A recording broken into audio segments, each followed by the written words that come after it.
Hello, everyone. Welcome to another episode of Web Audio TV. If you enjoy my content, make sure to subscribe to my channel and hit the like button. Just as Gaoya realized something was wrong, worker B6 showed a triumphant smile. Everyone was probing with their words. Gaoya wanted to find worker B6's flaw, and worker B6 wanted to induce her emotional fluctuation to trap her in an illusion. When Gaoya recalled that scene due to worker B6's words, illusory dream immediately took over her consciousness. Her vision was overlaid with another world, one of the consequences of her past mistake. An ordinary person, held hostage like her, didn't die but was confined to a wheelchair for life. It was Gaoya's deepest regret. Illusory dream magnified human emotions. As long as it stirred even a hint, it would drag you deeper until you couldn't escape. But, precisely because of regret, I must never repeat my mistakes. Gaoya only wavered for a moment before she snapped out of the illusion. She had been on guard from the start, knowing this was an illusion, allowing her to quickly break free. However, even though she woke up quickly, she was still distracted for a moment. And that moment was all worker B6 needed. Gaoya, snapping out of her daze, realized she might have to regret it once again. She gritted her teeth and drew her sword in an instant. Worker B6 watched Gaoya's broken, uncomposed expression. Her eyes, once filled with hope, now reflected despair. Worker B6 grinned maliciously and pulled the trigger. Bang! The gunshot rang out. But it wasn't Worker B6's gun. Gaoya froze mid-draw. Ugh, cough, you. Worker B6 looked down at the gaping hole in his chest, fire and blood blooming, turning his heart and surrounding organs to mush. Guan Shan, who had somehow raised his gun, had clarity in his eyes. Worker B6 staggered back, his vision darkening, his body trembling and weak. His gun fell to the ground. You, cough, how, you should still be in the illusion. Worker B6 was certain his illusion hadn't been broken, so he confidently held a sea-level esper hostage. But the truth was, Guan Shan had shot him while still under the illusion. Worker B6 fell to the ground, eyes wide with disbelief, mumbling, how, impossible, the illusion's trigger was, love. How could he shoot? Was his ability malfunctioning? No, it had never failed before. In confusion, regret, pain, and bewilderment, Worker B6 slowly suffocated, struggling like a drowning fish without dignity. The room instantly collapsed. The TV, coffee table, takeout, warm indoor air, raindrops on the window all disintegrated. The girl falling backward vanished as well. Shen Dinggua's smile and blood turned to fragments, scattering in an invisible wind. Guan Shan's outstretched hand grasped nothing. But before he could feel any sorrow, the world shifted back to the dark, twisted edge of hell. The figure falling was not the girl but a thin, elongated humanoid monster with an octopus-like face. The monster's limbs ended in long claws, its skin a dark green, wrapped in tattered black cloth. Its face featured two golden eyes and a multitude of tentacles instead of a mouth, resembling a human replaced by an octopus head. Gurgle. The monster, covered in incendiary agent from Guan Shan's incendiary rounds, with its chest blown open, growled in pain in an incomprehensible language. Guan Shan was stunned, still echoing Shen Dinggua's last words in his mind. I've always wanted to kill her. Guan Shan found it absurd. How could he ever want to kill Shen Dinggua? In fact, if anyone tried to harm her, he'd be the first to fight. This monster's skill level was lacking. The illusion was poorly constructed. Ignoring the clipping textures, even the basic induction was flawed. Normally, it should make Xiao Shen act cute to make him hesitate, then the monster would attack. But now, instead of making him hesitate, it actually helped him fight. Guan Shan looked at the struggling monster, unable to help but mock it. The monster's info appeared only now. Heartseeker Mind Flayer, leave 9. HP, 10/900. Description, when you realize you're dreaming, the dream ends. Normally, the second elite monster should be stronger. Its HP is lower, meaning its abilities should be powerful, but it wasn't even a tenth as difficult as the first. Guan Shan shook his head, thinking, must be Xiao Shen's blessing that messed with this monster's abilities. The illusionary Shen Dinggua was very realistic. Otherwise, Guan Shan wouldn't have hesitated to break the illusion knowing it was an enemy. Her actions matched Shen Dinggua's character well, almost convincing him it was real. Had it not been for her last statement, he might have fallen. Guan Shan rubbed his chin. Maybe my memory of Xiao Shen is too strong, so even in the illusion, she helped me. As for wanting to kill Shen Dinggua, it was laughable. Guan Shan saw it as a joke. The monster, bleeding out over time, finally died, leaving glowing drops and a hefty experience. EXP plus 2500. Indeed, more experience than the first monster, meaning it should have been harder. So, the illusion really malfunctioned. Guan Shan nodded, affirming his guess and feeling lucky today. He was about to loot the body when he heard a noise. Guan Shan turned, flashlight beam revealing a girl jumping down from a human skin wall. He instinctively gripped his gun, ready to shoot. But, she wasn't a monster. The simulator timely prompted. You encountered an NPC. Guan Shan was baffled. After playing for so long, you're telling me there are NPCs in this game? So in this simulated scenario, besides monsters, there are also interactive NPCs? Guan Shan was amazed as he examined the suddenly appearing NPC, feeling like he had discovered a new world. This NPC was a young female swordsman, with a long sword at her waist, dressed in white, and wearing a veiled hat. The black gauze made her face a bit blurry, but her sharp chin and pale red lips revealed some youthful innocence. Although she looked very human-like, no offense intended, just literally human-like, the girl in front of him was undoubtedly simulated by the simulator, part of the scene. Real people, like Xiao Shan, couldn't see these monsters and scenarios or be affected by them. Remember, last time Guan Shan fought a monster right in front of Shen Dinghua, and she wasn't even touched by it? That's what real people are like. That's why Guan Shan tried so hard to hide his presence in certain places, to avoid being seen fighting air and facing social death. Guan Shan felt a vague sense of familiarity with this NPC girl. It seemed like he'd seen such an image in many places and suspected the simulator had randomly picked a character from some online game. As he continued to stare, the NPC's information appeared. A passing swordsman, leave 15, HP, 5000. Description, though a living person, this nameless girl swordsman wanders in the edge of hell, seemingly searching for something. Asterisk note, NPCs can be useful allies. Talk to them carefully, unexpected rewards may await. Level 15. Guan Shan was so shocked he leaned back. This was the highest level he'd seen so far? The previous monsters were only level 10, and they had nearly killed him. He barely managed to defeat them with tools and luck, always at the brink of death. And this NPC was level 15, terrifyingly strong, and hard to imagine her power. Despite being level 15, her HP was only 5000. According to previous templates, if her health was this low, her attack power must be incredibly high or she had special abilities.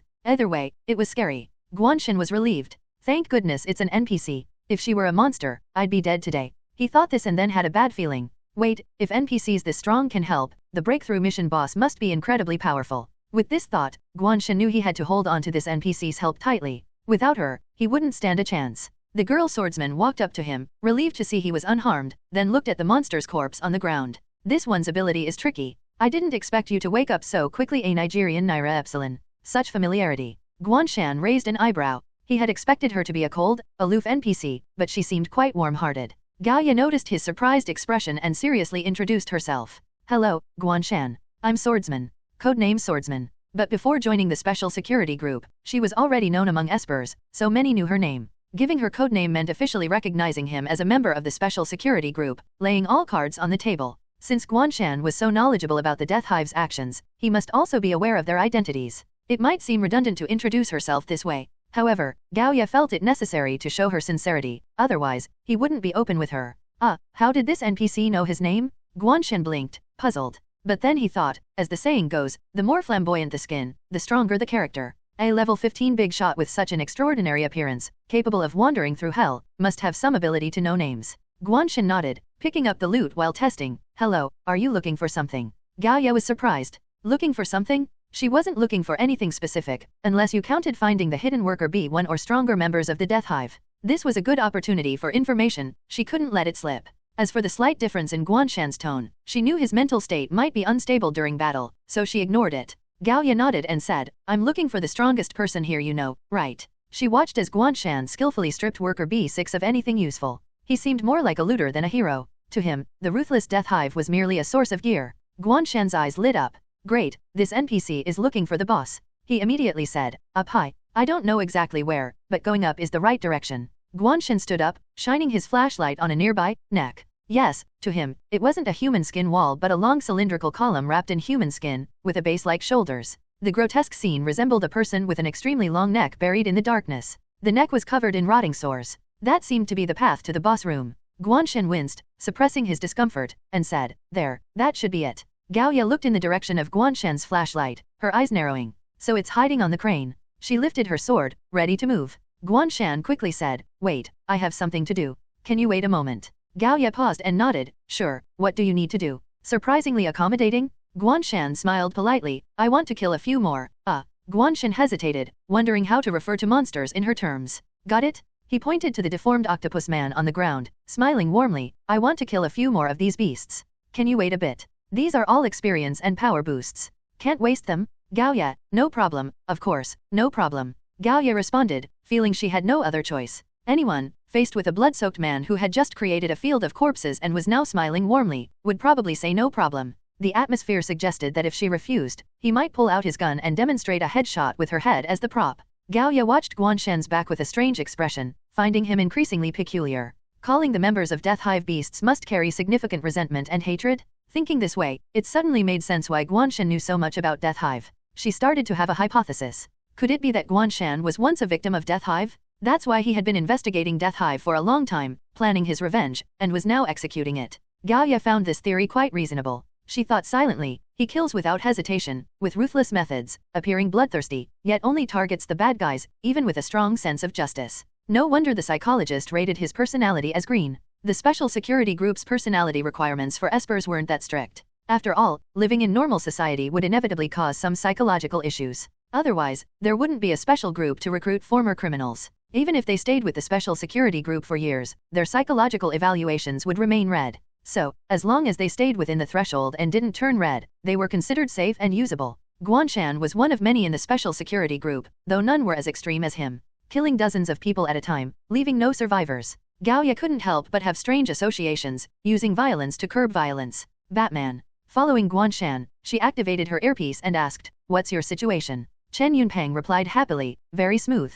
The screen borrowed by Instructor Xia has already covered the entire factory with his barrier. No movements will escape, and the main force can advance immediately." Their plan was simple. Gaoya would lead a solo assault, attracting attention and fire, then set up a barrier for the main force to enter, clearing the area and surrounding Worker B1. Now, the most crucial steps were completed, making the rest straightforward. "Oh," Gaoya said coldly, "you can prepare to retreat." Ahead, Guan Shan slaughtered his way through, killing any low-level Worker bee he encountered, even directly headshotting approaching D-level espers. If that didn't work, he used a chainsaw. The scene became unbearable to watch. Ns. His wounds healed rapidly, and he was lively after standing still for a moment. By the end, no one dared approach. The entire ironworks gradually fell into a brief, eerie silence. Chen Yunpeng and Tang Ji. Xiaolei was stunned, realizing something was wrong. "What happened?" Gaoya replied, "Guan Shan suddenly appeared here, and has already killed Worker B3 and Worker B6. He's clearing the area, no need for the main force to enter." Tang Ji was dumbfounded. Damn, he killed them all.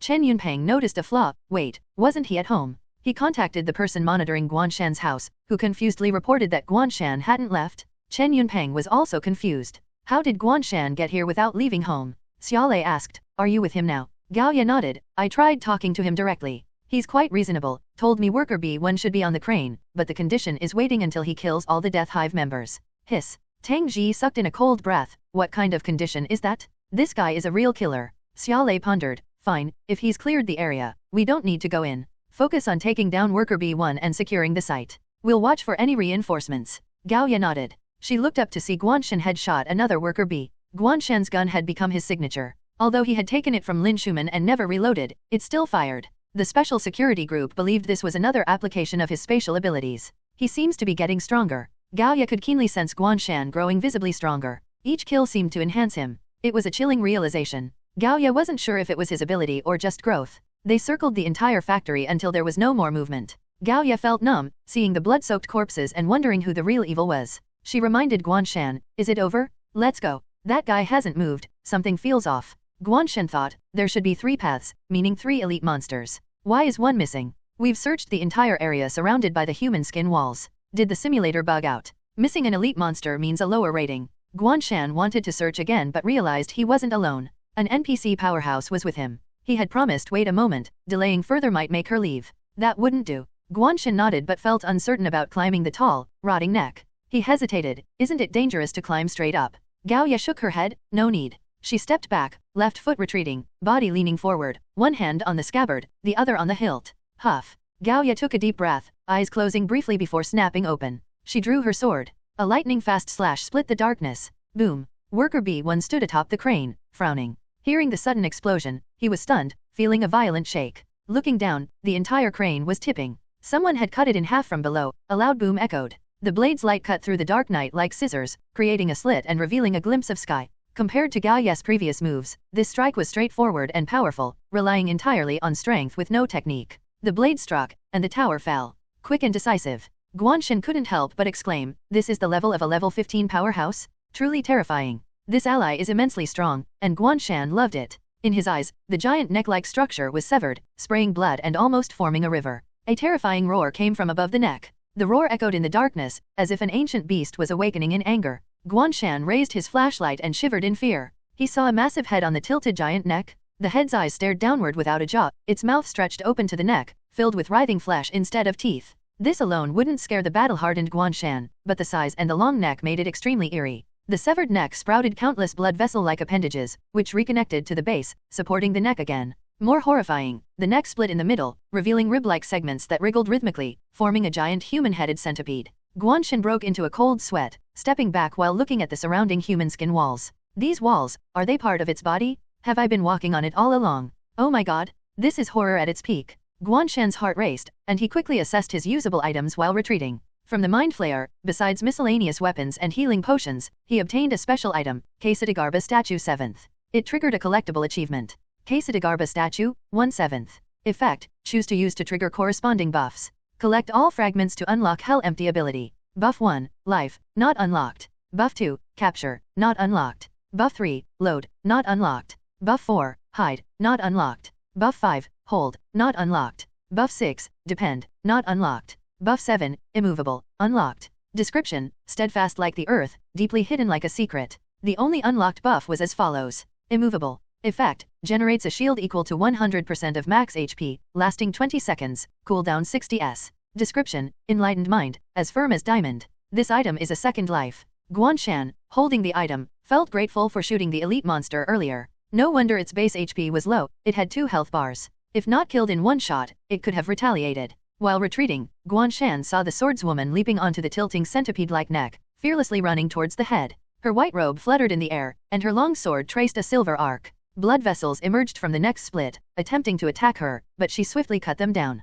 In moments, she approached the giant head and drew her sword again. She's truly a powerhouse. So brave. Guan Shan, watching the fierce assault, felt thrilled. We rely on your support. Novelplex.org. Donate now. However, the severed blood vessels wriggled and lunged at him, with mouths full of teeth. A notification popped up. Blood vessel parasite, leave 6. HP, 600. Description, 1 cut, 2 worms. Damn, another monster. Guan Shan quickly fired his gun. Bang, bang, bang. Explosive flashes burned the parasites, turning them to ash. XP plus 100, XP plus 103, XP plus 92. Notifications refreshed continuously, but more blood vessels kept coming. Some reached Guan Shan, forcing him to use his chainsaw. When cut, the blood vessels split into 2, each growing a mouth and becoming 2 parasites. 1 cut, 2 worms. Are these things worms? Guan Shan's heart sank. He saw the swordswoman being pushed back by the multiplying parasites. The faster she cut, the faster they grew, forming a wave larger than the head itself, pressing down menacingly.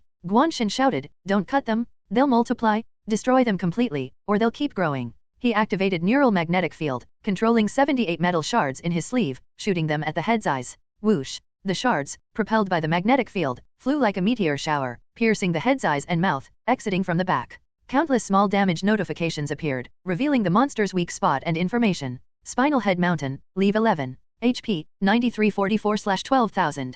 Description, hey, look up. Despite its high HP, the combined attack had already reduced it by nearly 3,000, a significant amount. The allies' power was evident, but Guan Shan wasn't happy. His eyes widened, heart skipping a beat. No boss marker in the info? Why no boss marker? Cold sweat ran down his back. This thing is just an elite monster. Where's the real boss? He looked around but found nothing. Only human skin walls and pools of yellow pus remained. He knew these pools dealt massive instant damage, killing small monsters instantly. When the crane collapsed, Worker B1 quickly gathered the fog around the crane. The fog, like a solid, lifted the crane and swept towards Guan Shan and Gaoya. As Gaoya raised her sword, Worker B1 chuckled. No one knew that his fog, though appearing as mist, was actually a swarm of tiny special insects. They formed the fog, giving it substance. Using melee weapons only strengthened their resilience, creating endless illusions. Over the years, he had used this ability to deceive and kill countless enemies, building his reputation. Today, this too. Don't use your sword. Guan Shan's shout echoed. Worker B1's laughter stopped abruptly, his face darkening as he stared at Guan Shan. How could he know? This secret was never told. How did he discover it? With acute knew. Worker B1 felt like he had seen a ghost. His ability's secret had been kept for nearly 10 years, through countless battles, and was rarely discovered. Typically, it would be revealed near the end of a fight when the outcome was already decided. From the name to its apparent state, it was undeniably fog. Who would think these were tiny insects? Anyone who guessed it was already dead. By rounding off, it equaled no one knowing. However, Guan Shan exposed his ability's nature in an instant, seemingly knowing it beforehand. But this guy, at the start of the battle, retreated dozens of meters away in fear. Wasn't he just some cannon fodder that Gaoya brought over, who couldn't even aim correctly with a magnetic control device? While intensifying his attack, Worker B1 couldn't help but wonder, did someone survive a past fight with me and leak the information? But the answer didn't matter now. What mattered was that Gaoya understood. So that's it? No wonder these fog entities seemed endless? My best sword technique is cutting, and using it fully played right into the trap. Gao Ya dodged the increasingly dense attacks, her eyes sharp. She kicked off, retreating into the air, sheathed her sword, and changed her move. Her wide-range kill move, once used against the high-agility lizard transformation Esper, sword technique shocking dragon. Boom. The blade's edge extended, the white dragon roared, clashing with the fog in a wide area, creating a tsunami-like explosion. The shockwave spread instantly. The fog was shredded by the blade, unable to reform for a short time. Swish. Taking advantage of this gap, Gao Ya quickly approached Worker B1. Caught in the shocking dragon's blast, Worker B1 was slashed dozens of times, even losing an arm. Panicking, he retreated but couldn't reform the fog in time. Gao Ya, like a sharp blade, descended with an unstoppable strike. Guan Shan, below, was thinking about the boss's whereabouts while closely monitoring the battle between the swordswoman and the elite monster. Losing was impossible, a level 15 fighting a level 11? Especially when the monster's mechanism was revealed to the swordswoman. The final clue abandon the body wasn't about me but letting the NPC fight. The only issue was, how to steal the kill. Guan Shan thought carefully, if the NPC kills it, it might not count for me. This simulator is tricky, and a high-level NPC assist probably has a catch. He had seen through the simulator's deceptions. Narrowing his eyes, he focused his flashlight on the monster's forehead, keeping the red weak spot visible, and controlled the metal shards to hover, spinning rapidly. Indeed. He released the neural magnetic field shards not to assist but to steal the kill. The shards' damage was negligible compared to the NPC's attacks. So from the start, Guan Shan didn't aim to deal damage. With a powerful ally, survival was key. When the monster's health plummeted below 2,000, and the swordswoman gathered her final strike's momentum. It's time, now. Guan Shan activated his thought, launching the metal shards, achieving enough acceleration to create a sonic boom, temporarily losing control. The system's direction guided the shards straight to the weak spot. Swish. The swordswoman's blade cleaved the giant head, and Guan Shan's shards pierced the forehead instantly. Experience plus 3,100. The notification appeared, and Guan Shan clenched his fist in excitement. Nice. Got it. Worker B1, in his final moments, saw not a blade but an inconspicuous metal shard. The matte black shard grew larger, striking his forehead precisely, where his consciousness storage device was.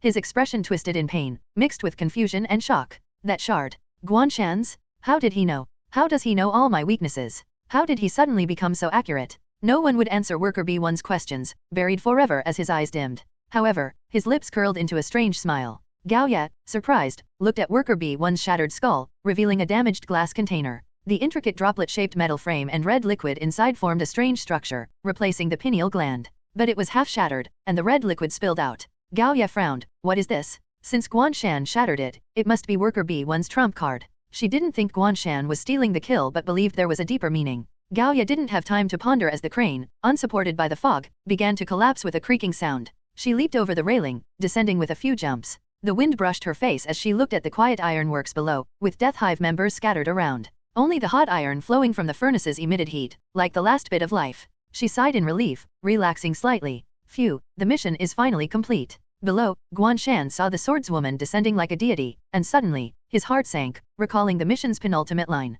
You will ascend the mountain peak naked, fall in the wind and rain, torn to pieces, scattered into flesh. This scene resembled falling from a peak. The next step would be being torn apart. Realizing the boss hadn't appeared, Guan Shan was alarmed, realizing the simulation wasn't over. Watch out. Without thinking, he shouted and activated immovable on the swordswoman. Gao Ya was stunned. In the next second, the molten iron from all outlets erupted, surging into the air like a whale, crashing down on Gao Ya. From one of the molten iron pits below, a figure of light and heat stood silently at the bottom. Silently, it broke the special shackles on its body, stepping out as the high temperature melted everything around. Water vapor in the air turned into mist around it. The inscription Experiment 53 on the pit's wall was clearly illuminated by its light. I'm really scared. Outside the ironworks, the team on standby saw a sudden burst of scorching light from the center. Tang Ji was stunned and quickly asked, what is that? Is there a drone ambush here? The logistics member operating the energy level detector shook his head, cold sweat on his forehead. Energy level response is only D-level, not a drone. Tang Ji breathed a sigh of relief. Just D-level? Then it's fine.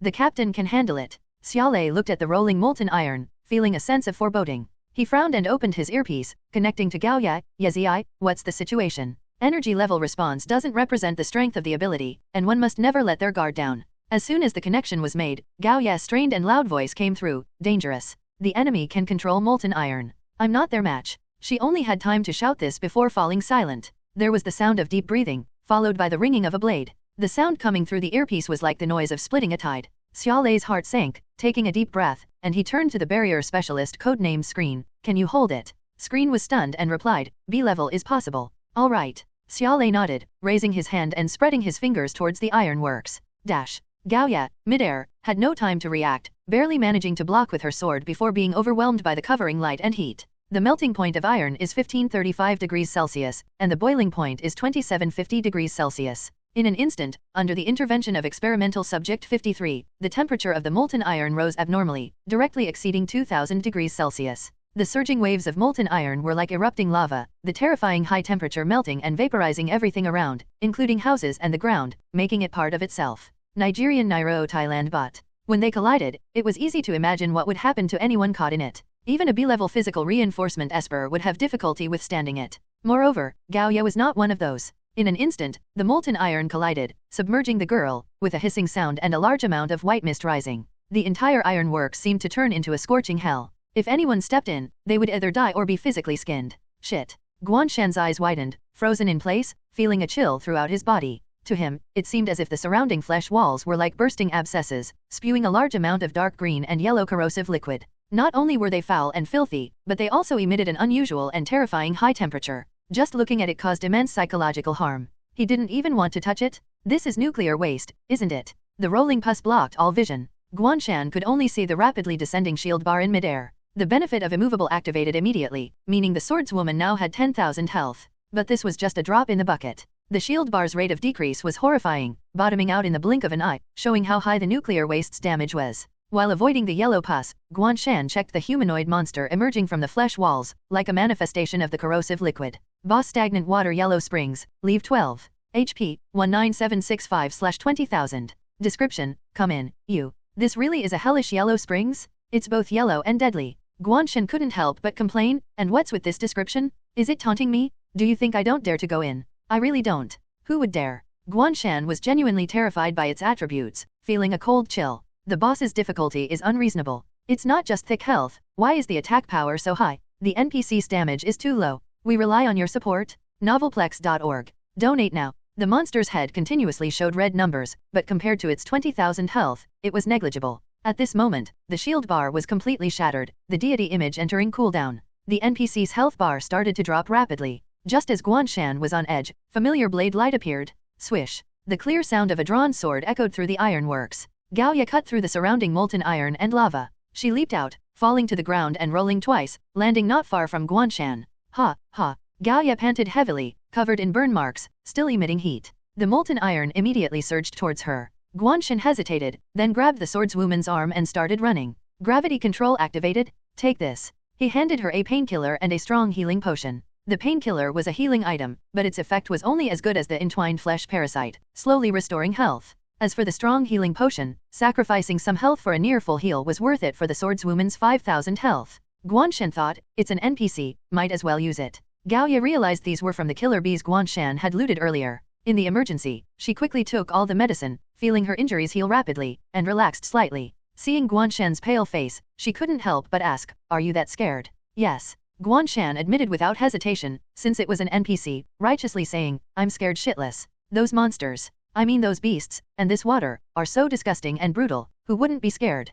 Gaoya thought, what are you afraid of? Didn't you kill them all? Guan Shan ran in circles with Gaoya, the molten iron chasing like a flood. We're gonna die. Cold sweat drenched Guan Shan, his heart pounding, wishing he could fly. Gravity control only lasts 5 seconds at a time. At this rate, we'll be caught. Guan Shan saw the bisected head ahead, realizing they had run a full circle. Despite the urgency, he picked up the drops he missed earlier. Searching through, he found a useful item. Damaged blood vial. Effect, boosts health by 50% and greatly increases strength for 3 seconds, possibly causing physical mutation. Some effects may persist. Description, blood from a certain entity, stored in a special container, still holding some power despite being broken. This is it. Guan Shan was overjoyed, thinking about the plot and hints. Burnout, burnout, you come in. Mumbling to himself, he suddenly realized, shit, could it be? Gaoya saw his expressions change dramatically and asked, did you find something? Unwilling to give up, Guan Shan glanced back at the humanoid pus monster, seeing the weak spot indicator in the heart area, seemingly inside. His expression changed several times, looking at the foul-smelling liquid. Taking a deep breath, he made up his mind. Simulator, you win? Guan Shan, determined, turned to Gaoya, split up, distract it. Gaoya realized what he meant, and you. Guan Shan charged towards the molten flood, his back unwavering, filled with killing intent. I'll kill the main body. I'm really scared. Guan Shan put all his weapons back into his backpack to reduce weight, using gravity control to accelerate and find footholds, avoiding those splashing waves of pus. He had already tried along the way, but neither incendiary bullets nor cold weapons were effective. As soon as they touched the high-temperature, foul-smelling yellow pus, they would immediately be corroded, causing damage comparable to a mosquito bite. Due to this, 3 special metal pieces paired with the neural magnetic field were lost. Fortunately, Guan Shan did not use the high-speed chainsaw, otherwise, his only melee weapon would have been scrapped. Only by using special skills like the young female swordsman could real damage be inflicted. But the effect was still minimal. Additionally, what Guan Shan previously thought was damage caused by the young female swordsman was actually Yellow Spring's self-inflicted damage. Yes, it was hurting itself. And the damage it dealt to itself was greater than what they caused. Letting it kill itself is a method, but the corrosive properties of this pus are too strong. It can assimilate everything, and at this rate, will run out of footholds before it dies and be melted directly. Guan Shan had considered other approaches, but after thinking it over, the simulator's hints told him there was only one way. The best method was for him to go in personally, deep into enemy territory, and strike directly. But isn't this basically swimming in sewage?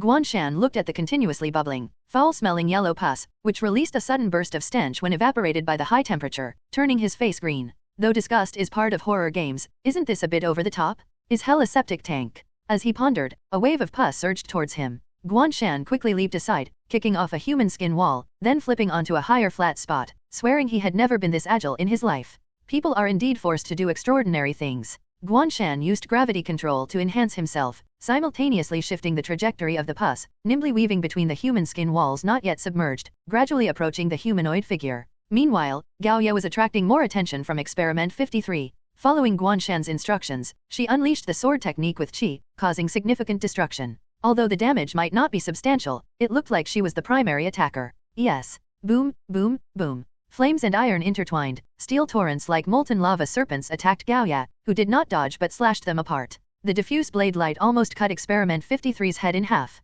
Such brazen confrontation naturally infuriated Experiment 53. It seemed to lack some intelligence, acting on instinct. When it sensed the killing intent from Gaoya and the real threat, it listed her as the primary enemy, directing the molten iron in wave after wave of more ferocious attacks. For Gaoya, this was a significant drain, but since Guan Shan decided to kill the main body, doing such a dangerous thing, she had to be the best cover. He said he was afraid. It must be true, but even being so scared, he still fights resolutely. He must have a compelling reason. Gaoya believed that the chance Guan Shan was a victim of the death hive had increased, also thinking she understood his character better. The image of someone with a painful past, naturally timid but forced to become ruthless for some reason, had already formed in her mind. Almost can't hold on. Damn, why can't I be stronger? If I could cut through all obstacles in one slash, it wouldn't be so strenuous. Pale-faced, panting, Gaoya gritted her teeth, holding her sword, looking at the ironworks ahead. The ground was already covered in lava like molten iron, leaving no place to stand. And the molten iron dissolved more substances, becoming more and more. At this moment, Xiaolei's voice came through the earpiece. Yezi, evacuate the ironworks within 3 minutes, I'm going to activate my ability. Gaoya was startled, hurriedly saying, no. Teacher, wait, Guan Shan is about to engage the Esper in close combat? There's no time to evacuate. Xiaolei almost thought he misheard, exclaiming, Guan Shan? Close combat? Are you saying, in the high-temperature molten iron? His physical strength at most shows sea level, how could he survive that? If it were someone else, this would be pure suicide? But because the person acting was the enigmatic Guan Shan, who had been mysterious since entering their sights, Xiaolei hesitated, saying, I can wait for at most 3 minutes. Gaoya focused intently on the distant Guan Shan, seeing him almost reaching within 10 meters of Experiment 53, took a deep breath, saying, not 3 minutes, within 1 minute, we should know the result. She lowered her sword because the steel torrents that attacked her turned collectively, rushing towards the main body, merging into the molten iron, and then bursting out beside the experiment body. Experiment 53 finally sensed something wrong, focusing its attacks fiercely on Guan Shan. Guan Shan leaped from the human skin wall, using gravity control to make a horizontal shift, dodging 2 splashes of foul pus but still getting some acid on his arms and legs. -342. Guan Shan's heart raced. Damn, this damage is too high. A mere touch took away a third of my health. But now he was already within a meter of the humanoid boss. Guan Shan looked at the terrifying humanoid formed from pus, took a deep breath, gritted his teeth, and directly extended his hand, fingers plunging into the swirling liquid chest. Sizzle. Though there was no pain, seeing his fingers instantly corroded to white bone, emitting thick white smoke, made Guan Shan's eyelids twitch. Fortunately, he was prepared, immediately swallowing the strong healing potion he had in his mouth. Health instantly recovered, fingers regrew. Guan Shan pushed further in a few centimeters. But the potion's effect was fleeting, and his fingers gradually were redissolved, the two forces stalemating for a moment before the foul acid's corrosion won. At this point, Guan Shan's fingers were just 3 centimeters from the weak point. He could even feel the heat from his fingertips. That rotting yellow face was close, though expressionless, but Guan Shan could faintly feel intense pain from the swirling liquid. You feel pain too? Good. Guan Shan suddenly felt a dangerous premonition, looking up to see a wave of foul yellow acid crashing down. Damn. Quesadagarba statue cooled down. Immovable as a mountain triggered? Health cap instantly increased by 50%. Strong healing potion 10 bottles maxed out? Guan Shan took it head on. Let's see if I recover faster or you corrode faster. As the acid engulfed him, his fingers plunged in, grabbed, and squeezed directly. Guan Shan felt his hand grasping an exceptionally hot and soft object. This thing was covered by a membranous structure, feeling like a water-filled balloon, extremely resilient but also very easy to deform under pressure. When he applied force with his fingers, he could clearly feel the strong pulsations inside, almost like a heartbeat. However, this thing was much smoother and more regular than a heart, and the closer he got to the core, the higher the temperature it emitted. The moment Guan Shan's fingers completely closed, the rubber-like membrane reached its maximum resistance, the rebounding force stretched to the limit, even now making Guan Shan feel the strain. If it had been him without using the blood vial, he would surely have been unable to continue at this point. But the blood vial's substantial strength boost, along with the passive power gained from killing all the minor and elite monsters before, made Guan Shan feel his strength had almost doubled. Glug glug glug. The humanoid liquid monster thrashed like water shaking inside a bottle, morphing into various bizarre shapes in extreme pain, its hands grabbing Guan Shan's arm, desperately trying to stop him. At the same time, all the yellow springs surged over, completely submerging Guan Shan. The terrifying heat and damage first poured onto the shield created by immovable as a mountain. However, even after the health boost, Guan Shan's health was only 1,551, and the shield bar was drained in the blink of an eye. Next, the destruction was directed at Guan Shan's body. These liquids almost instantly corroded most of his body, but the strong healing potions took effect, regenerating flesh and quickly reconstructing muscles and bones, only to be consumed again by the liquids. Destruction, rebirth, destruction, rebirth. Guan Shan's health bar fluctuated between 0 and 1,551, maintaining a dynamic balance. It was almost like a rave. Guan Shan didn't notice that after several reconstructions, his bones and flesh mixed with a scorching color resembling red-hot steel. Parts of his back's skin turned into something like cracked scorched earth, or fiery scales, no longer easily eroded by yellow springs, even emitting similar heat, with the range continuously expanding. However, this was just a drop in the bucket. The seemingly endless stagnant water from the yellow springs kept surging, while the damaged blood vial lasted only 3 seconds, and strong healing potions had only 1 bottle left.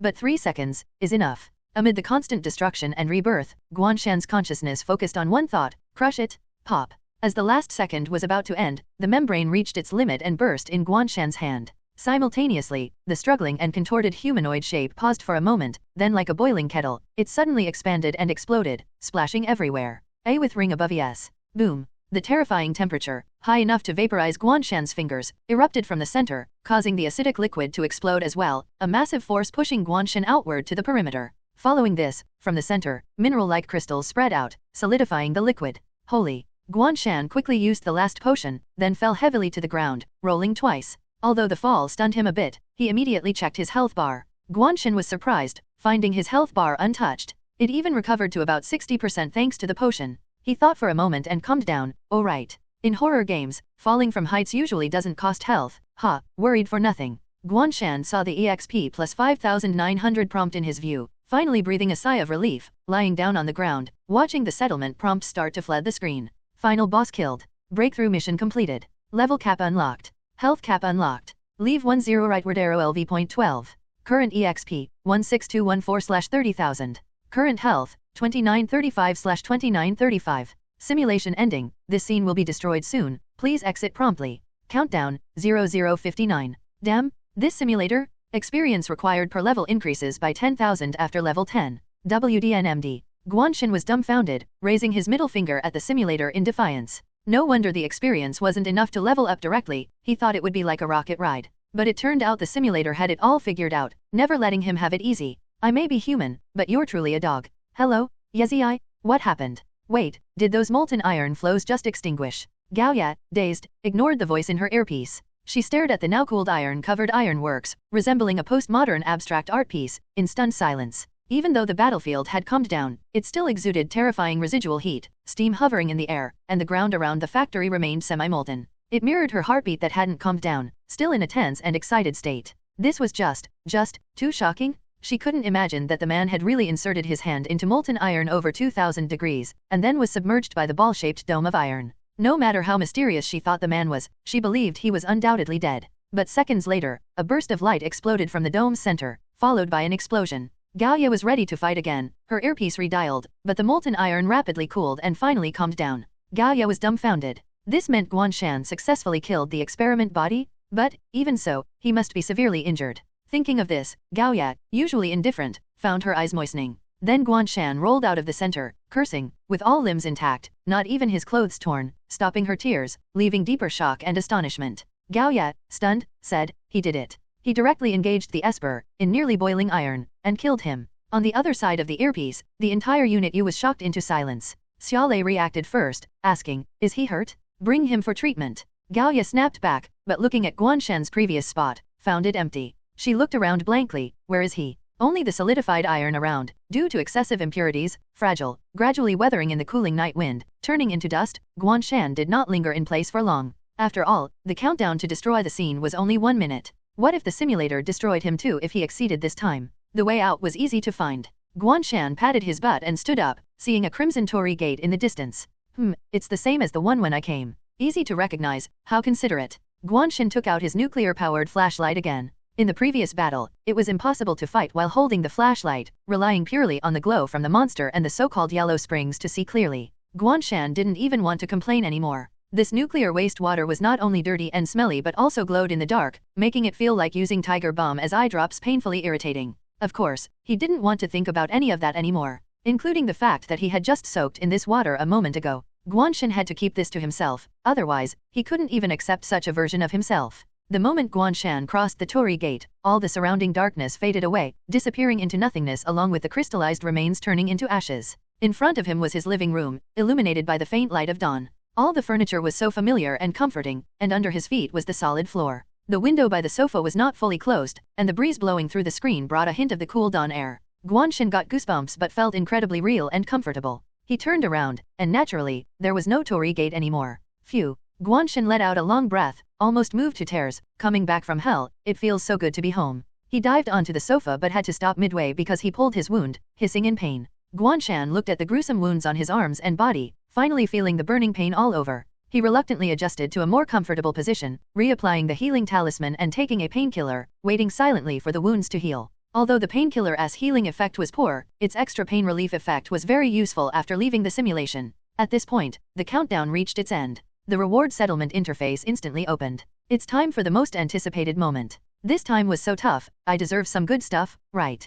Guan Shan sat up, cross-legged on the sofa, squinting his eyes to check everything. Simulation ended, Edge of Hell. Killed final boss, 1/1, rating upward arrow. Killed elite monsters, 3/3, rating upward arrow. Killed ordinary monsters, 41/41, rating upward arrow. Items obtained, Healing Talisman X1, Painkiller X28, Electromagnetic Pulse Disruptor X3, Special Metal Plates X77, Quesadagarba Statue, Part 7, X1, Furnace Core X1, Yellow Springs Forged Steel X1A with Grave Nu Beta Epsilon. Rating, Perfect, keep all obtained items. Reward, Game Coins X13500, Skill Points X3. Achievement unlocked, Health Bar Rave, health dropped to 1.10 times. Achievement Reward, 1heart.jpg. All rewards have been sent to the inventory, please check. New items available in the shop. Settlement complete, please wait patiently for the next simulation to begin. This achievement name is getting more and more outrageous. Health Bar Rave? My health bar turned into an audio bar, and it's all because of you, you damn simulator. Guan Shan felt bitter. Does he enjoy raving? If the simulation difficulty wasn't so high, with monsters chasing him, would he be in such a miserable state? And the reward is just a heart. Guan Shan threatened, I'm warning you, little sim, if you dare fool me, I'll just have to look at the other rewards. Cowardly as he was, the simulator did not disappoint Guan Shan. Using the heart immediately increased his health cap by 500 points. After all the damage his health bar endured, it finally saw the light of day, rising from 2935 to 3435, making up for the previous deductions, giving him a sense of security. Beyond the surprise, Guan Shan refocused on the other rewards, pondering, the Furnace Core and Yellow Springs Forged Steel should be from the boss drop. And these two seem to go together. Furnace Core. Effect, after placing materials inside, the blacksmith's soul will use them to forge suitable weapons. The time required depends on the materials used. Description, though the furnace heart is resolved, the steel soul remains. Guan Shan stroked his chin, it's a forging furnace. But it looks like it can only produce cold weapons. It's good stuff, but it can't be used directly from the inventory, it must be placed outside to function. Guan Shan mused, and with the inventory full after this simulation, there should be expansion slots in the shop, but it'll become increasingly urgent to find a hidden place for storage. Renting a storage unit outside the city or a house with a basement should work. The 130,000 yuan he had earlier could come in handy. The other item was evidently the dropped material. Yellow Springs forged steel. Effect: after placing it into a certain forging container, it has a chance to turn into a suitable weapon. Description: a unique metal born from the hellish temperatures and the flesh and blood of countless ghosts. Listening closely, one might hear the anguished wails of those who fell into Yellow Springs. And what's this certain container? Just say it's furnace core, isn't that clear? Guan Shan was speechless. Are there other forging furnaces available? He shook his head. Anyway, combining these two should give me a new melee weapon. Guan Shan anticipated, and since it's a boss drop, it should be of high quality. His current weapon's damage couldn't keep up with the monster's toughness, making him rely on his own hands. He hoped this new weapon would upgrade his arsenal. The rest didn't need much attention. Guan Shan was about to check the newly available items in the shop when he heard footsteps coming from upstairs. He turned and saw Shen Dinghua yawning and drowsily coming down the stairs. Seeing Guan Shan on the sofa, Shen Dinghua tiptoed over and sat next to him, murmuring, "Xiao Shan, why are you up so early?" Guan Shan noticed her underlying message. "I didn't have time to do anything," chuckled dryly, and seriously made an excuse. "We have to keep working today. I've almost sorted some recent fire news and need to report to the chief at the office later." Shen Dinghua puffed her cheeks but knew work couldn't be delayed, so she stood up. "Then I'll make breakfast for you, Xiao Shan. Try my cooking." Guan Shan smiled and nodded but suddenly noticed Shen Dinghua's clothes had changed. She was wearing the same camisole nightgown he saw in the illusion. Guan Shan looked suspiciously at Shen Dinghua's nightgown. Before he could say anything, Shen Dinghua noticed his gaze. She blinked, propping her chin up and asked curiously, "Xiao Shan, why are you looking at me like that?" This nightgown wasn't the one she was wearing when he left, meaning she must have changed midway through the night. Ordinarily, this wouldn't be surprising, but why was it exactly the same as the one he saw in the illusion? Moreover, he seemed to have never seen Shen Dinghua wear this nightgown before. Guan Shan hesitated for a moment, pointing at her nightgown. "I remember you weren't wearing this when you went to sleep." Shen Dinghua's smile immediately fell. She had intentionally shown off her body curves, but it had no effect. She grumbled in disappointment. "The air conditioner turned off halfway through my sleep, and I sweated a lot. So, I took a shower and changed into something cooler." Shen Dinghua stood up and twirled, lifting the hem of her nightgown. "Isn't it pretty? I remember you once praised me for looking great in this." Guan Shan was stunned. Was that it? He shook his head, feeling a bit amused by his own paranoia. The Shen Dinghua in the illusion had been shot through the heart and certainly couldn't have survived. How could it possibly be real? He must have seen this dress before and just forgotten, but his subconscious mind remembered. Looking at Shen Dinghua's bright eyes, Guan Shan quickly nodded. "It's pretty, but mostly because Xiao Shan is beautiful. You look good in anything." Shen Dinghua huffed, "Smooth talker." Guan Shan raised his hand solemnly. "I swear, I'm speaking from the heart." Shen Dinghua pounced on him, pinching his face, growling playfully, "You're too good at this, it must be a lie." Guan Shan immediately hugged her to keep her from falling, whispering, "But I only tell these lies to you. But it's still a lie, you liar." Despite her words, Shen Dinghua's cheeks turned red, and her grip softened. The pinching turned into gently cupping Guan Shan's cheeks. She then straightened up, moving closer, with her thumb tracing his eye sockets and her index finger pressing gently on his temples. Shen Dinghua whispered, "Close your eyes. It's still early. Let me give you a massage to relax. Staying up all night is really taxing." Guan Shan immediately closed his eyes, feeling like a lingering image of white remained. In this position, Shen Dinghua was almost kneeling on him. From this angle, he could clearly see through the thin neckline of her nightgown, even more clearly than in the illusion. Rab. Add to that the feeling of her soft thighs and the smooth, warm skin of her waist under the skirt. Guan Shan's fingers were touching. Everything about this was enough to make one's mind wander. How is this relaxing? I can't relax at all. Guan Shan's body tensed up as he wailed inwardly. Shen Dinghua seemed to notice, letting out a puzzled sound. "Xiao Shan, don't be so tense. I'm not a man-eating tiger." Guan Shan thought, "If you aren't, then who is?" The women down the mountain are indeed all tigers. Shen Dinghua started massaging his shoulders, leaning closer to his ear with a smile. "Even though Xiao Shan is lying again, I'll forgive you this time, because I lied to you first." Guan Shan was confused.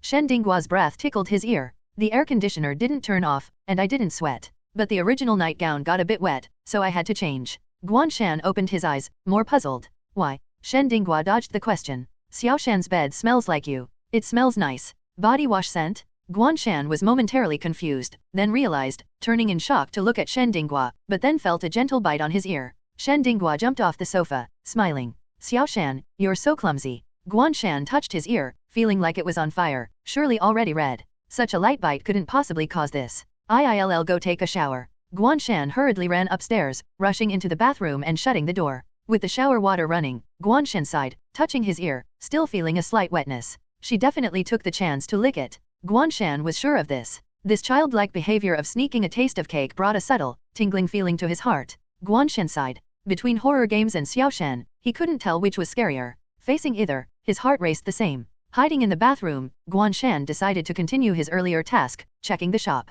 The previously empty shop had been restocked with various items. And after this breakthrough mission, his game currency had reached 23,709. He felt wealthy, filled with a desire to spend. Guan Shan browsed the items one by one.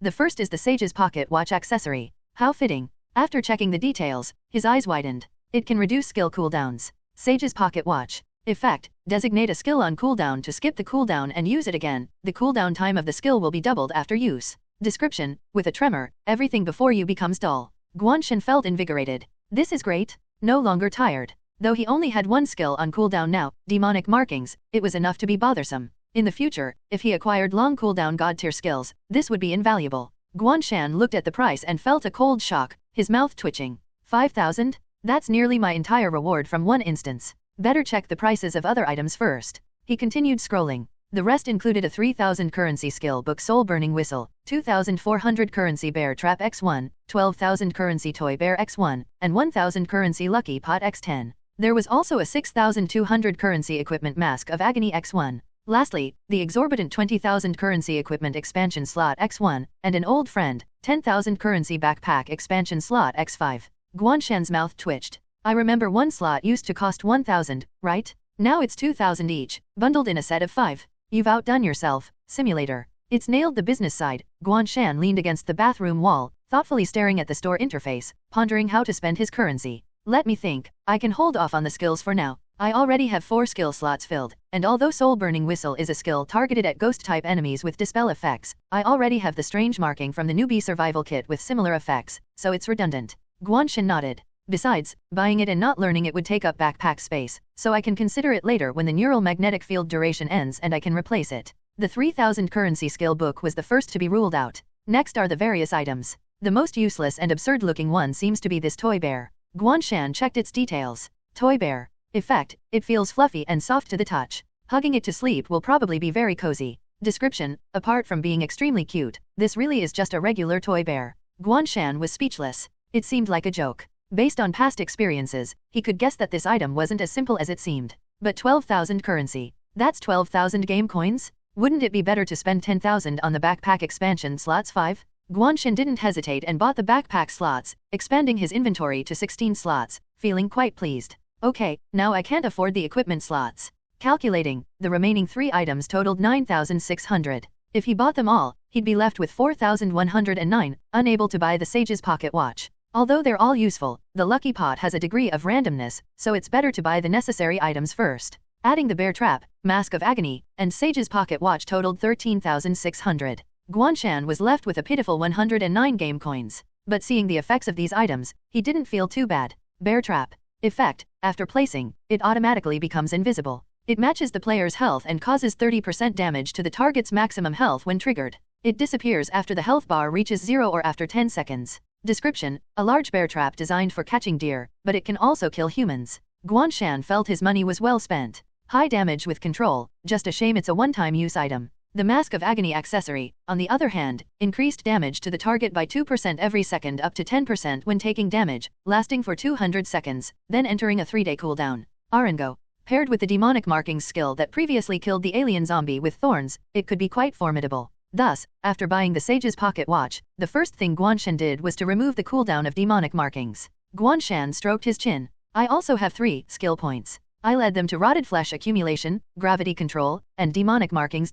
At level 3, Rotted Flesh Accumulation now boosted his health by 20%, increasing it to 3,607. Gravity Control extended its range to 100 meters and duration to 20 seconds, with no change in weight. Demonic Markings saw its various benefits slightly improved, extending the duration to 70 seconds. Having allocated all the rewards, Guan Shan heard Shen Dinghua calling him for breakfast downstairs. He responded, got dressed, and noticed in the mirror that there was a large crack on his back. Guan Shan was startled, squinting and touching it to find that it seemed to be growing hard skin, resembling scales, but not layered. Instead, it was divided by dark red, irregular lines radiating outwards. It spread from his spine and the back of his neck to near his shoulders. At the junction of his spine, there was a 5-centimeter round mark where the red lines converged. What is this? Guan Shan frowned. It felt normal, no pain or itching, just like regular skin. Otherwise, he wouldn't have gone through an entire shower without noticing it. After pondering for a while, Guan Shan recalled that the damaged blood vial had a line in its effect about potential physical mutation, which could be retained.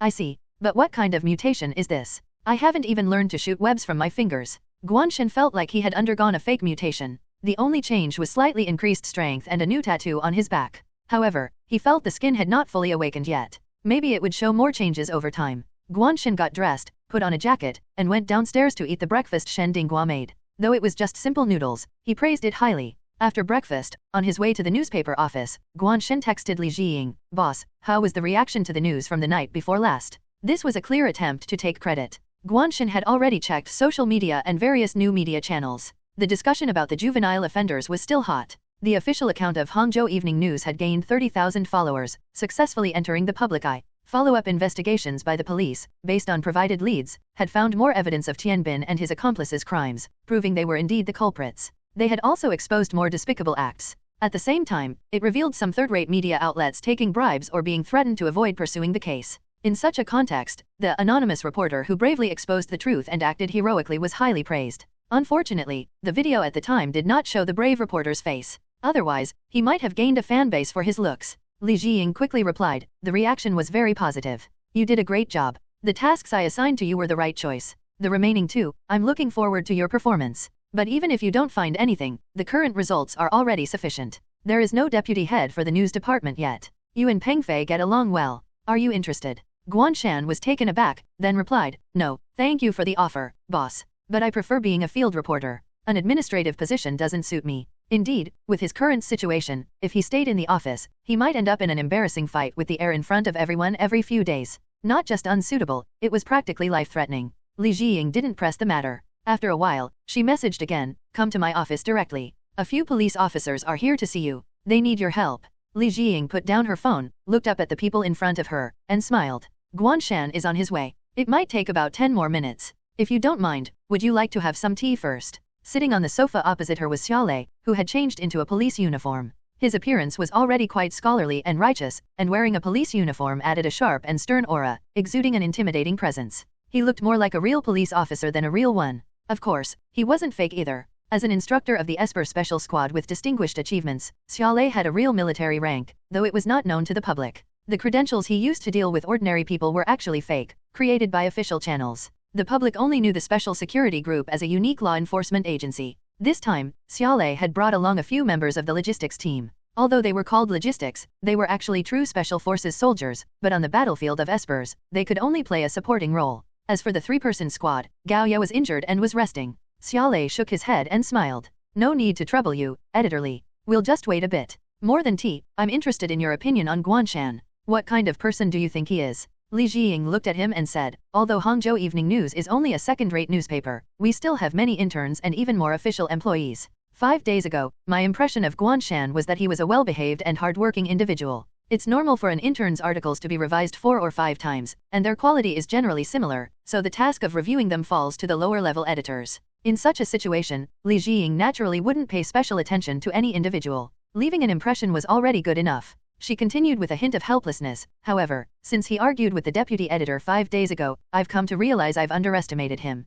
His capabilities are quite strong, though not necessarily in writing articles of course. His articles are good. I've personally reviewed them these past few days, but he's exceptionally strong in solving cases." She originally just wanted him to gather some clues and extract some information, but who could have expected him to directly solve the unsolved mystery? Li Jiying cautiously asked, "May I boldly ask, are you planning to recruit him to investigate some case?" Xiaolei was taken aback, then laughed heartily. "Indeed, we hope to enlist his help. I didn't expect you to guess it. I hope you don't mind." Li Jiying shook her head. "Why would I mind? It's up to Guan Shan." Xiaolei smiled and said, "I spoke with him a few days ago, and he shouldn't have any issues." He then casually changed the topic. "By the way, I heard he has a very close girlfriend who also works at the newspaper." Yes, this was another reason Xiaolei came today. Besides checking on Guan Shan, he wanted to gather more information about Shen Dinghua from those around her, hoping to find some clues. Of course, Xiaolei considered safety issues, but from her attitude towards Guan Shan, at least if Guan Shan was around, she shouldn't act out too much. Arnu Epsilon S.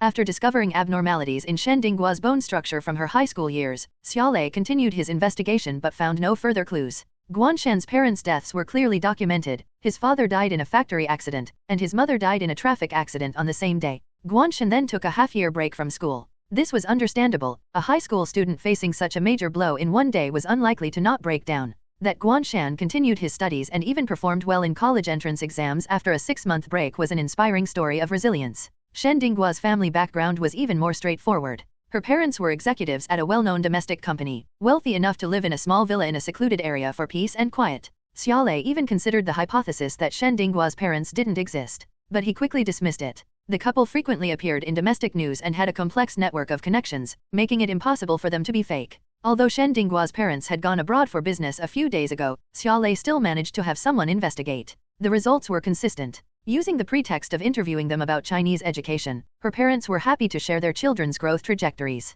In their eyes, Shen Dinghua was always a well-behaved and sensible child, with an outstanding resume that had no suspicious points. No matter how he checked, everything was flawless. The only suspicious incident was 3 months after Guan Shan's parents' deaths, when a worker at his father's factory went missing, and the body was never found. But this event was too far in the past. The factory had since closed down, and the remaining records were useless. Further investigation would require more effort. If colleagues and superiors don't have useful information, at least I can meet Shen Dinghua in person today. The only time we met before was the night Guan Shan was hospitalized, passing by in the corridor. I have to admit, her disguise was impeccable. Even I thought she was just a worried girlfriend. But on the other hand, it proves she cares deeply for Guan Shan. This is a good entry point for conversation. Xiaolei had already thought about how to get Shen Dinghua to stay and initiate a conversation, leaving the rest to the psychologist secretly observing. The best outcome is that Shen Dinghua's bone structure changed due to awakening her powers. The second best is that she was replaced by an esper during high school. And the worst. A psychologist with mental and spiritual abilities could determine not only the nature of a personality but also whether the person was human.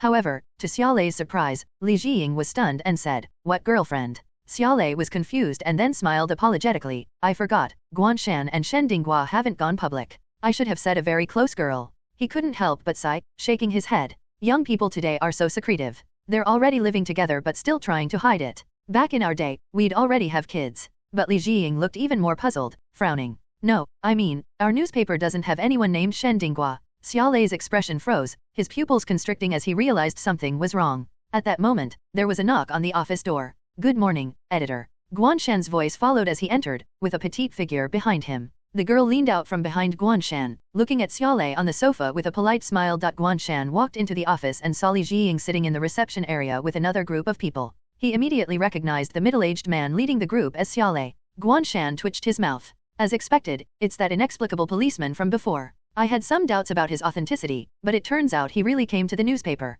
Guan Shan observed Xiaolei and the few stern, dark-skinned policemen standing behind him. The atmosphere was completely different from last time when he had brought a relative's child along. It felt like a serious interrogation room. The kind with a bright lamp pointed directly at your face. Guan Shan muttered to himself, "This Xiaolei's rank must be pretty high. Last time, he was so humble when he asked for my help. He must really believe that bus incident was a supernatural event. Otherwise, why would he seek out a small reporter like me?" He pondered. It looks like he's been talking to the chief for a while, but why does he seem so tense? Could it be that the chief refused to let him borrow me? That doesn't make sense. Even though I have ongoing assignments, the chief said they had something to discuss with me. Why would she suddenly change her mind? Guan Shan, trying to lighten the mood, approached Li Jiying. "Chief, I've organized the materials for the fire safety feature. Can I show them to you later?" Sure.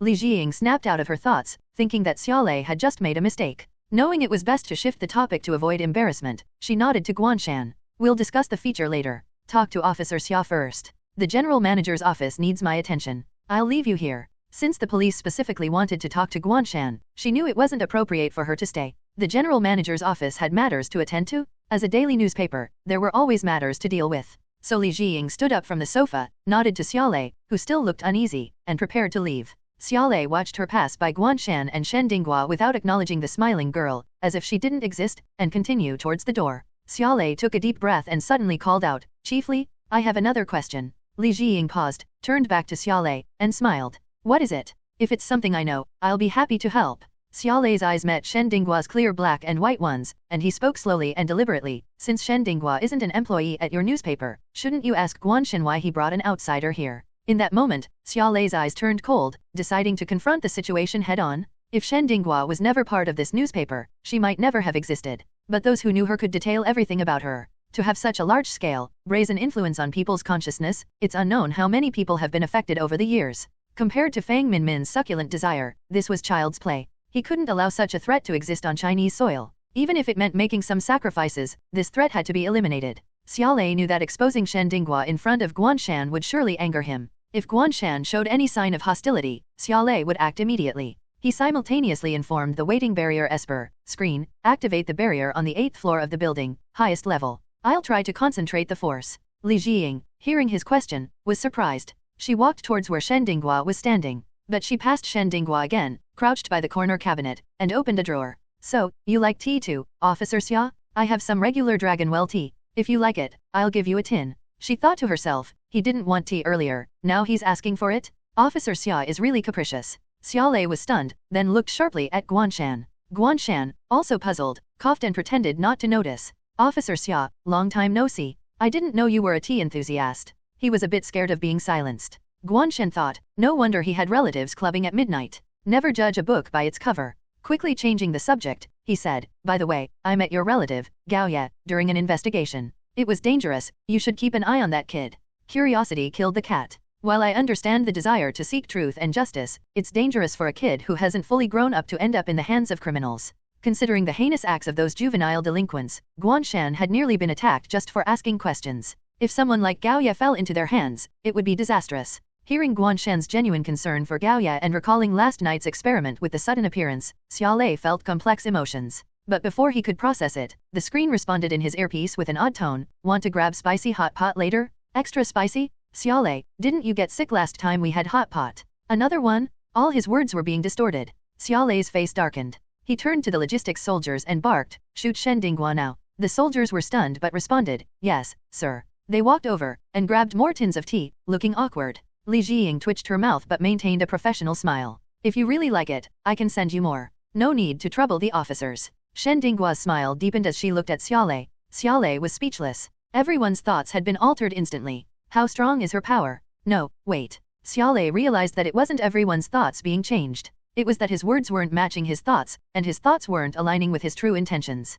Because both his spoken words and his mental transmissions through the special earpiece were being altered. In other words, he was the one being changed. Cold sweat broke out on Xiaolei's forehead. Xiaolei's cold sweat dripped down, and his heart sank further. Since Shen Dinghua can silently change what I want to say, she can naturally change my actions as well. Upon realizing this, he dismissed the idea of acting now. With screen maintaining the barrier, if he could eliminate such an extremely dangerous Esper, he would do so even at the cost of aggravating his old injuries or being killed due to provoking her. That didn't matter. But without the barrier and other measures, he would end up endangering everyone in the building. This was a price he couldn't afford to pay. While his consciousness was under control, Xiaolei felt like an isolated island cut off from the world. With one-sided information flow blocked, Xiaolei couldn't even pass on a warning or inform others that Shen Dinghua is a dangerous Esper. Not to mention whether he could reverse his thoughts and actions in the moment of attack, he might end up committing suicide instead. Even if he could act, others would likely perceive it as senseless murder. There was no way to break this situation. Xiaolei took a deep breath, realizing that for now, the distortion of his words was limited to minor changes, like going for spicy hot pot instead of fried chicken.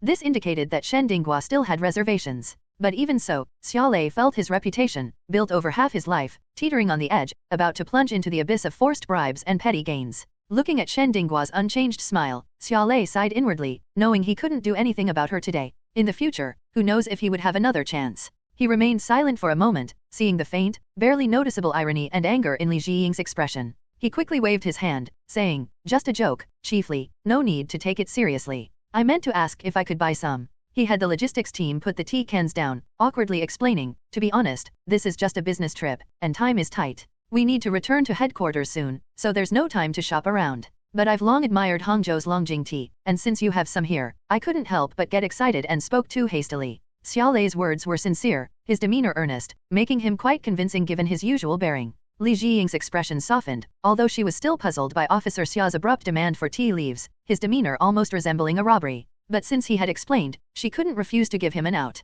Li Jiying replied gently, no need to buy, just consider it a keepsake. Xiaolei breathed a sigh of relief. It was clear that as long as his words didn't involve Shen Dinghua, they remained unchanged. He shook his head and had the logistics team put the tea back, chuckling, in that case, how could I take it for free? I can see you value this tea, so I won't take it from you? Li Jiying was confused, first forcefully demanding tea, then declining it. Is this Officer Xia schizophrenic? Even in her extensive experience in the media industry, encountering many diverse personalities, she hadn't seen someone so bipolar. But since he insisted he didn't want it, and the tea was already returned, Li Jiying couldn't force it on him. Before leaving, she asked, "Do you need anything else?" A with tilde oe. "No, nothing more." Xiaolei, half smiling, said, "We'll leave after a brief chat." As usual, Li Jiying seemed to ignore Shen Dinghua and left the room, thoughtfully closing the door behind her. Now, the office was left with only the special security group members, Guan Shan and Shen Dinghua. Xiaolei looked at Guan Shan, adjusting his attitude, made a gesture inviting him to sit, and warmly said, "Please, have a seat."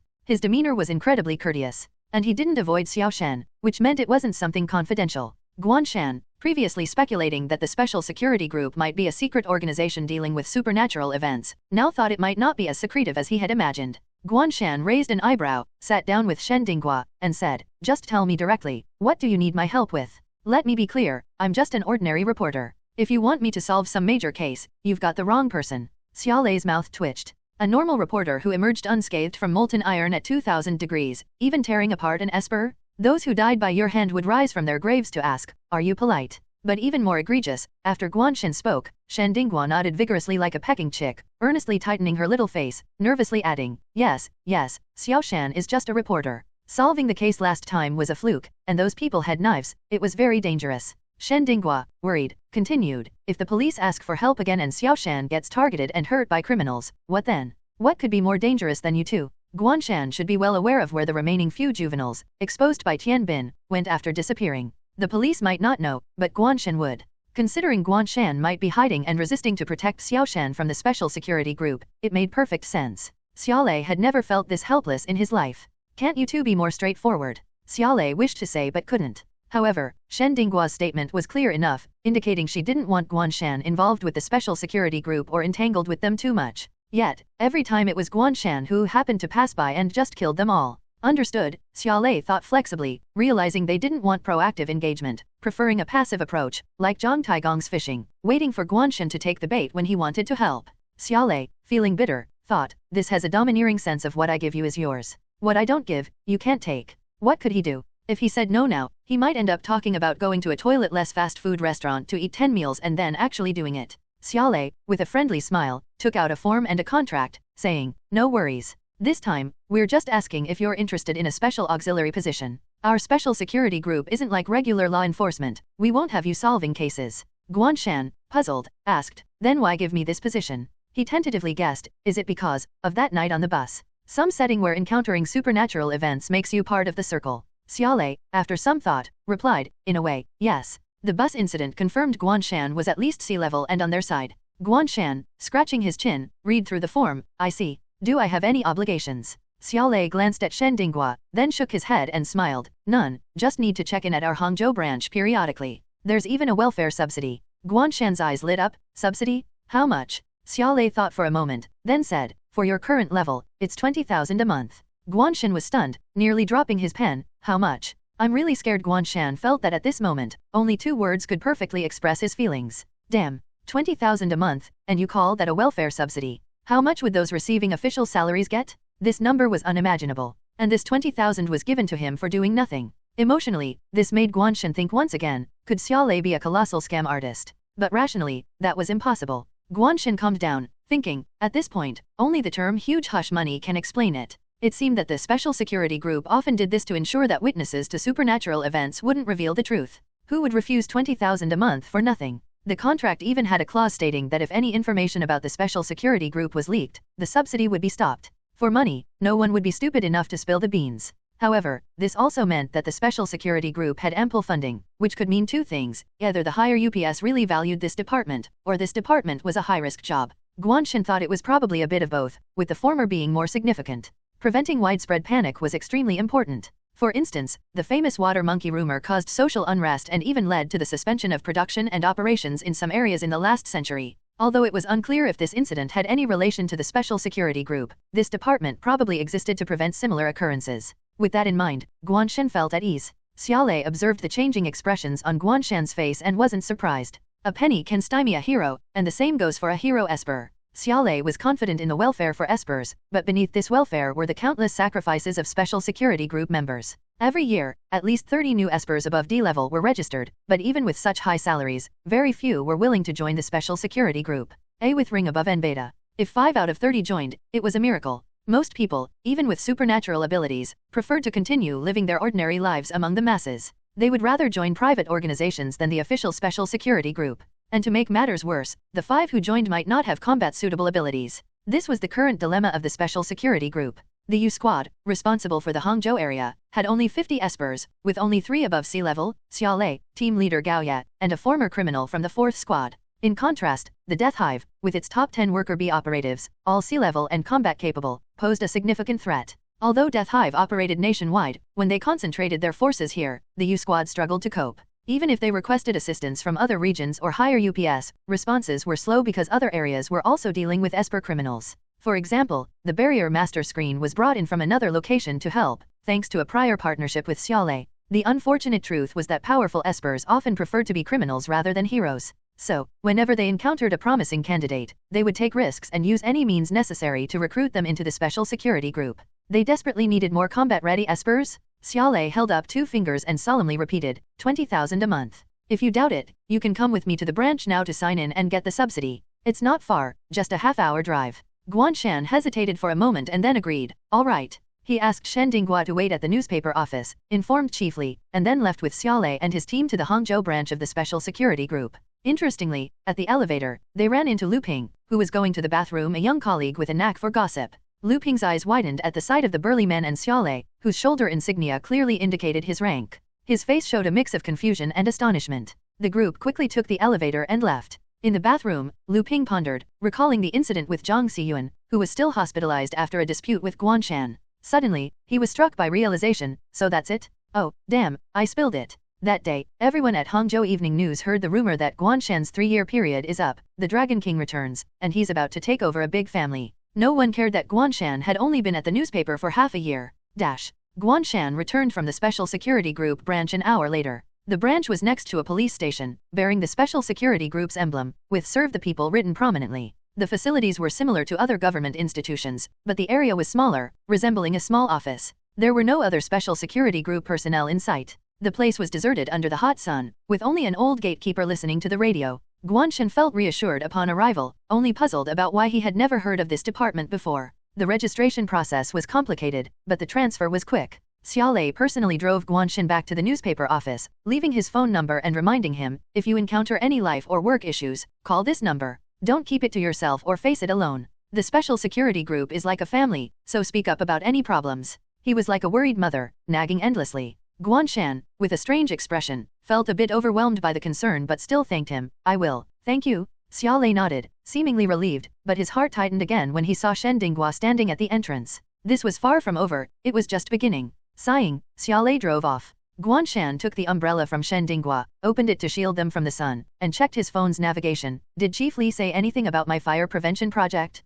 Any revisions needed? Shen Dinghua blinked and smiled. No, she seemed satisfied. Just finalize the text, and it's ready for layout. That's good. With Peng helping, it should be fine. Guan Shan nodded and showed Shen Dinghua the navigation screen. Next, let's visit the nail house owner's wife's family. The holdout Qin Diguang was the only resident left in the apartment near Zhao Hong's home. Because he refused to relocate, various demolitions office personnel and media constantly harassed him, causing his wife and daughter to be fed up and seek refuge at her parents' home. Despite this, Qin Diguang remained stubbornly in Unit 704, effectively imprisoning himself. From previous attempts to communicate with him, it was known that he claimed to have stocked several months' worth of food and vowed to fight against the demolition forces to the end. However, curious onlookers calculated that, based on the average available area of the apartment, he could store at most 2 months' worth of food. Moreover, there were no records of him going on a shopping spree before the demolition. His claims of having several months' worth of food were undoubtedly a bluff. He did stockpile food, but not as much as he claimed. Thus, no one had gathered near the apartment recently. They believed that once Qin Diguang ran out of supplies, he would naturally come out, and they could then take measures to prevent him from returning, resolving the issue.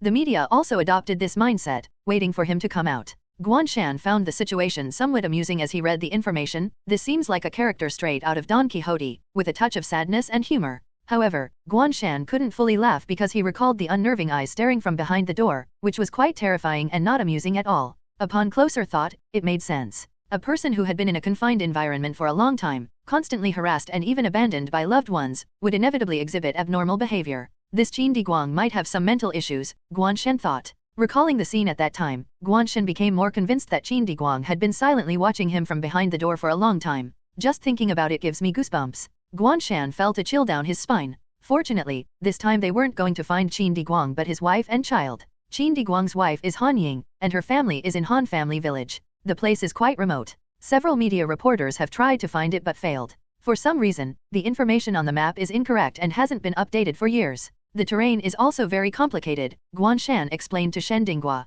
He turned off the navigation and opened the hand-drawn map attached to the documents. This is the real map. This map was drawn by a local who had been contacted and paid by Zhang Xiyuan, who was out of the hospital. Zhang Xiyuan's natural connections and financial resources allowed him to easily access information beyond the reach of most people, proving his suitability for the deputy editor position. So, even if he appeared idle in the office, he wouldn't be fired and could even argue with Chief Li. Of course, Zhang Xiyuan being born into a good family and Zhang Xiyuan being a fool were not mutually exclusive. If Zhang Xiyuan weren't already hospitalized, Guan Shan would have likely found a way to make him disappear and present a challenge for the forensic pathologists.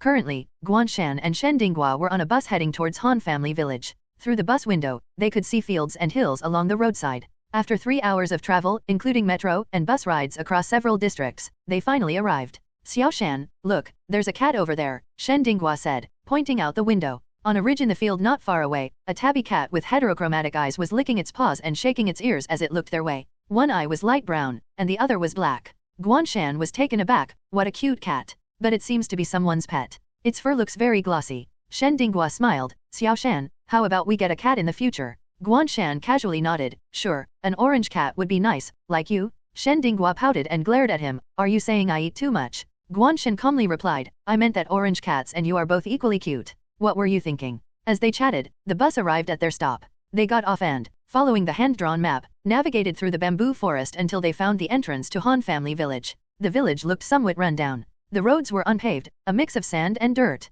Most of the houses were single-story brick structures with walls covered in moss and various advertisements. There were hardly any people on the streets, but they could hear dogs and poultry. It doesn't seem completely cut off from the world, Guan Shan observed, noticing the utility poles and electricity, and that their phones had signal. It was just a remote place, possibly developing agrotourism but hampered by outdated maps. Click. Shen Dinghua took a photo with her camera. Guan Shan glanced at the photo and was stunned. In the corner of the house was the tabby cat with heterochromatic eyes. Guan Shan's pupils constricted. Isn't that the cat from the ridge? Such a distinct characteristic made it impossible to mistake. But when he looked up, the corner was empty. His heart skipped a beat. Han Family Village was at least 1 or 2 kilometers from the field. They had come by bus. How did the cat get here? Hey, another cat. Shen Dinghua noticed, laughing. Maybe it knows a shortcut. It must belong to someone here. Guan Shan thought that made sense. Buses had to follow roads, but cats could take shortcuts. All right, local cat, very impressive. He dismissed his concerns and suggested, let's find Han Ying's family. We should ask someone in the village. They soon found an elderly villager. Han Ying, the old man mumbled, then nodded. Oh, you mean Han Liangjun's daughter. She got married a long time ago. Guan Shan quickly nodded. Yes, we are her friends. She moved back with her daughter, so we're here to visit. Moved back, the old man looked puzzled. When did this happen? I haven't heard anything about it. Guan Shan was also confused. Are you sure? She should have moved back. The old man shook his head firmly. Impossible? Han Family Village isn't that big. If someone came back, everyone would know. If I don't know, then no one has come back. He pointed in a direction. If you don't believe me, go check her house. Following the elders' directions, Guan Shan and Shen Dinghua found Han Ying's house. Among the many houses in this village, this row was quite decent, being 3 stories tall, with some potted plants in the yard, and the outer walls were noticeably wider than other places. Han Ying's house was among them, with a sign reading Liangjun Homestay at the entrance. Guan Shan wasn't too surprised that this seemingly backward village also had a homestay business. He had chatted a bit more with the elder earlier to understand Han Ying's situation and learned that Han Family Village indeed had some farm stays, but they were located near the bamboo forest behind the village. Homestays naturally became complementary facilities. The map didn't show an incorrect address but instead pointed to the farm stay area. Outsiders wouldn't find Han Family Village's actual location if they didn't know. Guan Shan suspected that the village's rundown appearance was intentional to create a rural atmosphere rather than due to a lack of money. After all, a return to nature was now encouraged. Guan Shan stepped forward and knocked on the door, calling out, anyone home? Yes. A stout, dark-skinned middle-aged man responded and came out of the house to open the yard gate, smiling. Are you here to stay? This man was Han Ying's father, Han Liangjun. Guan Shan and Shen Dinghua, each carrying a backpack with Shen Dinghua holding a camera, indeed looked like typical backpacking tourists. Seeing that it was getting late, Guan Shan went along with it. Yes, how much for one night, boss? Han Liangjun held up his hand. Cheap, just 50 yuan per person. Guan Shan pulled out a 100 yuan bill from his backpack and handed it over. As a journalist, frequent travel was common, although he hadn't traveled much himself, he had learned from the experiences of his predecessors. When going to remote places, carrying cash was essential but not too much. Guan Shan added, "One room will do." Humph. Shen Dinghua teased, her gaze clearly saying, "Xiao Shan, you're not being honest." Guan Shan, keeping a straight face, glanced at her and then pretended not to notice. He sighed inwardly, thinking it was for safety's sake. Han Liangjun welcomed them into the house and called his wife to entertain them. The middle-aged woman was also very hospitable. "You're just in time, we haven't cooked yet. We'll include your portions." New beta. The house wasn't lavishly decorated but was clean and tidy. Guan Shan sat in a chair, looked around, and asked, "Is it just the two of you?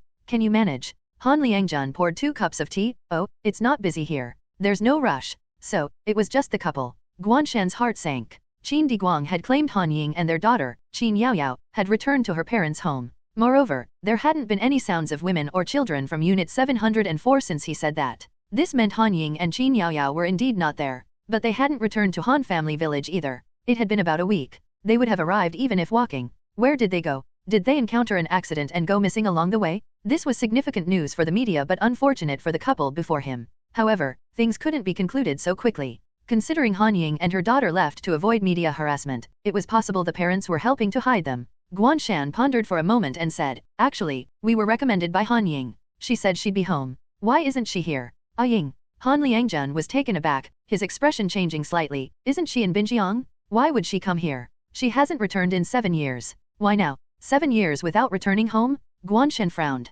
It didn't add up. 7 years without returning, yet she would come back due to media harassment? But Han Liangjun's expression seemed unnatural, even a bit guilty, suggesting he might be lying. Guan Shan decided to observe further, smiling. "Maybe I misheard. But I did hear about this place from her. By the way, your farm stay is quite nice." Guan Shan shifted the conversation to the farm stay business, and the slightly stiff atmosphere became lively again. However, the couple's conversation wasn't as natural as before. After a brief chat and dinner, they showed them to the room upstairs. The room was plain and small, with a standard single bed. Guan Shan thought for a moment, moved a chair over, and decided to stay awake. In a corner of Han family village. Meow. The heterochromatic tabby cat jumped down from the roof and walked lightly to Meng Ting, who was smoking behind the house. Meng Ting crouched down and stroked the cat's smooth fur. "Can you tell his strength?" The tabby cat arched its back, rubbed against his hand, and shook its head, speaking in human language. "No, his steps are light. His physical state doesn't resemble a physical type esper, more like an ordinary person. Very strange." Its voice was high-pitched, using a cat's vocal cords to force out human language, sounding extremely eerie. Meng Ting also found it strange. Yes, this guy could withstand 2000-degree molten iron and tear apart a sea-level immortal's body with his bare hands, yet is hurt by ordinary weapons. This doesn't fit a typical physical type's profile. He exhaled smoke, deep in thought, but it could be a characteristic of his ability extreme self-healing and strength, at the cost of not having physical durability, and the effect doesn't last long. More importantly, he's defenseless against specific abilities. Like the special security group's invisible. The tabby cat said, "He's strong." Meng Ting dropped his cigarette. "No need to tell me. Most of the worker bee top 10 have died by his hands. The experimental subjects failed because of him. Otherwise, why would the organization send us?" Meng Ting, codename Drone B9, and the tabby cat, codename Drone B, Lily. In the bee swarm, drones only serve to mate with the queen. But in Death Hive, drones represent genetic samples. A crucial part of the Ascension Candy and Artificial Esper experimental subject prototypes is the blood of the drones. Their abilities were superior and powerful enough to serve as samples. Now, they were here to kill an Esper without a level. To deal with one person, sending out 2 drone bees, the organization truly places great importance on this. Guan Shan, Meng Ting said, extinguishing his cigarette by stomping it out. Meow Lili licked his paw and said, "I think they don't place enough importance on him. He's nearly wiped out all the worker bees, though they are just replaceable pawns." More importantly, the Iron Foundry experiment site was completely destroyed. The experimental subject used the meltdown gene, which was painstakingly obtained from the Heavenly Curtain transaction. After soaking an Esper enhanced with Ascension Candy in molten iron for a month, and enduring excruciating pain, we finally had an almost successful specimen. The tabby cat shrugged. The result? Not even 20 minutes after emerging, its core was destroyed. Although it was a failed creation with no intelligence, it still cost the organization a lot of resources. Imagine how furious the queen bee must be. Lily gloated. "If others didn't have other experimental sites to guard, I bet the queen bee would call everyone to deal with this." "He couldn't handle such treatment," Meng Ting sneered. "In my opinion, the meltdown gene wasn't suitable for those low-level espers from the start. The direction of this experiment was flawed from the beginning." Lily said, "That's your opinion. If the boss investigates, don't say I was present." The boss referred to was Drone B1, an A-level physical type brain domain development esper with no combat ability. However, the current achievements of the Death Hive were all based on his research. Meng Ting impatiently said, "Fine, let's deal with this Guan Shan first. After we get his genes, even if I strip and dance in front of the boss, he wouldn't care." Li Li flicked his tail. "Why the rush? He's very cautious and might not sleep tonight. So, my ability would be difficult to activate. At most, it can only last half an hour. You need to be careful." Li Li's Esper ability, Soul Capture, belongs to the special type. He can separate a person's consciousness from their body, forming a ghost that is semi-corporeal and can interact with physical objects. Additionally, this ghost gains the ability Hellfire, causing significant mental damage. This is particularly effective against physical type espers. Essentially, Li Li's ability should be used for amplification. However, after activating Soul Capture, the target cannot return to their body or interact with it. If the body dies during this period, the consciousness is destroyed as well. The body becomes an empty shell, vulnerable to attack. Li Li's situation is due to experimenting on himself with his ability. One day, an enemy found him unconscious, defenseless. They killed him, but instead of dying with his body, he became a wandering soul and possessed a dying stray cat. Since then, he resides in the tabby cat's body and dares not use his ability on himself again. Meng Ting waved his hand. "No need to worry. Guan Shan has shown almost no resistance to mental abilities, proven many times. The Special Security Group's numerous psychological evaluations and the presence of that D-level invisible near him have shown this. And the Worker B6's illusion, he fell into it without hesitation." Meng Ting urged, "Act quickly." Li Li frowned, still thinking caution was necessary. While the illusion did catch him, Guan Shan quickly broke free, indicating some method to counter mental attacks. However, with Meng Ting's assistance today, they should be fine. Meng Ting's ability, Grim Reaper's Scythe, allows him to kill anyone he touches instantly. However, it has severe limitations. It can be used once daily, only effective for 3 seconds post-activation, and leaves him immobilized for a minute after use. Previously, as a hired killer, Meng Ting thrived on this ability. Joining the Death Hive, he even killed a B-level Esper with it, making him feared. Meng Ting felt confident about this mission. Li Li Soul captures Guan Shan, rendering his body immobile. "I walk up and touch him, he's dead. What's the suspense?" "None." Li Li leaped to the second-floor window, his heterochromatic eyes glowing red as he stared at Guan Shan inside. Soul capture. Guan Shan sat on a chair, suddenly hearing a sharp, eerie cat's meow. His heart raced as he turned to see the tabby cat with heterochromatic eyes outside the window, glowing red. New. The sight was terrifying, like a scene from countless horror films. Damn. Guan Shan's heart skipped a beat. He almost leaped from the chair, considering the embarrassing idea of borrowing Shen Dinggua's bed for the night. A familiar notification sounded in his mind. Scene scanning complete, generating horror game. Horror game generated, the tale of the departed soul. Loading plot. Plot loaded. You have become a ghost. Beware, the Grim Reaper is behind you. Asterisk note, only by defeating the final boss can you end this simulation. Guan Shan felt dizzy, as if his body was being stripped away. He stumbled forward, seeing his translucent hand. "I'm a ghost now." Guan Shan looked at his suddenly transparent hand, confused when he heard the simulator say, "You have become a ghost." The last scenario had him playing a ghost wandering in the edge of hell, and now he had truly become a ghost. Was he acting out both reality and fiction? Damn it! Guan Shan looked down at himself, noticing his entire body had become semi-transparent, feeling light and almost floating. Then he turned around and saw his familiar yet strange face himself, eyes closed, slumped in the chair as if asleep. His state perfectly mirrored that of Kogoro Mori from Detective Conan. Guan Shan felt something was off, pondering for a moment before realizing the problem. Damn, why is the health bar on my physical body? Guan Shan stared, dumbfounded, at the health bar floating above his body's head. The health bar that should have been in the top left corner of his vision had vanished, now displayed above his physical form. Confused, Guan Shan wondered, what does this mean? According to the scenario, I became a ghost, but my physical body isn't dead. As he pondered, the scene around him rapidly changed. The walls turned into a prison made of human limbs, and the floor beneath him transformed into layers of sticky blood pools, leading to the chair where his physical body sat. The chair became an execution chair with shackles, a noose hanging above, the long rope extending into an unknown void. The scene seemed set for Guan Shan's immediate execution. Realizing the scenario's meaning, Guan Shan thought, I'm not dead yet, but the Grim Reaper can't stand me being a troublemaker, so he's going to execute me. My soul is separated, and I have to protect my body. What kind of crime did I commit to deserve this VIP treatment? Just as he finished his thought, he felt a chill. Becoming a ghost might mean he couldn't interact with physical objects. He immediately checked his equipment. Fortunately, none of his weapons were locked, though the neural magnetic field, temporary, and its special metal plates were marked unusable. He sighed in relief, understanding that as a ghost, he had no nerves or brain, so the field wouldn't work. However, he noticed a new status effect. You have obtained the Hellfire status, temporary.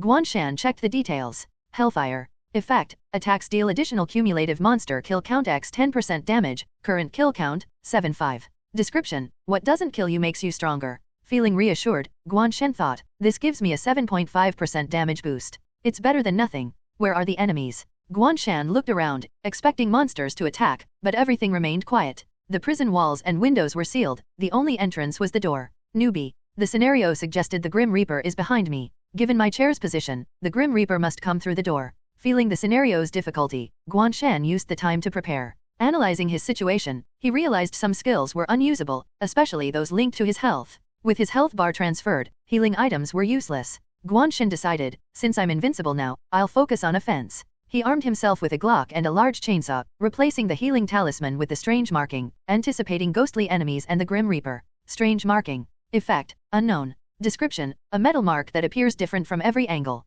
Some beings avoid it. Feeling the cold mark on his ghostly form, Guan Shan thought, its description suggests a chance to nullify damage. He then donned the Mask of Agony, a soft, skin-like mask resembling a clown's face with exaggerated makeup and blood-red tears. Demonic markings related to health are useless now. I'll use the luck enhancement when necessary. With defensive items like the Casa de Garba statue's shield, Guan Shan felt prepared. He also set up the bear trap at the door, ensuring any intruder would face a nasty surprise. Perfect. Ready for battle, Guan Shan faced the door, waiting for the Grim Reaper. Dash. Done, Lily said, jumping from the windowsill and licking his paw. Turning to Meng Ting, he said, go ahead, it's your turn. Muttering to himself, Lily added, he had no resistance to soul capture, just as the intel said. He truly has no defense against special abilities. Meng Ting sneered, I told you so. Wait here. I'll be back in 5 minutes after killing him. Walking to the front door, Meng Ting ignored Lily's question about taking a direct route. Meng Ting opened the Han family gate slowly, saying, what's the rush? Climbing walls is undignified.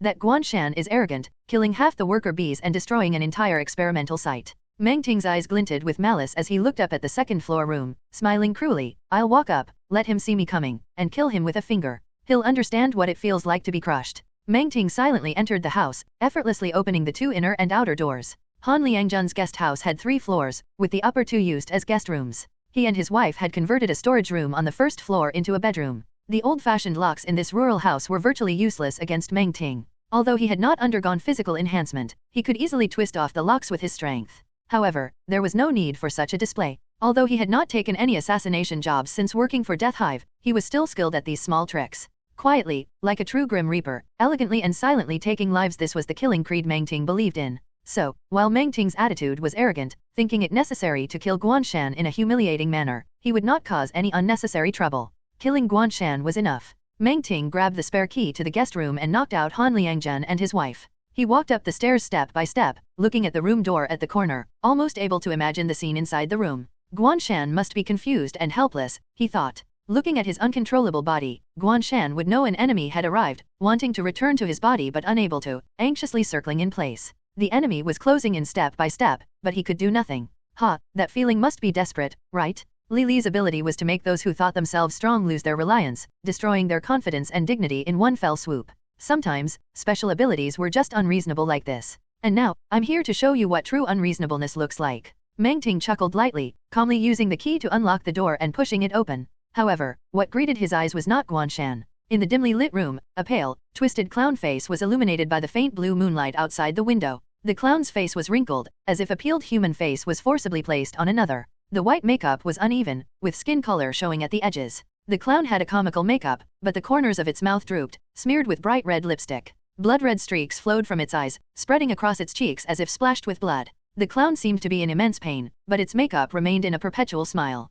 This contradictory and eerie image exuded a strange beauty. Moreover, the clown was semi-transparent, covered in ghostly flames, adding to its terror. The clown's eyes, stained red around the edges, seemed to burn with black flames, conveying a sense of madness. Grim Reaper? You really are one. The clown murmured to itself, then mockingly whispered, Hey, come here. I'm waiting for you. Buzzwoo. The clown instantly revved the chainsaw in its hand, the high-speed rotating teeth screeching as they cut through the air. Normally, such a long chainsaw would require both hands, but the clown wielded it single-handedly, holding a pistol in the other. Meng Ting's pupils contracted, his smile freezing, as several question marks popped up in his mind. Who the hell is this? Who is supposed to be the assassin here? Is it me? Or this clown with a chainsaw ready to dismember me? But he quickly understood. There was no way someone could suddenly appear in the room, and the familiar weapons and semi-transparent state made it clear to Meng Ting, even if he guessed with his toes. Oh, this is Guan Shan. Things were very different from what Meng Ting had expected, shocking him. Meng Ting looked closely and saw that these weapons were indeed Guan Shan's usual ones, and Guan Shan's body was still sitting in the chair not far away. Where Guan Shan got these weapons from, unless he explained personally, no one would know. But one thing was certain, he was more composed than Meng Ting had imagined. He not only quickly mastered the spirit form, but also, somehow, even as a spirit, he could use his signature spatial ability, bringing out his weapons to lay in wait. Normally, after soul capture, the spirit and body would be separated, making it impossible to use abilities. Meng Ting quickly hid his shock, coldly smiling, "Looks like I underestimated you, to have such skill. But even if you can use abilities in your spirit form, it won't change the fact that I'll kill you." A spirit form was not without combat capability, but due to its semi-physical nature, its strength and speed would be greatly reduced, sometimes to almost nothing. As long as Meng Ting could quickly approach Guan Shan's body and touch him, Meng Ting would win. Moreover, Meng Ting had special items against spirit forms. It seems he knows this too, trying to fool me with an empty city strategy, making me retreat. No way. Meng Ting took out an old bronze bell he had prepared, shaking it as he walked toward Guan Shan. Ding ling ling. This bronze bell, named Soul Capture Bell, shared its name with Li Li's ability. It could interfere with spirit forms, even forcing spirits out of bodies, though its duration was short. Most of the time, it caused people's minds to falter and souls to scatter, but for pure spirit forms without a body's protection, it was deadly. Ding ling. After shaking the bell twice, Meng Ting took a step, stomping on the floor with a loud thud. There was a loud snap.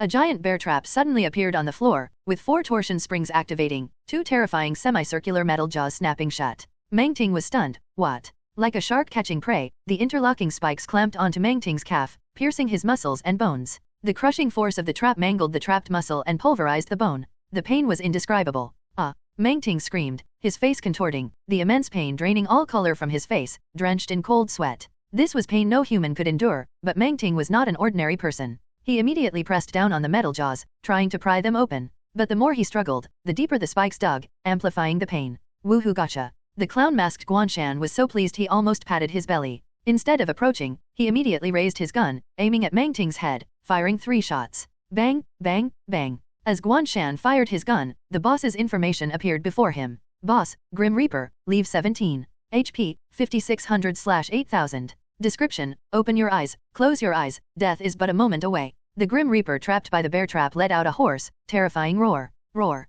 It had a shriveled, skeletal face, pale, ghostly eyes burning like ghostly flames, a long neck, and a body far larger than the door frame. Its body was composed of countless small limbs, hands, feet, hair, skin, or bones mixed together like being thrown into a blender, haphazardly pieced together, along with 4 larger claws. Additionally, many parts that hadn't been fully integrated sprouted from its body like branches, clinging to the walls of the cell with apparent vitality. Thus, its overall form resembled a hunched giant beast, draped in a luxurious black cloak, seemingly emphasizing its Grim Reaper identity. At least when it pushed the door and extended its hand, Guan Shan initially thought it would resemble a traditional Grim Reaper. Skeleton, black robe, scythe. Who would have thought that the hand pushing the door was merely a decoration? As for the scythe, the sharp, sickle-like bone spurs protruding from beneath the cloak, resembling insect mandibles, must be it. It's quite abstract. One of the Grim Reaper's massive claws held a pitch-black bell. When shaken, it emitted an ear-piercing, shrill sound like a scream. The bear trap Guan Shan had set interrupted the sound, but the initial 2 rings caused him severe discomfort. Ugh.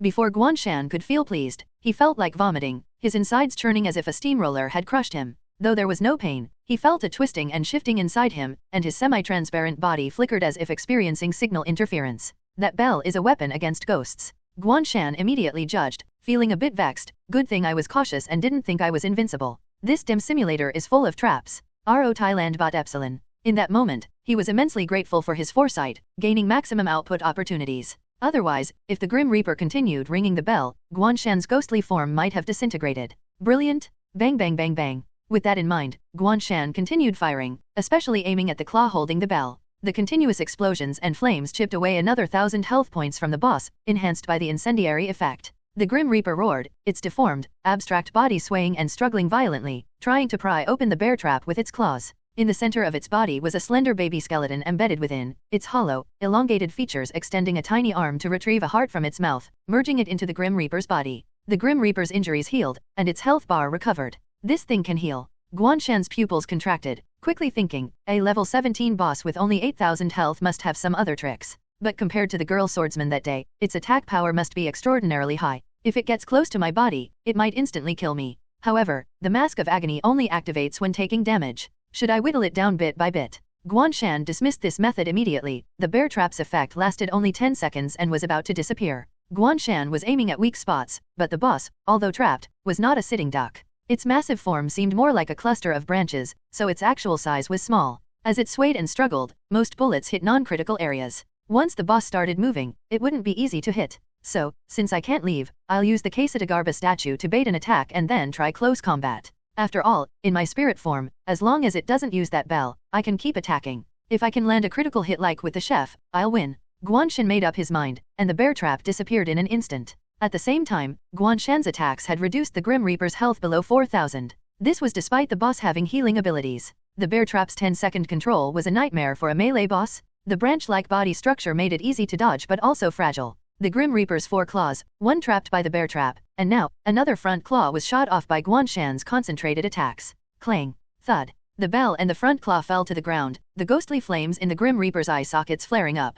It roared, crashing through the door, charging at Guan Shan with terrifying speed, its massive body almost filling the room. The unrestrained Grim Reaper moved like a ghost, instantly reaching Guan Shan's body. Guan Shan seemed unable to react, letting it pass by without blocking, only rushing in a moment later. The Grim Reaper leaned back, its skeletal face twisted with murderous intent, then spun, its branch-like body twisting midair, floating with eerie beauty. But deadly, as the sickle-like bone spurs rotated like a meat grinder, slicing towards Guan Shan's body. This was the Grim Reaper's scythe. Guan Shan took a deep breath, charging in while activating all his prepared items and skills. Quesadagarba statue immovable? The sickle bone spurs pierced through Guan Shan's body, generating a shield equal to his health, shattering almost instantly. Guan Shan's pupils contracted, his scalp tingling. This damage is insane. It's truly a one-hit kill. But now, there was no turning back, he could only go all out. Demonic markings blessing? Buzz. Guan Shan revved the chainsaw, its teeth spinning with a terrifying roar. Fortune favors me, give me a critical hit. He leaped, stepping on the Grim Reaper, slamming the chainsaw down on the baby skeleton at its center. I'm really scared. Meng Ting never imagined in his lifetime that he would face such a colossal setback. When the bear trap suddenly clamped onto him, he realized that he had fallen into a trap. This seemingly powerless Esper was far from the helpless, panicked individual he had expected. On the contrary, he seemed prepared for this encounter. This is impossible. Meng Ting felt as though he had truly encountered a ghost. He couldn't fathom it. How could he remain so calm and composed if he could be captured by soul capture so easily? Mental abilities are inherently subjective, meaning the willpower of both the Esper and the target matter. Abilities like invisible presence and soul capture are naturally resisted by those with strong wills, such as Espers, who possess inherently stronger wills than ordinary people. Guan Shan's reaction, akin to that of a common person, suggested that he lacked any significant willpower, making him an anomaly among Espers. Such a person should be blustering but empty inside, brave but foolish, right? Meng Ting thought, based on his experience and Guan Shan's various achievements. However, Guan Shan's actions contradicted this belief. Thus, Meng Ting, amidst excruciating pain, entertained a bizarre thought: no energy level, and totally susceptible to special type abilities. Could he really be a normal person? But such an idea was preposterous. Guan Shan had just demonstrated space-related abilities before him. How could he be a normal person? So he's using himself as bait, pretending to be vulnerable to lower my guard, then ambushing me? What a ruthless guy. Meng Ting tried to stay conscious through the pain, dodging Guan Shan's bullets with maximum effort. Despite not having physical enhancement abilities, his body had been modified by the organization, granting him reflexes and strength at a low D level, enough to dodge most vital shots. The incendiary rounds, however, complicated matters by causing secondary burns, leading to severe pain and rapid blood loss, slowing him down. He barely avoided getting shot in the head multiple times. SHHH. Realizing the dire situation, Meng Ting gritted his teeth, took a deep breath, and pulled out a small 10-centimeter long syringe from his pocket, injecting himself with its contents. This item was given by the organization, a concentrated version of Ascension Candy, called Concentrated Ascension Serum for Espers. Unlike the regular Ascension Candy, which could awaken abilities in ordinary people, this serum enhanced an Esper's abilities comprehensively, even allowing Meng Ting to use his power twice. It was a potent blend of healing and enhancement but extremely precious, with each drone bee receiving only one dose. To think I'd be forced into using this in one encounter. If I don't kill you today, my reputation as the Grim Reaper's scythe is done for. Meng Ting, filled with determination, prepared for a fatal strike. Strength surged through him, and as he braced to pry open the bear trap, it suddenly vanished. Meng Ting hesitated, and his arm was shot, breaking it. He looked at the ground, seeing the bell and his arm. He was furious. Great, you're dead. Meng Ting wasted no time, instantly appearing beside Guan Shan's body in the chair. Guan Shan seemed unresponsive, reaching out before charging. The Grim Reaper's scythe didn't allow any chance to retaliate, quickly pointing a finger at Guan Shan's nape. The touch of skin felt real, almost making Meng Ting smile. He had killed countless times effortlessly, but Guan Shan's body showed no signs of the usual decay and disintegration. Meng Ting was stunned. Despite touching Guan Shan's body, nothing happened? It's useless? How is this possible? Meng Ting's disbelief turned to a grimace as his worldview shattered, doubting his power. Refusing to believe his power had failed, Meng Ting reached out again, but Guan Shan's ghost form kicked him over with tremendous force. Zzz. The chainsaw roared, and the masked man raised it high before driving it down. Blood splattered, covering the man's body and mask, merging with the blood streaks on the mask. Minus 3124. A massive blood-red number appeared before Guan Shan. It was a critical hit. The blessing markings really do increase luck. Guan Shan was overjoyed. His body, covered in glowing white runes, had split the baby skeleton at the Grim Reaper's center with the chainsaw, which remained lodged in the creature. The poison ointment took effect, dealing increasing damage. Victory was near. However, the next moment, the Grim Reaper swiftly regenerated, and its wounds healed rapidly. Guan Shan watched in disbelief as the nearly depleted health bar refilled, his heart sinking. Damn, a second health bar. What is this? Heh, did you think this was over? Meng Ting, eyes flashing coldly, sneered. The concentrated ascension serum was only now taking effect. His wounds healed instantly, and he summoned the bell to his hand with telekinesis, granted by the serum. Meng Ting stood, shaking the soul capture bell. Ding-a-ling. Guan Shan felt the crushing sensation again, turning pale, dizzy, and on the verge of collapse. This is the end. His spirit wavered, nauseous, seeing the Grim Reaper raise its scythe. But the white runes on Guan Shan's flickering body grew clearer. You have attracted the gaze of a void entity. The simulator thus spoke. You have attracted the gaze of a void entity. When Guan Shan heard the simulator's prompt, he widened his eyes, feeling like he was about to vomit blood both physically and psychologically. With the Grim Reaper's scythe threatening his life and the soul capture bell beckoning his soul, this was a life or death moment. And now, the simulator tells him he's attracted the gaze of an incredibly rare void entity? Don't think I haven't played tabletop games. Any horror game with void involved must mean an eldritch god is in play. Being under the gaze of an eldritch god? Is that supposed to be good luck? You call this getting luckier? Seriously? Guan Shan cursed inwardly. In this situation, anyone would shout, I'm doomed. What happened next would be etched into Guan Shan's memory forever. The moment the simulator's prompt sounded, the entire world fell silent. The chainsaw's roar, the bells ringing, the wind's howl, the heartbeat's thump, the breath's rhythm, all fell into absolute silence. It felt like being in a horror movie where something dreadful was watching, causing an involuntary breath-holding. Even the room's light dimmed as if something had stolen it. A chilling sensation crawled up Guan Shan's spine, reaching the back of his head, like a cold, wet hand sliding over his skin, making him shiver. But the extreme danger made his brain ring alarm bells, telling his body, don't move, do not move. It was an indescribable feeling as even thought slowed to a halt. Everything seemed to lose its presence. Meng Ting also sensed this anomaly but couldn't resist the overwhelming instinctual fear. This was fundamentally different from the training he had received to counteract instincts as a killer. Soon, even thoughts ceased to exist, rendering humans mere meat on a chopping board. However, during this phenomenon, the runes on Guan Shan's body grew brighter, forming a blazing white torch, making him conspicuous in the dark. Perhaps because he was in a spirit state, Guan Shan was less affected and could continue thinking. As everything seemed to freeze into a still picture, one thought emerged, it feels like, someone is watching me. When someone is being watched, intuition naturally reacts. Guan Shan's dulled thoughts couldn't grasp the danger fully, so he instinctively glanced towards the source of the gaze, the cell door. The door, partially broken by the invading Grim Reaper, was wide open. Outside the door was an eye, almost one-third the size of the door frame, staring at the cell's occupants. Guan Shan froze, his eyeballs locked in place, directly meeting the eye's gaze. The enormous eye shifted left and right, retreating slightly, revealing several more eyes. In the darkness, an indistinguishable figure squirmed, appearing to be peering into the cell. The scene reminded Guan Shan of a child crouching down to observe an ant nest, contemplating whether to crush a specific ant or flood the nest entirely. Cold sweat covered Guan Shan's forehead and back. He was too tense to swallow, silently cursing his bad luck. Because, at this moment, he was the brightest figure in the cell. Yes, the brightest. Guan Shan felt like a 1,000-watt light bulb, enough to blind anyone.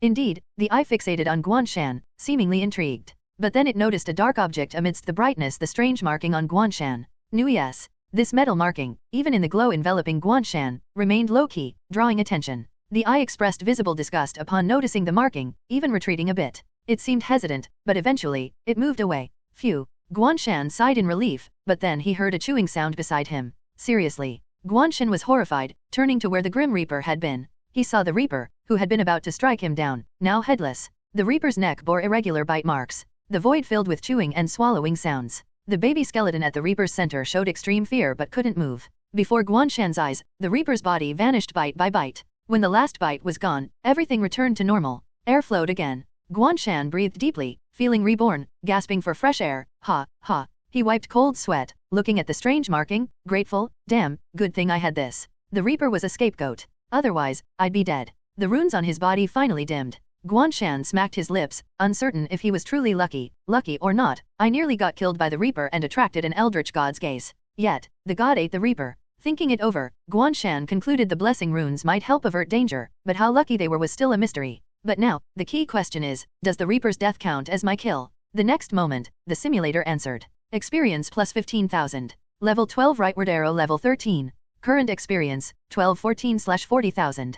Current health, 4,607. Final boss defeated. Simulation ending, scene will be destroyed. Please leave promptly. Countdown, 0059. Yes. Guan Shan's eyes lit up, reinvigorated by the massive experience gain, leveling him up again. Perhaps because he summoned the god, the simulator credited the kill to him. Suddenly, his vision blurred as his soul returned to his body. The view shifted. Guan Shan sprang up. The first thing he did was wake Shen Dinghua. The simulation's destruction could affect reality, and he couldn't let Xiao Shen get hurt. Half asleep, Shen Dinghua, cheeks flushed, rubbed her eyes, confused. Xiao Shan, what's wrong? I was just dreaming about eating cake. This glutton. Guan Shan, amused, scooped her up and ran. No time to explain, we need to go now. Guan Shan first broke free from the chair that had bound him, carrying Shen Dinghua out of the cell. Along the way, he collected the loot dropped by the boss. What he saw was still a long corridor, flanked by similar cells, the floor and walls covered in thick, dried bloodstains, and piles of congealed non-Newtonian fluids that needed censoring. There were also souls killed by various torture devices, lying in the cells or the corridor, some even nailed to the walls. It seemed the theme of this scene was more like execution records rather than disembodied souls. Of course, only Guan Shan found these sights disgusting and terrifying. Though he knew these were simulated, they felt very real to his senses, making it hard not to be afraid. For instance, Guan Shan still remembered the corpse nailed to the wall. It looked horrifying, but its original form was actually strings of garlic and dried chili peppers. But would he dare to touch it? Definitely not. Who knew if these things, now just set decorations, might suddenly open their eyes and scare him later. Guan Shan, naturally timid, remained vigilant to avoid losing face in front of Xiao Shan. Shen Dinghua, nestled in his arms, buried her head like a kitten, her soft cheeks pressing against his chest, making her look plump and adorable. She pouted and whined, I didn't get enough to eat. Xiao Shan owes me a cake. Guan Shan raised an eyebrow. What a sly trick, counting a dream cake as real. Shen Dinghua looked up at him, her eyes sleepy and moist, clearly not fully awake. She suddenly opened her mouth and bit Guan Shan's shirt, mumbling, starving. All right, if Xiao Shan says so, then it counts. She's so cute, she's always right. Guan Shan, lacking principles, changed his mind. He gently pulled his shirt out of Shen Dinghua's mouth and quickly ran downstairs. Reaching downstairs, Guan Shan's heart sank. He sniffed the air, his expression turning serious. There was a strong smell of gas. This can't be part of the cell scene, so, it must be in reality. Guan Shan's face grew more solemn. He had used incendiary rounds upstairs, the fire must be spreading, and the gas had been on for a while. He kicked open the door, sent Shen Dinghua outside, and returned to the room where Han Liangjun and his wife slept, finding them in a deep sleep. He didn't wake them, but carried them both outside. No. Han Liangjun woke up in confusion, startled. Guan Shan briefly explained the possible gas leak and that he was saving them. The house behind them exploded into flames. Han Liangjun stared blankly at the scene, fully waking up. He quickly woke his wife and shouted, Fire! Fire! Call 119. The whole village woke up, chickens clucking and dogs barking, everyone busy and in chaos. Guan Shan, reduced to a bystander, watched the house turn to rubble as the countdown ended, thinking, the simulator is still the same, always loving explosions. He felt uneasy about involving the Han couple, considering giving them money to rebuild. But Han Liangjun said, it's okay. To be honest, this inn was going to be renovated anyway. We stopped advertising but still hosted travelers like you at a discount. He pointed to the bamboo forest. We moved to the farmhouse near the forest long ago and bought 2 houses for rent. We're not short on money. We should thank you for saving us, not the other way around.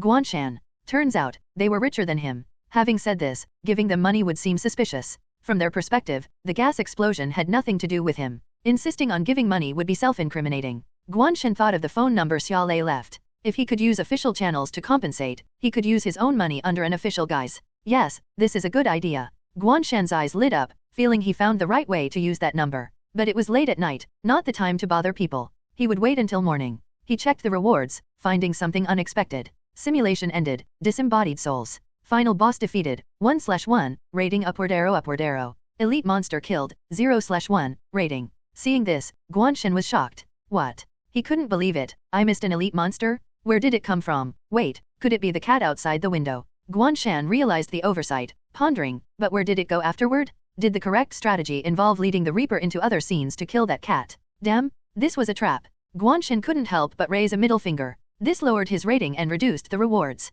But there was no choice, just dealing with the Reaper was a narrow escape, adding an elite would have been fatal. He wasn't sure if this was good or bad. Sigh. Guan Shan adjusted his mindset, telling himself missing monsters would be inevitable as difficulty increased. He would get used to it. He continued checking the interface. Obtained, Soul Capture Bell X1, Folding Combat Knife X1, Reaper Fingerbone X1. Rating, excellent, most items retained. Your backpack, jostled on the journey, dropped Folding Combat Knife X1, please mourn. Reward, Game Coins X7000, Skill Point X1. Achievement unlocked, Missing 1, first time not killing all monsters in a scene. Achievement reward, Game Coins X233. All rewards have been sent to the backpack, please check. Settlement complete, please wait for the next simulation. Damn, jostled on the journey, this simulator is really cruel, even mocking me with achievements. Guan Shan twitched. If the simulator had a physical form, he would have beaten it 3 times over. But fortunately, the lost item seemed the least valuable based on names. Xiao Shan, look. Shen Dinggua's voice called from the side.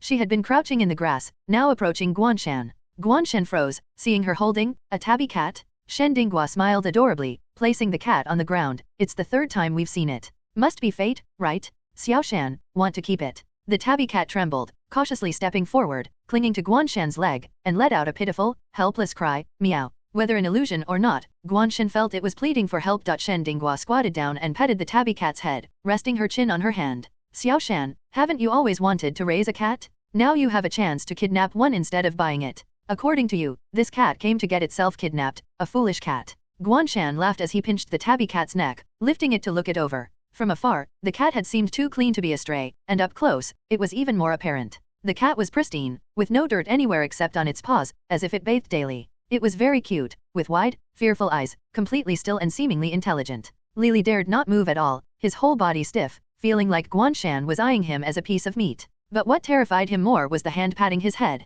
Every time the hand pressed a bit harder, Lily felt like his head was about to pop off. If he dared show any sign of resistance, he might end up like Meng Ting. Too scary, too scary. The image of what he saw earlier upstairs made Lily shiver uncontrollably, meowing softly in fear. His voice quivered with terror, but thanks to the natural qualities of the tabby cat's body, it still sounded very cute. Cute? Damn it, he was once one of the top 10 members of Death Hive, countless lives lost under his soul capture. Now he was reduced to selling cuteness to survive? Once despised, this cat's body was now his lifeline.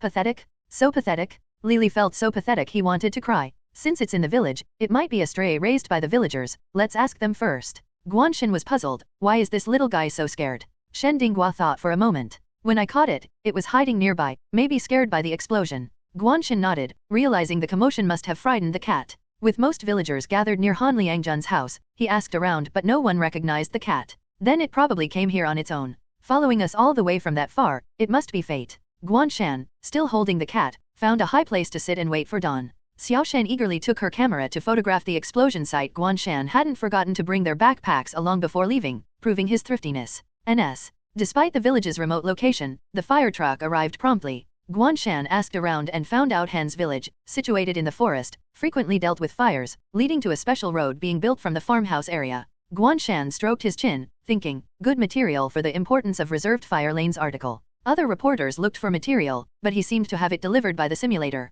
Not a good thing. Guan Shan hoped the simulator would open scenes in deserted places next time. Suddenly remembering something, Guan Shan looked at the tabby cat. Oh, a female cat. I was planning to take it to the vet for shots and then spay it. Lily. Should he smile at the brutal truth that he was actually in a female cat's body? Guan Shan pondered. Wait, yeah, female cats need to be spayed too. If they go into heat, it'll be too torturous. Lily. Should he keep a positive attitude about the brutal fact that he couldn't escape spaying even as a female cat? Positive, my foot. His mentality was collapsing. Damn it, too humiliating? A scholar can be killed but not humiliated? He'd rather die than live in disgrace. Lily's last shred of human dignity made him kick and struggle, protesting with loud meows. Meow meow meow. Guan Shan watched the struggling cat in his hands, pondering before realizing, oh. He gently spoke, it's cruel to spay a cat without having offspring. That might be too harsh for the cat. Lily's struggles weakened slightly, thinking, at least you know you're being cruel. Guan Shan continued, let's do this, after the shots, we'll send you to a cattery for breeding. Find a few healthy male cats, have a litter of kittens, then spay you? Lily's pupils shook, feeling utterly hopeless.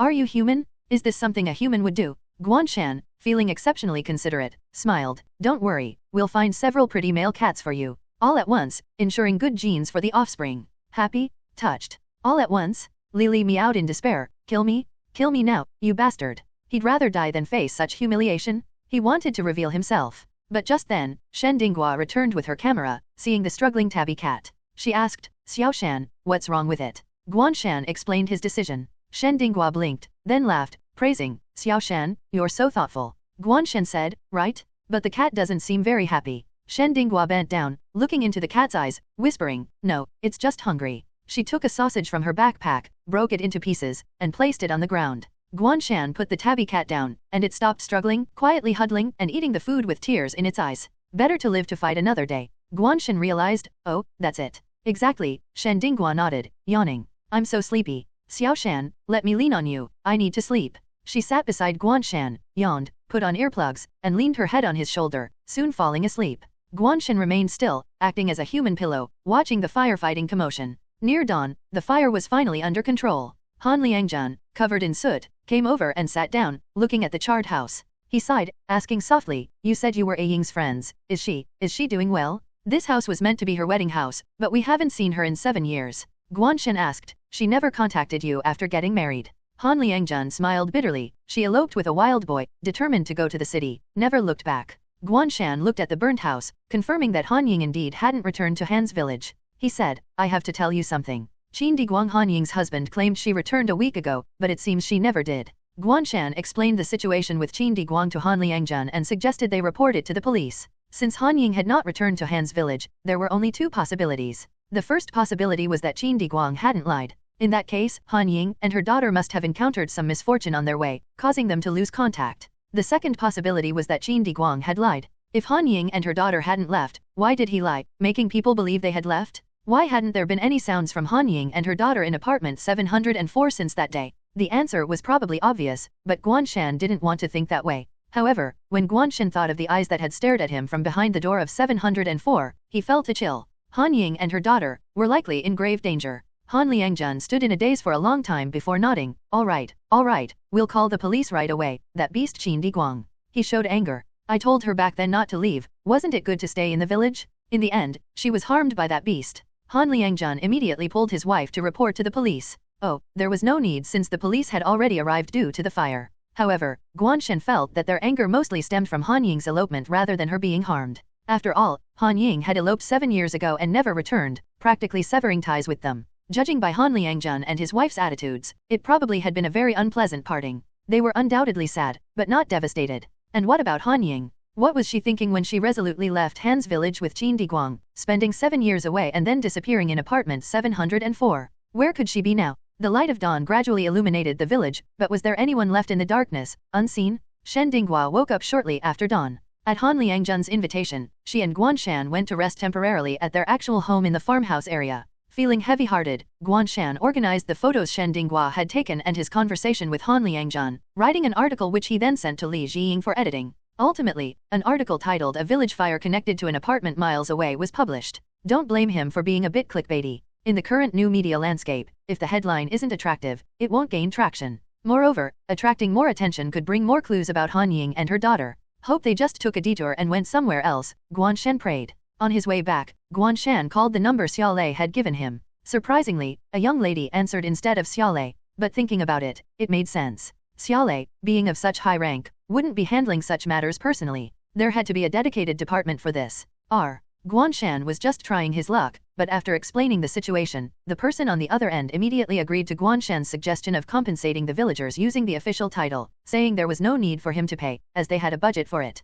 They would send someone over soon. While Guan Shan was still pondering how soon would be, the firefighter team leader, who was preparing to clean up the fire scene, received a notification to pause their operation as there was an emergency elsewhere needing their assistance. Another team would come later for the village. As the firefighter team left, the special security group's logistics team arrived to take over. To ensure they could respond at any moment, the logistics team had been following Guan Shan. Even if he hadn't called, they would have come to take over soon. This squad had been following Guan Shan all along, reporting his movements to Xiaolei while Lin Shuman stabilized her abilities. The squad captain held an energy detector, moving through the charred remains, his face growing serious. There's a strong energy signature, reaching C7 level. The one who came should be a drone B. To kill a drone B level Esper head-on, his strength is probably even higher than Captain Gauss. A tall, thin team member surveyed the exposed ruins, puzzled. But, where's the body? Yes, where was the body? Everyone in the logistics squad had this question. The collapsed ruins were clear, with all the charred furniture, floors, and walls in view, but there were no signs of a body.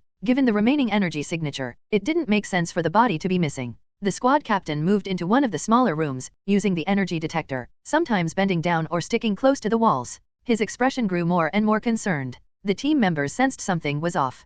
"Captain, what's wrong? Found any clues?" The squad captain took a deep breath. "I think I found where the body is." He pointed to the floor. A team member asked, "Underground?" The captain shook his head and then pointed to the walls. The team member was stunned. "In the walls." The captain's finger circled the room, pointing at the charred marks. "These are all him." Switching tools, he scraped off a small piece of what looked like charred marks. The harder pieces crumbled quickly. The squad captain felt his scalp tingle. He picked up a small fragment, saying, "This is probably his skin." Other pieces were soft and sticky. The squad captain swallowed involuntarily. "And this is his body." All the team members instinctively stepped back, horrified, feeling their stomachs churn. As they looked at the room again, they realized that the entire floor and walls were uniformly covered in such charred material. The team members trembled, unable to imagine how a complete person could be turned into such a state. Seemingly vanished, yet actually ubiquitous. After a long journey, Guan Shan finally brought Shen Dinghua back home. Standing at the door, Guan Shan stopped in his tracks. Shen Dinghua took a step forward, then turned around and tilted her head when she noticed him standing still. "What's wrong, Xiao Shan?"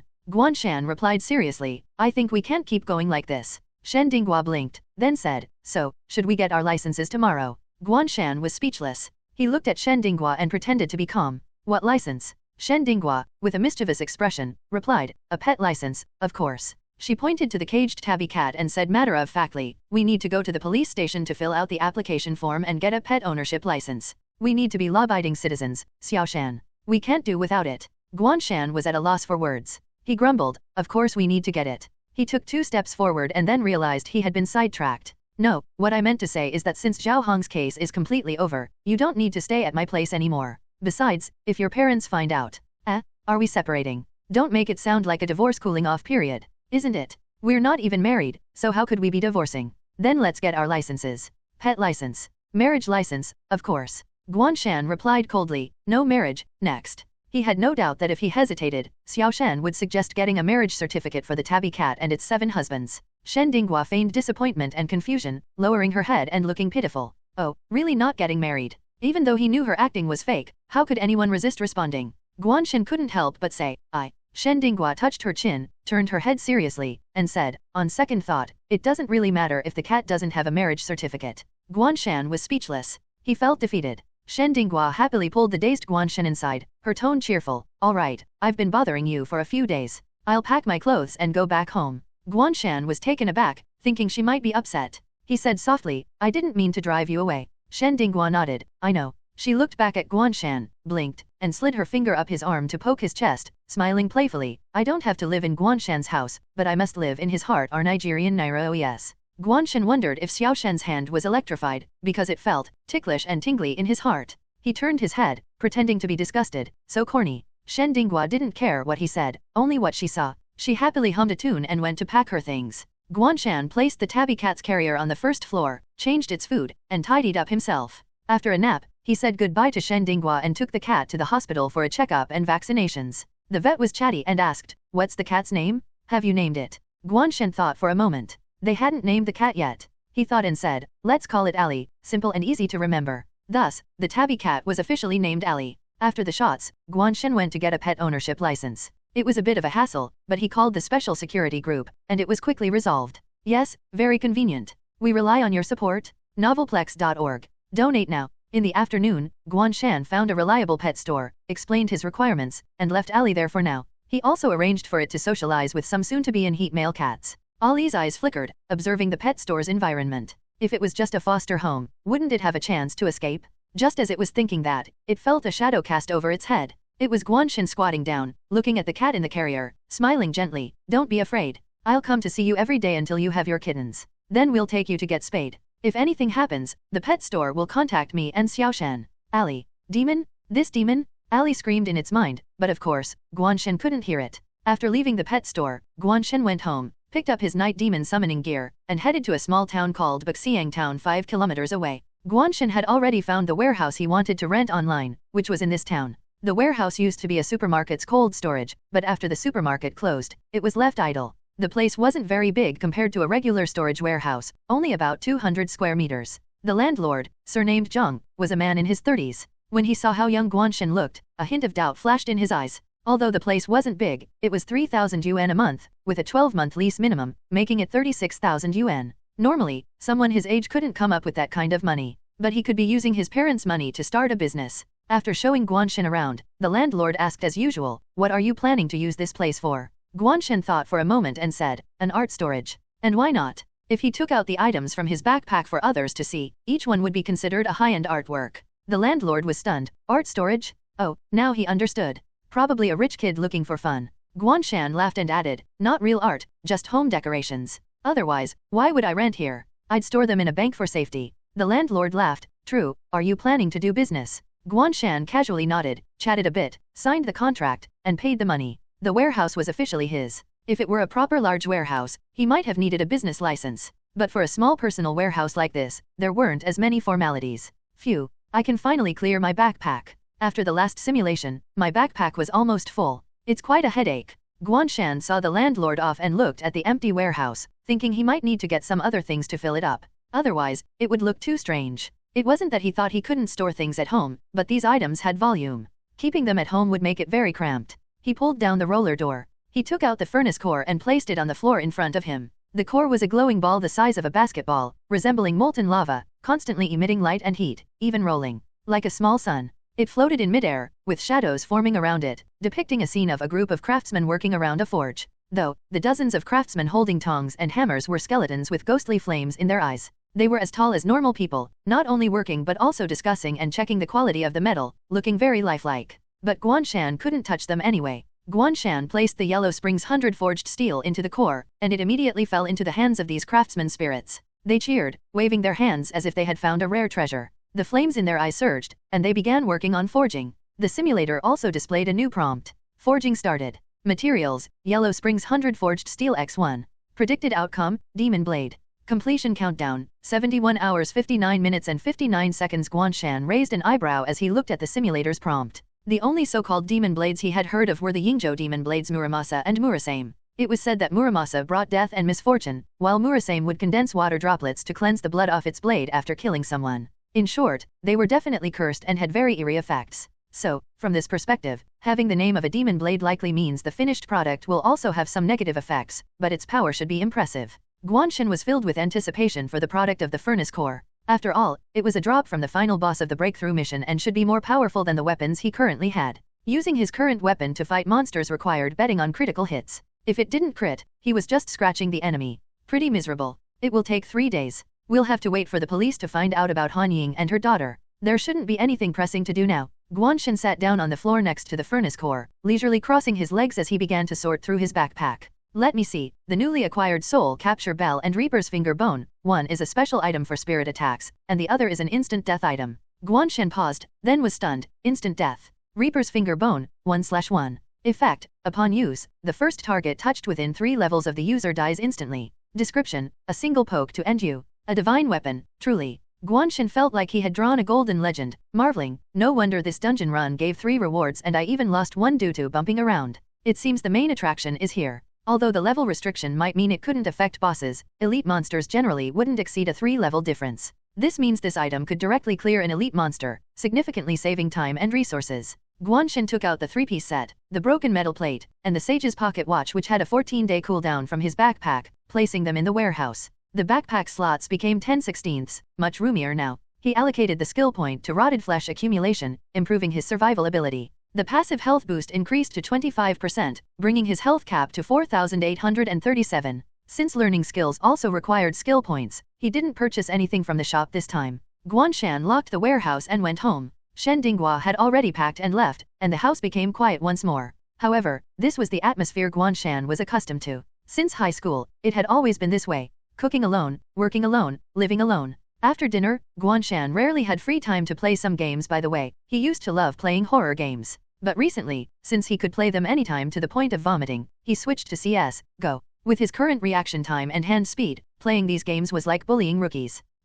But that was the goal, headshot after headshot, very stress relieving. After winning 11 games effortlessly, an opponent with an anime avatar and the ID Cool and Flat Yuki Nashida thought he was hacking, not only threatening to report him but repeatedly emphasizing it. Guan Shan simply chased this guy down, and the person eventually logged off. When they came back, they said angrily, "You started it." Then shot him, killing Guan Shan's character instantly. Guan Shan raised an eyebrow, nearly laughing out loud. Well, an aimbot that locks onto heads. You're even worse than the simulator? But in games, as long as the hack wasn't too extreme, it could be countered with reaction time and hand speed. Guan Shan decided not to hold back. After respawning, with only one teammate left, he pulled off a reverse sweep, taking down 5 opponents. For the next 4 rounds, he continued the same way, mercilessly killing both the hacker and regular players, making them look like idiots. Regardless of how the opponents felt, Guan Shan was thoroughly enjoying himself. It was exhilarating. Guan Shan removed his headset, stretched, and sighed, if only the simulator could let me have this much fun. But that's impossible, everything comes at a cost. In the game, he bullied players, in the simulator, monsters bullied him. After logging off, Guan Shan received a friend request from Cool and Flat Yuki Nashida. Out of boredom, Guan Shan accepted. Cool and Flat Yuki Nashida, how did you do it, beating a hack? Guan Shan was a bit surprised, he expected the guy to come over and curse him out, but instead, he was asking for advice. Mountain beyond mountains, I wasn't hacking, I just had a better hack. Cool and Flat Yuki Nashida, don't tease me, I was wrong. I just had someone check. You're a true pro, not a hacker. I couldn't see it before. Mountain beyond mountains, I was really hacking. Cool and Flat Yuki Nashida, really, don't tease me. You're not a hacker. Mountain beyond mountains, you can't see it because I use physical hacks, outside the game. Cool and Flat Yuki Nashida? Guan Shan laughed at the string of confused question marks and, seeing it was getting late, logged off the game. After washing up, he returned to his bedroom, sat at his desk, and opened the curtains. He saw that the light in the villa across the street was on, and after a few seconds, the curtains opened, revealing Shan Dinghua in her pajamas, waving her small hand with a smile. She then looked down and fiddled with her phone. Guan Shan instinctively took out his phone and saw a message. Winter Daphne, look at me. Guan Shan looked up. Shan Dinghua leaned close to the window, fogging up the glass with her breath, forming a white mist. She used her finger to draw a small heart on it. Then she looked at Guan Shan, smiling brightly, and mouthed, "For you?" Her gaze was more tender than the stars in the sky. The starlight might be obscured, but Shen Dinghua's gaze would always follow Guan Shan. Guan Shan thought that under this gaze, even if he was alone, he was never truly lonely. Seeing Lu Rui's reaction, Guan Shan realized he had said too much. Great, so it wasn't that. I spilled the beans. Guan Shan was speechless and quickly whispered, I didn't agree to it, just pretend I never said anything since it hasn't spread. What's gotten into you today, and why are the others acting strange too? Even Uncle Joe from the storage room started calling me brother. People might think my name is Guan Ji. Coming in early this morning, he almost thought he had traveled to another dimension. However, Lu Rui's focus was completely off. He exclaimed, you even refused it, as expected of Brother Guan, a role model for us all. He gave a thumbs up, his mind even more convinced. Only someone about to return to manage a family business would be so magnanimous, refusing a deputy director position so casually. So impressive. Guan Shan, annoyed, said, stop exaggerating and tell me what's going on. Lu Rui sneakily looked around, then quietly recounted seeing Guan Shan chatting with Xiaolei and asked, Brother Guan, do you have some kind of powerful background? Not at all. Guan Shan looked at him with a pitying gaze, smiling kindly, I think you should try writing novels, they might sell well. Special security group and he had a purely financial relationship. Xiaolei came with his people more to intimidate, not to support him. Using this to bluff would be foolish. Guan Shan explained, I've been doing well at work lately, and the editor-in-chief wants to promote me. Officer Xia also wants my help. Hearing this, Lu Rui curiously asked, you haven't been to the office recently, did the editor assign you a new task? He quickly shook his head, afraid of being silenced, waving his hands, no, if it's inconvenient to reveal, don't tell me. I'm just asking casually. Guan Shan laughed at his exaggerated gestures and told the truth, I'm managing the official blog now, and I did the interviews and write UPS for the recent news. Genuine work. He thought, now you should come down. Lu Rui's eyes widened, and he whispered, whoa, the anonymous reporter who cracked the Zhao Hong case was you. In an instant, he thought of many things, Batman? Spider-Man? Gasp. A regular reporter by day, secretly managing a family business as a Dragon King, and at night, transforming into a vigilante. Lu Rui could only think, Superman is right beside me. Guan Shan. Why did this guy's gaze become even stranger? The more Guan Shan denied it, the less Lu Rui believed him and became more convinced of his theory. Lu Rui put down the tea, sighed, and nodded, I understand, keeping a low profile, I get it, same old routine. Guan Shan felt exhausted and sighed, no, you don't get it. Lu Rui made an okay gesture, with an implying look, I really understand. Don't worry, I won't tell anyone.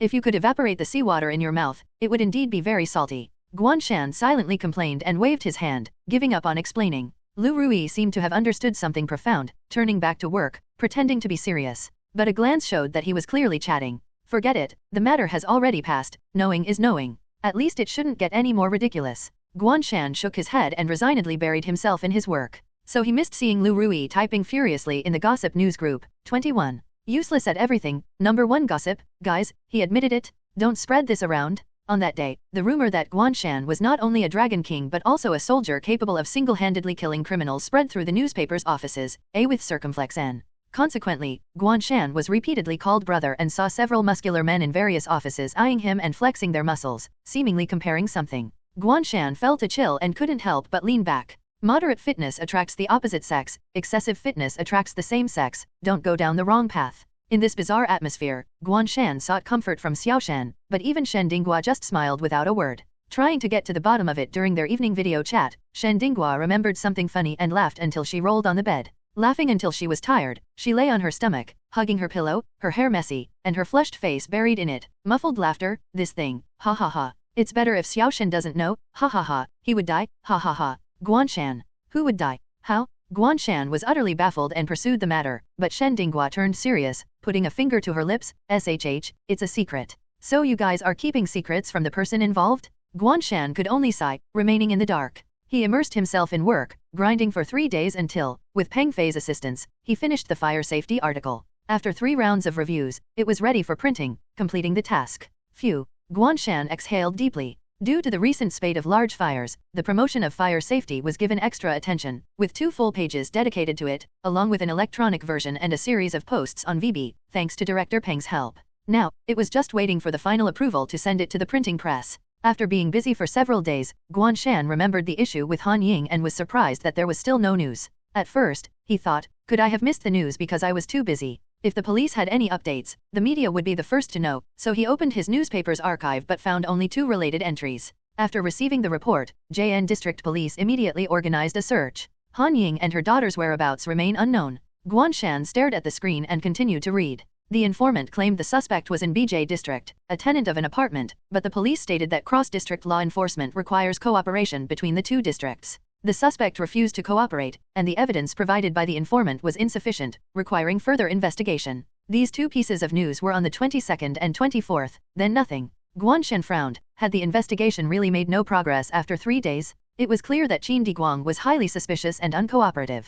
Why hadn't the police just broken in? A sinister thought crossed Guan Shan's mind. This explanation seemed like a delay tactic. He didn't know why they would delay, but he knew something was wrong. Seeing the weary faces of Han Liangjun and his wife in the archive, Guan Shan felt he needed to visit the apartment again. Although Guan Shan had this thought, it was still work hours, so naturally, he couldn't leave early. Normally, he would report before going out for field work, and since he was already working diligently, he couldn't just walk away in the middle of it. After finishing work in the evening, Guan Shan first visited the pet shop to check on Ali. Since the pet shop happened to have several male cats needing to breed, Ali was placed in an area with them to cultivate feelings. Perhaps out of sheer emotion, Ali had become a crying cat, tears constantly welling up in its eyes. Initially, Guan Shan was a bit worried and asked the pet shop owner if this was normal. But the owner, with a world-weary tone, explained that female cats without experience tend to be anxious and resistant, but it was not a big problem. It would improve with time. Guan Shan suddenly understood, but unfortunately, once Ali had kittens, it would have to be neutered. It probably wouldn't experience many mating sessions.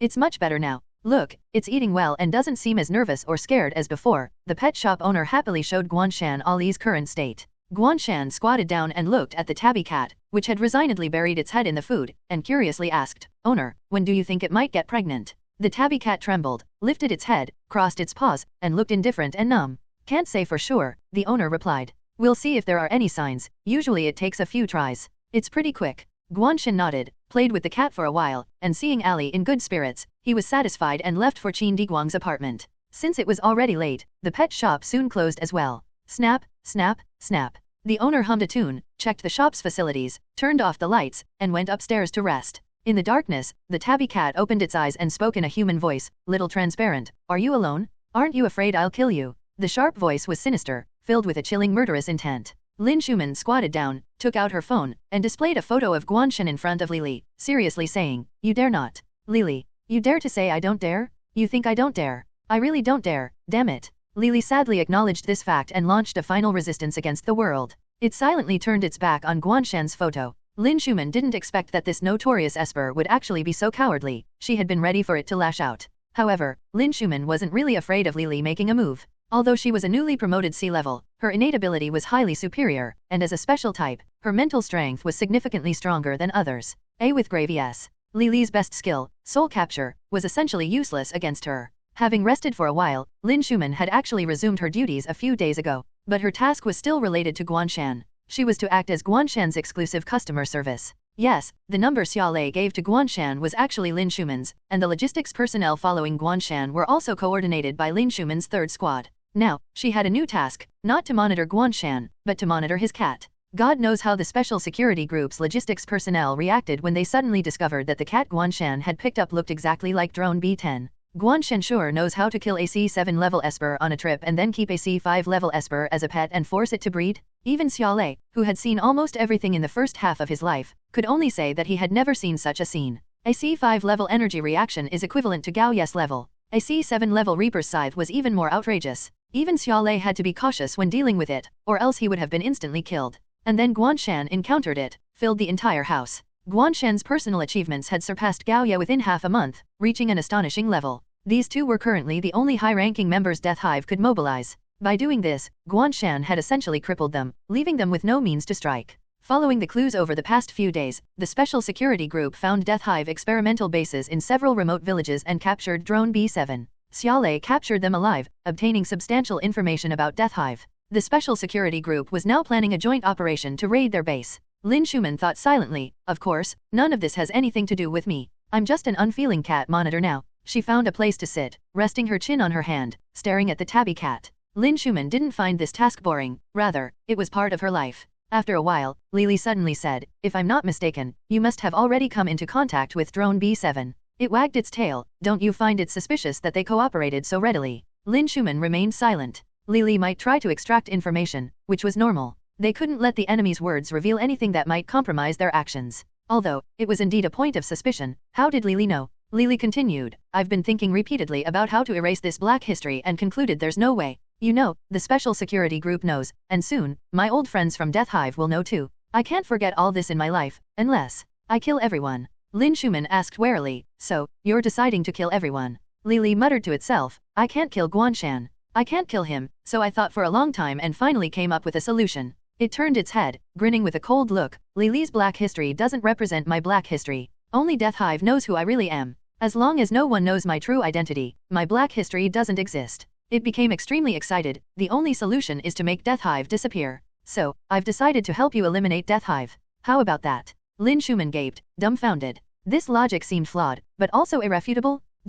Meanwhile, Guan Shan arrived at the apartment. He skillfully pushed open the door, walked into the stairway, and felt for the light switch on the wall in the dark. Click. Guan Shan was startled to find the light didn't come on. He took out his phone, tried again, but still couldn't turn it on. No power. But the elevator indicator light was still on, the red glow particularly eerie in the dimness. Guan Shan hesitated, swallowed, and decided to take the stairs. In this situation, taking the elevator was too creepy. However, what he didn't know was that an hour earlier, 3 college students seeking excitement had entered the same abandoned apartment and made a different choice. 1 hour ago, Yu Hong, a student at Hangcheng University, led his 2 roommates to this soon-to-be-demolished apartment building. Their only purpose was to have fun and test their courage. The 3 of them raised their heads, looking at the 10-plus-story apartment. The metal burglar-proof windows on the exterior walls had mostly rusted. Unknown parts creaked, and the rust marks washed down by rainwater looked somewhat like dried blood on the tiles. The apartment had long been emptied, but some clothes were still hanging on the balconies, creating strange shadows that swung in the night wind.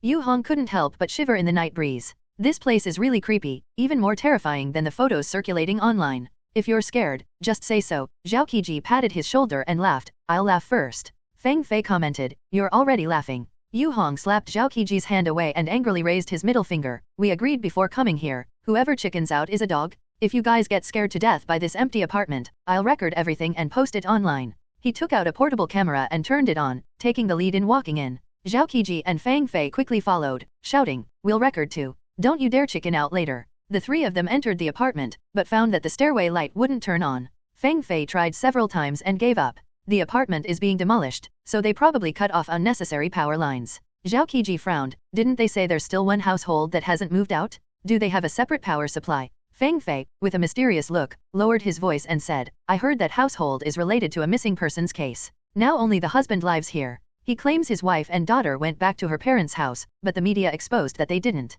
Her parents have already reported her missing. He glanced upstairs, and he's been in his room for over 3 weeks without stepping out or buying new food. Zhao Qiji shivered and said, no way, do you think he might have? Fang Fei turned on his phone's video recorder and aimed it at Zhao Qiji, scared. Zhao Qiji immediately said, get lost? Who's scared? You just want to scare me, right? How about we go check out that household first? Fang Fei sneered, sure, 704. The elevator is still working, let's take it up.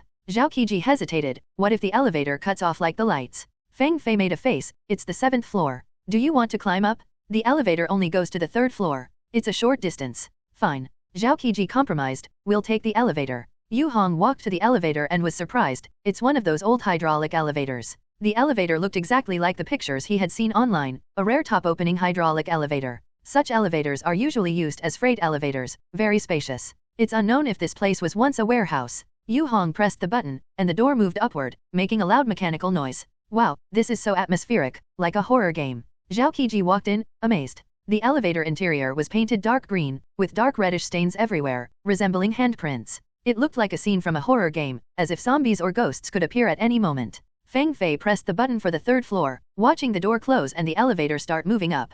The hydraulic elevator moved slowly but smoothly. The three of them wandered around, talking and laughing, with nothing happening. The initial tension had faded, and they all breathed a sigh of relief. It's just an empty apartment, nothing to be afraid of. Just scaring themselves. The elevator door opened with a loud noise echoing in the empty apartment. Fang Fei stepped out, seeing the only lit apartment on the 7th floor, and pointed it out to Zhao Qiji, that's it. You go knock. Zhao Qiji protested, why me? You come too. They pushed each other for a while before the elevator door began to close. Yu Hong, still examining the elevator stains, quickly stepped out but felt a chill on his neck. Touching it, he found it wet and slimy, like saliva. What is this? Yu Hong looked up, but heard a clattering sound, as if something was stuck. The elevator's indicator light flickered and then went out. Suddenly, the elevator stopped, and Yu Hong realized something was wrong. He took a step forward just in time to hear a loud bang as the floor disappeared under his feet. N-epsilon-S. As the other two realized Yu Hong's silence and turned back, they saw the elevator door drop rapidly, slicing Yu Hong's body in half. The other half fell to the 3rd floor. Shit, ah. The two of them trembled, then screamed, and ran for the stairs, not noticing that the door to 704 had opened. The cat's eye on the door had a turning eyeball, but there was no one behind it. Above Yu Hong's head, sticky liquid dripped down from the darkness, but there were no water marks on the wall. The elevator's noise turned into heavy breathing, echoing through the apartment. It was as if the whole building was breathing. This wasn't an empty apartment, it was a man-eating one. Guan Shan walked up the stairs, his phone's flashlight illuminating a small area ahead, surrounded by darkness. All he could hear were his footsteps and breathing. In this situation, it's easy to imagine things, like footsteps echoing as if someone was following, or a flash of something in the darkness, or a gust of wind feeling like someone breathing on the back of his neck. The empty apartment by day felt crowded at night. It felt like someone was everywhere. Especially the elevator, it always reminded him of bad things. It's not that Guan Shan was scared. He had considered taking the elevator, but part of the reason this apartment was being demolished was its age and poor maintenance. Many facilities were old and prone to failure. Alright, I'm just scared. Guan Shan admitted his cowardice.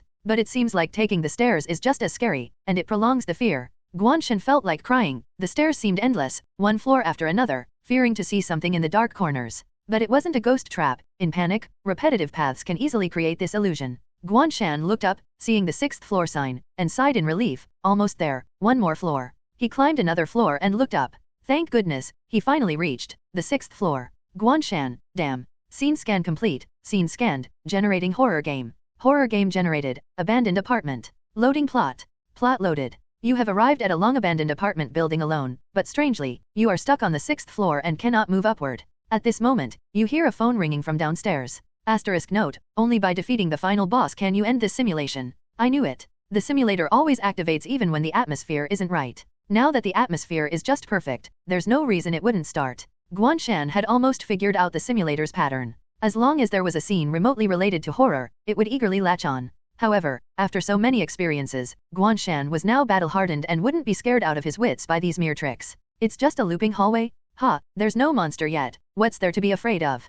Guan Shan sneered, directly taking out his nuclear-powered flashlight, cautiously walking to the balcony hallway on the 6th floor. He looked around and found that indeed, no monsters had appeared. The darkness was silent, with no sudden monster attack. Guan Shan breathed a sigh of relief, then muttered, "What a false alarm. Pick up your phone, somebody it's trying to get through." Suddenly, a loud and urgent ringtone echoed. Guan Shan shivered, his whole body tensed, almost jumping up. Damn. He steadied himself, remembering the simulator's plot. This is the clue, right? It's telling me to go downstairs. Guan Shan turned around, looking at the staircase below, finding nothing unusual. He listened carefully to the direction of the ringtone, finding it wasn't directly below but rather a bit farther away, possibly in a room. Still using the minion version of the iPhone ringtone. How playful. I should follow the sound and find the monster. Guan Shan walked down a floor, shining his flashlight, only to find the floor sign still read 6. It seemed he was truly stuck on the 6th floor. The ringtone kept playing for about 40 seconds before stopping, then started again after a while. Following the sound, Guan Shan found the public restroom on the 6th floor. This old, large apartment had a public restroom on each floor, perhaps for emergencies. Squeak. Guan Shan pushed open the half-closed restroom door, a strong stench hitting his nose. He couldn't help but cover his nose. Although it was just a moment, he could sense that besides the restroom smell, there was an extremely strong scent of blood. With ring above Nigerian Naira. His flashlight revealed the floor covered in chaotic bloodstains. It looked like someone had been attacked here and struggled desperately. It seems this person was dragged into the restroom by something. Guan Shan took a deep breath, his heart racing, tightly gripping his flashlight and gun, looking at the closed restroom stalls, slowly approaching. The blood trail was obvious, leading to the 3rd stall from the end. The phone ringtone rang for the 3rd time, coming from that stall. Fully armed, Guan Shan switched his gun for a knife. The weapon forged from Yellow Springs forged steel had emerged from the furnace yesterday, and it did not disappoint Guan Shan, with quite impressive stats and effects. Demon Blade Yellow Springs. Attack power, 1200. Effect, increases attack power by 1% per enemy killed, and self-repairs. Description, a sufficiently sharp long blade with red wave-like patterns on the black blade. When killing, it shines and flows, as if thirstily drinking the enemy's blood. A full 1200 attack power. No fancy special effects, just increases attack power with kills and basically zero wear, simple and effective. However, despite its high attack power, the knife needed to hit a target to be effective, meaning close combat, increasing the danger. If there was no way to maintain distance, Guan Shan would not choose to use a knife. Swallowing hard, Guan Shan carefully opened the stall door, gripping the knife tightly, ready for an ambush. We rely on your support. Novelplex.org. Donate now. But there was no monster, just a mutilated corpse. The corpse was twisted from head to toe, missing many parts, barely recognizable as a young man, lying in the restroom trench, with a cracked phone next to it. Guan Shan cautiously waited for a while before picking up the phone and quickly stepping back to a safe distance. The phone was covered in thick, coagulated blood, seemingly having been there for some time. The phone was fingerprint locked, but with the enthusiastic, forced, cooperation of the owner, Guan Shan unlocked it. The phone rang for the 4th time. Guan Shan, looking at the caller ID, felt he had to answer to find the boss's location. "Hello, don't come near, help, someone save me." The call connected, and a young man's trembling, incoherent voice came through. He sounded extremely panicked, almost crying. "I won't mess around anymore. You, Fei, save me, save me. Fei, say something." Unsure if it was an NPC or a trap, Guan Shan asked, "Where are you?" The young man hesitated, then delightedly exclaimed, "Fei,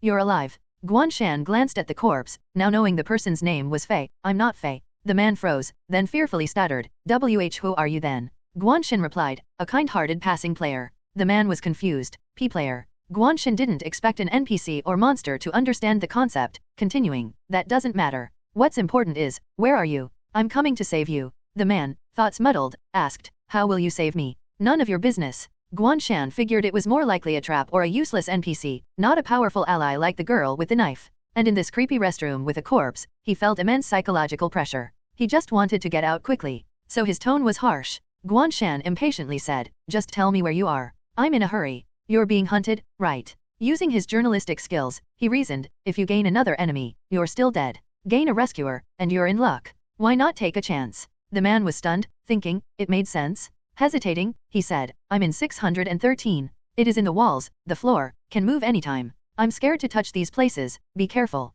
Guan Shan immediately scanned the walls and floor around him. "All right, I'm coming." He hung up and threw the phone into the trench, turning to leave.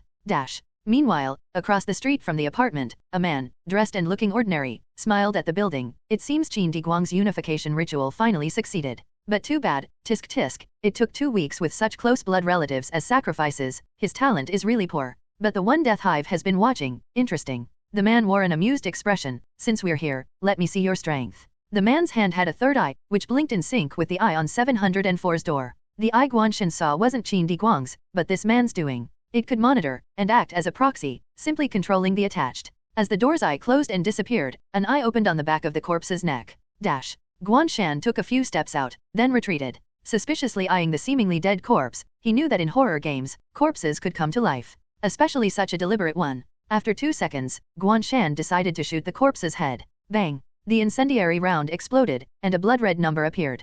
-1876. Guan Shan was shocked, it actually took damage. Bang! As Guan Shan blasted the head of the corpse on the ground, the eyeball on the back of the man's hand outside the apartment exploded simultaneously. This eyeball wasn't simply an ornament on his hand. Its nerves and tendrils were like tree roots deeply embedded into the man's arm, connecting to the entire limb, using his blood as nourishment. Now that the eyeball exploded, the man's arm split open, thick blood spraying out, corroding the ground into small holes. Ugh! The man's face turned pale, grunting in pain, clenching his teeth, looking incredulous. How is this possible? How did he find out? This method was undetectable by ordinary people. Because normally, who would suddenly turn back and shoot a corpse that was already dead? That would be insane. Even if they discovered it, there was no way they could shoot it right as the eye opened, without giving it a chance to react. Unless the person already knew this would happen. However, the contradiction was that he had already encountered Guan Shan earlier at Qin Diguang's door. At that time, Guan Shan had no reaction at all. No, not exactly. He seemed startled, but it was the same reaction any ordinary person would have.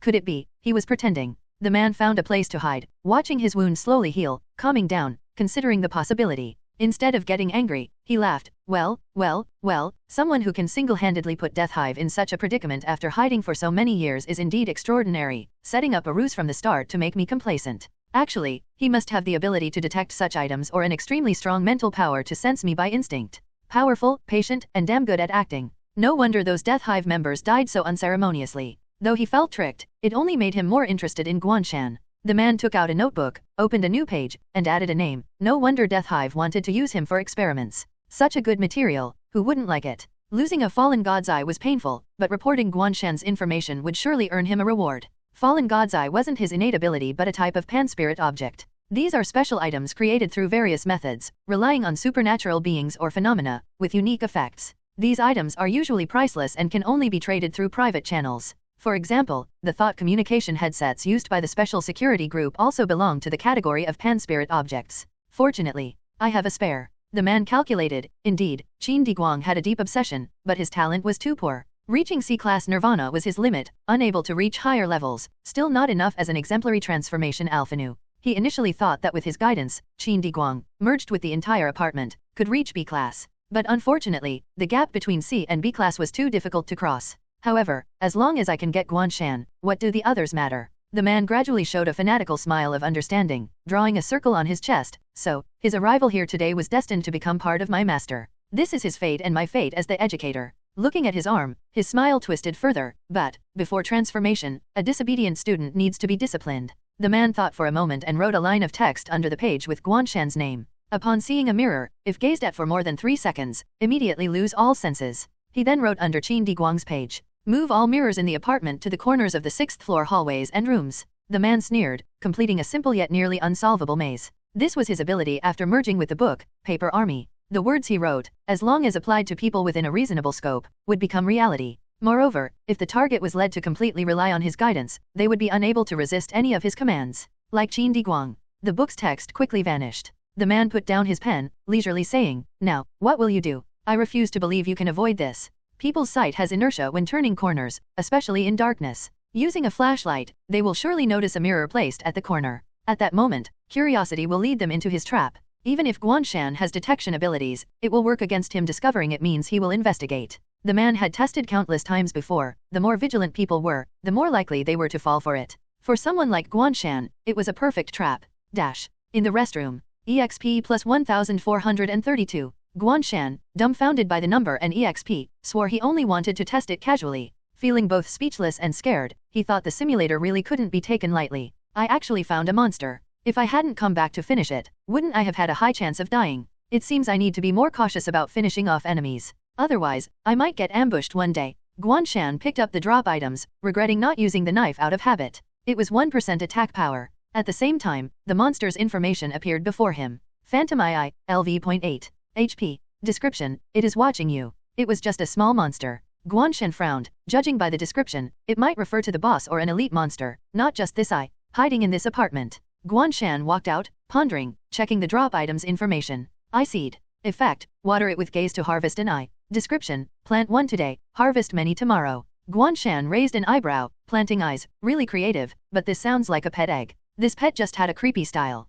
Never mind, keep it for now. Guan Shan exited the restroom, heading to 613 to find the NPC, but stopped suddenly, frowning. Were there mirrors here before? Across the wall from the restroom's left turn was a full-length mirror. A mirror? Why is there a mirror here? Guan Shan felt a twinge of doubt in his heart. Although he couldn't claim to have an excellent memory, he certainly wouldn't forget a scene he'd just seen. This place, at least when he entered the restroom just now, absolutely didn't have a mirror. It was just an ordinary wall. And placing a mirror here was quite unreasonable. Is the simulator acting up again? Guan Shan's first thought surfaced, concluding that this anomaly was a sign of an impending monster. He instinctively stepped back, keeping a close eye on the mirror, afraid that a monster might suddenly emerge from it. However, as Guan Shan contemplated whether to switch to his knife and take a closer look at the mirror, he saw in the mirror's reflection a woman standing behind him. It was an extremely blurry figure, with only pale limbs and long black hair visible. Her skin was swollen and bloated, standing half a head taller than Guan Shan. In the dark corridor, she appeared almost as tall as the ceiling, like an illusion. Half of her body was immersed in darkness, and one hand held a much smaller hand.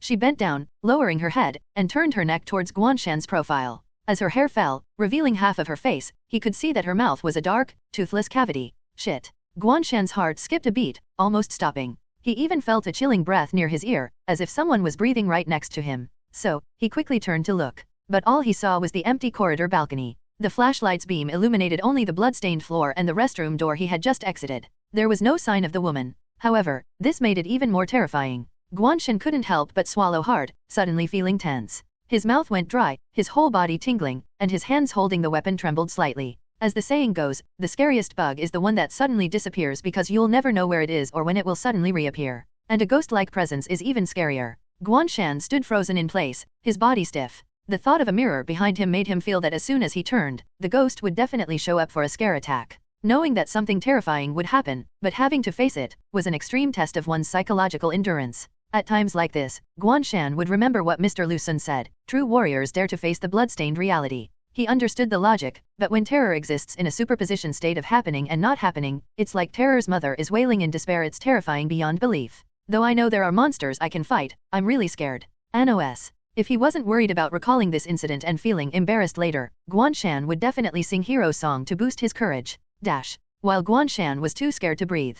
The man outside on the street frowned. What's happening? Why did he suddenly turn around? He could sense Guan Shan's movements through Qin Di Guang's descriptions, but he didn't know exactly what was happening or Guan Shan's state. Guan Shan had been so close to losing all senses by staring at the mirror. Why did he suddenly turn around? If he noticed something odd about the mirror, why didn't he just break it instead of freezing in place? From Qin Di Guang's descriptions, it seems he saw something in the mirror and turned to confirm. The man shook his head. This isn't a horror movie. Apart from him, there are only a few students in the apartment. Still, for Guan Shan, an esper, to act suddenly, there must be a reason. Wait, could Qin Di Guang have acted on his own and done something extra? The man squinted. Qin Di Guang's mental state after merging was not good, that's for sure. Though he usually didn't show it, it wouldn't be surprising if he suddenly did something. After much thought, the man decided to use his backup Fallen God's Eye out of caution. This time, he was smarter. The man wrote in the book on the page for Guan Shan, unable to detect the location of the Fallen God's Eye. In the ceiling, an eye suddenly opened, rotating to look in Guan Shan's direction.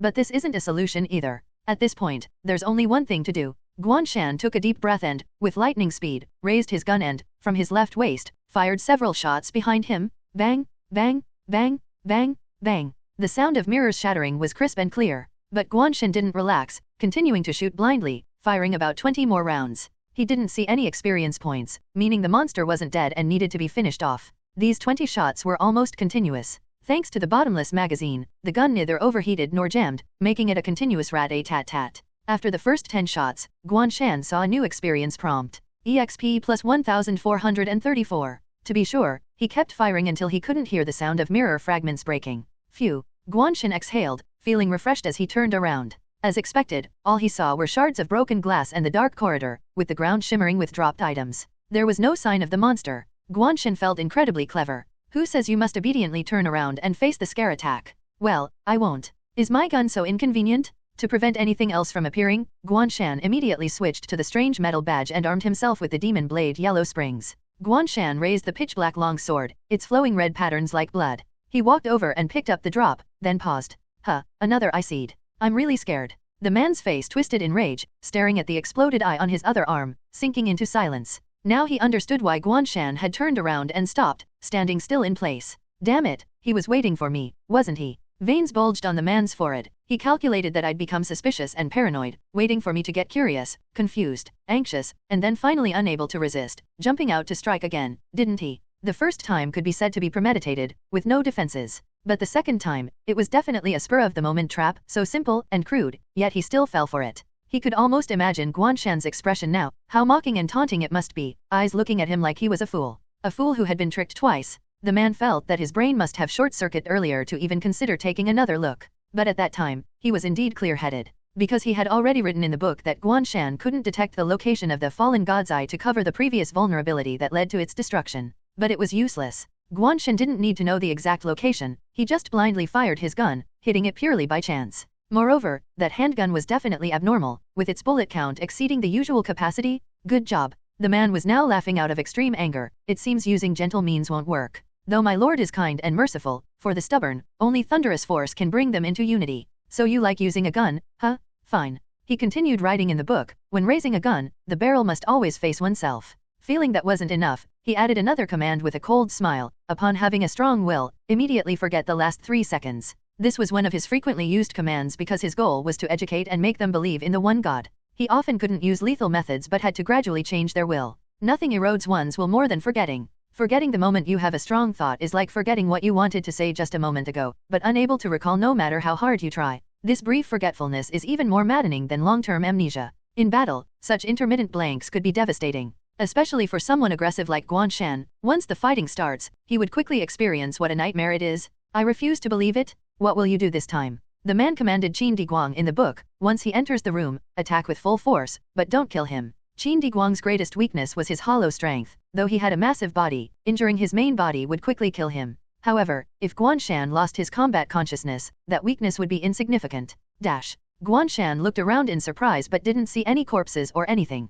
Could it be, this eye can attach not only to corpses but also to spirits? After thinking for a while, this was the only conclusion he could reach. Otherwise, it was hard to explain why another one of these things appeared here suddenly. Guan Shan convinced himself and nodded. I see. It seems these mirrors are crucial to the monster's existence, and they must be shattered. In horror games, like Silent Hill P.T., where you keep circling back, repeating the same environment, suddenly finding something new means it's either a clue or a monster. Oh, the structure of this apartment was a shape, with an atrium in the middle and interconnected corridor balconies. Guan Shan scanned around with his flashlight and noticed that all corners, including the opposite side, had reflective surfaces. So he circled around, smashing all the mirrors. Unfortunately, although the bloated tall woman in the mirror appeared a few more times, there were no additional kill notifications or experience points. After seeing the woman several times, he noticed that her hand seemed to be pointing upwards. Guan Shan rubbed his chin, pondering, is this a sign to go up? Is this woman really a monster? Why does she seem quite friendly, and is that a little girl with her?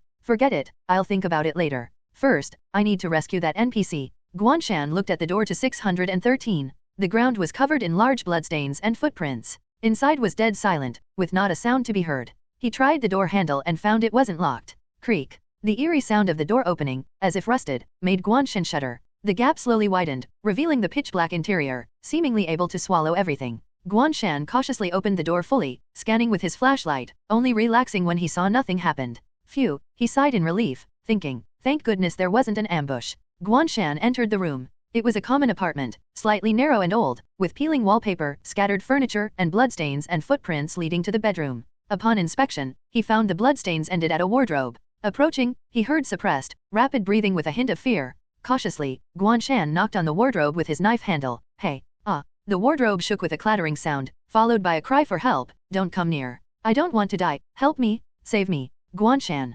Finally, someone screamed worse than him in the simulator. Guan Shan knocked hard on the wardrobe. Stop screaming, I haven't even started. Get out. Inside, Zhao Qiji froze, then cautiously asked, are you the player who answered Fei's call? Peeking through the gap, he saw a man in a scary clown mask with a knife, thinking another killer had arrived. The appearance wasn't just frightening, it was terrifying. Yes. Guan Shan didn't want to waste time with this person. To prevent any accidents, he split the wardrobe door with a swift strike. The flashlight beam hit Zhao Qiji, who flinched and covered his head. Don't kill me. Finally seeing the NPC, a young man in his early 20s, with an ordinary, unremarkable appearance. Curled up in the wardrobe, trembling, pale, and covered in blood. You encountered an NPC. Standard victim Xiao Ming, leave 1. HP, 100. Description, one of the 3 who entered the apartment. Where did the other 2 go? Guess. Asterisk note, protecting NPCs with lower levels will increase the final evaluation. So, a total rookie, huh, even with such a generic name? This implies that if there are any missing monsters in a scene, protecting NPCs can make up for it, right? Guan Shan stepped back, asking, where's the monster? Zhao Qiji, still shaken, swallowed hard, just about to answer, when his face twisted in horror. His pupils shrank as he pointed above Guan Shan, it's above. Above. Upon hearing this, Guan Shan felt his scalp tingle and immediately raised his knife to block upwards. Clang. He intercepted the attacking shadow, sparks flying instantly. In his view was a grotesque creature made of flesh, bricks, cement, and steel. It extended down from the ceiling, appearing as if the entire wall had been peeled off, with the muscles and tendons binding the bricks and cement together to form its body. Embedded within the bricks were indistinct body parts. Some were men's, some women's, and some children's. Overall, it looked like 3 dismembered corpses had been bricked into the wall, then merged with it to form this thing. The faces of the woman and child were ashen, with vacant eyes and sunken cheeks, clearly devoid of consciousness. But the man's face showed a peculiar brilliance. His face wasn't horrifying at all, it even looked normal, with bright, lively eyes, rosy and glossy skin, and a full, energetic appearance, with a joyful and serene smile. But in this scene, it was precisely because he looked too normal that it seemed eerily unsettling.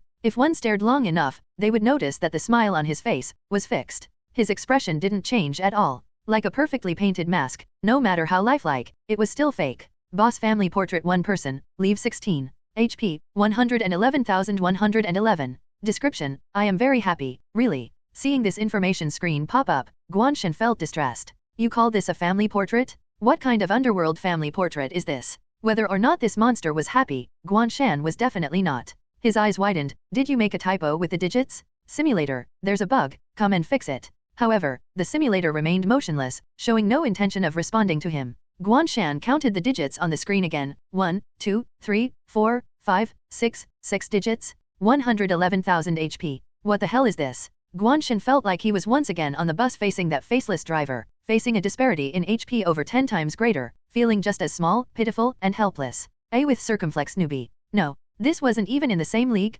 1,000 HP and 111,000 HP, the former seemed manageable, but the latter was just a joke. He could deal 1,200 damage per hit, meaning he would have to strike around 100 times, without considering the enemy's defense reduction. Surviving 100 hits in a direct fight was highly questionable. No, wait, there's still a chance. Guan Shan remembered he had the Reaper's finger bone. As long as the level difference wasn't more than 3, he could use this item to instantly eliminate the enemy, open the inventory, but the next moment, he froze, forgetting what he intended to do. Clang, clang. While fending off the attacks, his thoughts became muddled. What was he trying to do? At this moment, the man's face on the monster's body rolled its eyes and smiled even more brightly. Rumble. The entire building suddenly started shaking, with the floors and hallways splitting and rising, revealing flesh-connected gaps below, as if a dormant beast had awakened. The flesh, bricks, and steel transformed into the beast's spine, scales, and bones, forming a terrifying giant. Ah, help me, save me, save me. Zhao Qiji had just climbed out of the wardrobe, and seeing this scene, was scared out of his wits, rushing to hide next to Guan Shan, crying and wailing.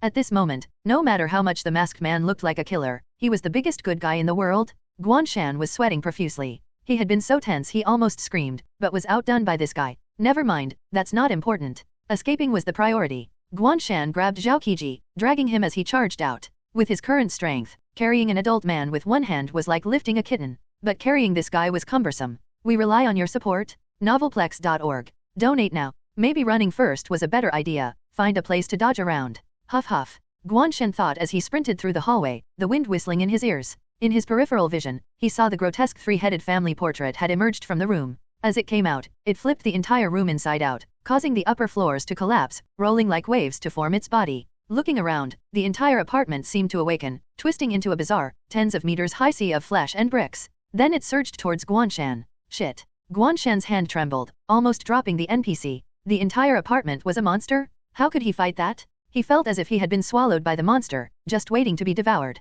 Guan Shan had only one thought, run. The next second, he froze again, looking at his outstretched leg.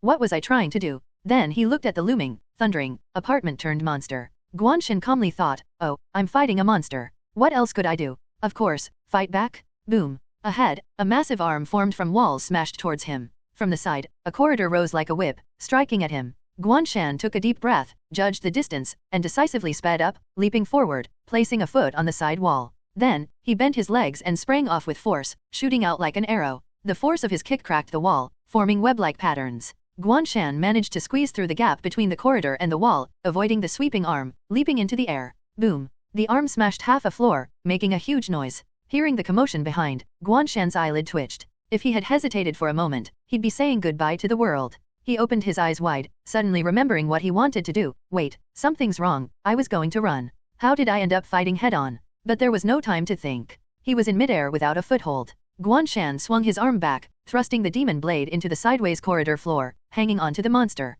Minus 1355. This hit did extra damage, but it was still a drop in the ocean. Ah! Zhao Qiji, being dragged along, screamed in panic, swaying left and right, almost fainting. Ahead, the three-headed family portrait's smile grew more sinister, as several giant arms rose again, along with corridors and pillars, all striking towards him. The corridor Guan Shan clung to swung forward, trying to throw him into the monster. Of course, Guan Shan wouldn't sit idle. He pulled out the blade and leapt to the side of the corridor. Forced into high-speed movement across 10+ floors, he felt like he was on a roller coaster, his heartbeat racing to his throat. Suddenly, he saw a room with lights on. Surprisingly, that room alone remained in its original state, not assimilated by the monster. A safe room. Guan Shan's eyes lit up with a guess. Overjoyed, he headed straight for it, leaping forward. But just as he landed on a piece of remaining corridor at the room's entrance, his mind went blank. Guan Shan watched Zhao Qiji tumble inside, but he felt lost. Why am I here? Wasn't I fighting a monster? It's right on my heels, what am I doing? Despite the urgency, he felt confused, even blaming himself.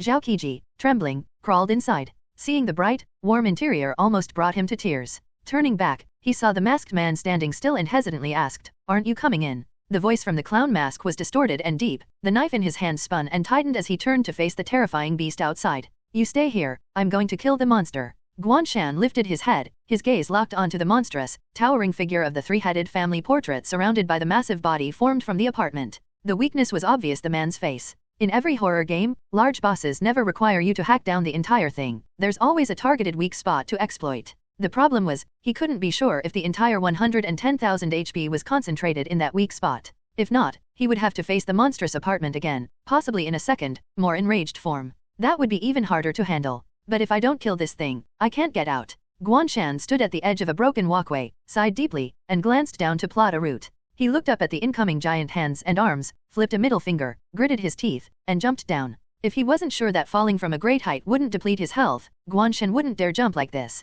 Damn. Zhao Qiji was stunned, forgetting his fear, and quickly scrambled to the door. Bang! Guan Shan landed heavily on one of the horizontal walkways, rolled to his feet, and ran along the path. Giant hands smashed down from all directions. Guan Shan activated gravity control. At level 3, gravity control allowed control over the gravity of objects up to 100 kilograms for 30 seconds. This meant Guan Shan could virtually ignore gravity and fly for 30 seconds. At this moment, he reversed his gravitational direction upward. Whoosh! Guan Shan pushed off the ground, using his previous momentum to rocket upward, avoiding most of the giant hands. Zhao Qiji's distorted exclamation faded behind him. Rumble! The hands smashed the walkway, shattering it. Guan Shan saw a massive -6867 pop up where the arm landed, shivering at the thought. That hit could have outright killed a previous boss? Yet, on this boss, it merely chipped away a small fraction. Guan Shan sped upward, nearing the three-headed family portrait. More hands and walkways smashed toward him from all directions, leaving almost no gaps. He twisted and turned mid-air, narrowly dodging several attacks, his fear growing. This is too dangerous, and gravity control's duration is still too short.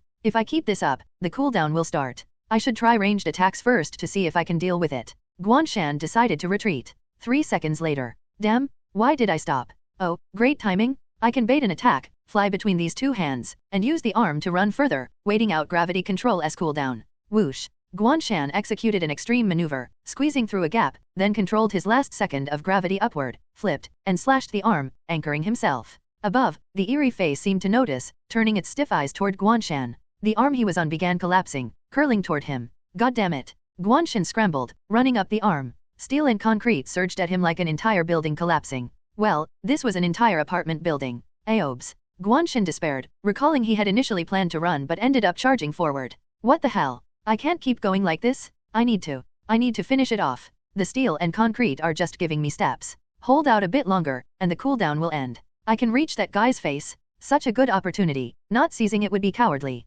Guan Shan accelerated, using the body as a staircase, leaping and dodging. He was like an ant running on a giant's body, with only his flashlight illuminating a small patch of light. But this ant was swiftly approaching the center of the darkness, seemingly fearless, charging ahead. From Zhao Qiji's perspective, it was a breathtaking scene. He stood at the door, mouth agape, reduced to a baba oh my god exclamations, losing the ability to speak coherently. His face, previously tear-streaked and snotty from fear, now had a dazed, slack-jawed look, complementing his earlier panic. Even the horror of his companions' deaths paled in comparison to this sight. Zhao Qiji wiped his drool, muttering, so there really are superheroes in this world. Feeling some relief, he finally took in the room. The first thing he noticed was the number plate on the door. 704? Damn. Cold sweat drenched his back. He realized this was the infamous resident's home. The sudden monster and the lone resident must be related. Yet, this house was the only safe place. No matter how the apartment turned monster raged, this room only slightly shook. Zhao Qiji cautiously explored, noting strange symbols on the walls and floors. These symbols. I saw them on the way in, thought they were children's graffiti. He made a round through the house, finding only the kitchen door closed. Curiosity piqued, Zhao Qiji approached but remembered the resident's 3-week isolation, with no food wrappers around. Cold sweat drenched him again. He quickly suppressed his curiosity. His friends' deaths were fresh in his mind. He clapped his hands together, prayed, and backed away. Meanwhile, the man on the road stared at the book's feedback, bewildered. He double-checked the instructions he wrote for Guan Shan. No mistake, but what did he forget? Did he forget how to retreat? Why is he fighting harder? For the first time in his career as a preacher, he doubted his God-given abilities. The man muttered, impossible, the god's power is infallible. The problem lies with Guan Shan. Enlightened, he realized Guan Shan was incorrigible, beyond salvation. Such a situation required higher intervention. But before that, some pests are approaching. My god must not be exposed now. Until next time. The man wrote on his page, to others, he's just an ordinary person. As special security group members approached, Guan Shan waited for the cooldown to finish, then activated gravity control again, turning into a streak of light shooting toward the boss's face. The boss wasn't stupid and immediately used its arms to shield itself. Despite the dense attacks, Guan Shan got hit once, losing half his health, making his eyelids twitch. This is too scary, I should heal up. Wait, what am I doing? He paused, then remembered he had activated gravity control and was accelerating. Oh, I should charge. Guan Shan quickly spotted a flaw in the defense. Hey, when it tried to hit me, it left a gap in its defense. The passive of the Mask of Agony has also triggered. Guan Shan seized the opportunity, cutting through the blockade. He charged straight at the grotesque mass of 3 sets of limbs and bricks. Above it was the man's face. Up close, he saw the man's joyful, rosy face whispering continuously, wife, darling, follow me, you'll be happy. Look, I'm so happy. Become one with me. We won't be separated or leave. This is our home, no one will ever chase us out. His expression was fixed, unchanging, but it was unclear where the voice was coming from. The expression was happy and joyful, but the tone was pleading and sorrowful. Guan Shan's scalp tingled. This monster was the most human-like he had encountered. Excluding the bricks, the face was very lifelike. Just thinking about striking it made him nervous. But now, the arrow was on the bowstring, and it had to be shot. Guan Shan was charging with gravitational acceleration, and his personal feelings didn't matter. Besides, he had already made it this far, he couldn't stop now. Shing. The demon blade in Guan Shan's hand hummed with excitement. The blade cut through the air, directly severing the man's head. The blade flashed past. Due to the strong inertia, the head flew off, and all the chaotic bricks and concrete froze in place. -103,765. A colossal number appeared before his eyes. Phew. Guan Shan exhaled, stepping on the frozen, oddly shaped bricks, and landed at the doorway of the house. Then he sensed something was wrong. Guan Shan consumed 3 painkillers, watching his health bar recover, and pondered over his reckless charge, feeling a lingering fear. What was wrong with me earlier? I almost died several times. I didn't even use healing items or take any evasive actions. He muttered, strange, didn't I initially plan to kite it to death, like the driver? How did I end up charging in with a sword?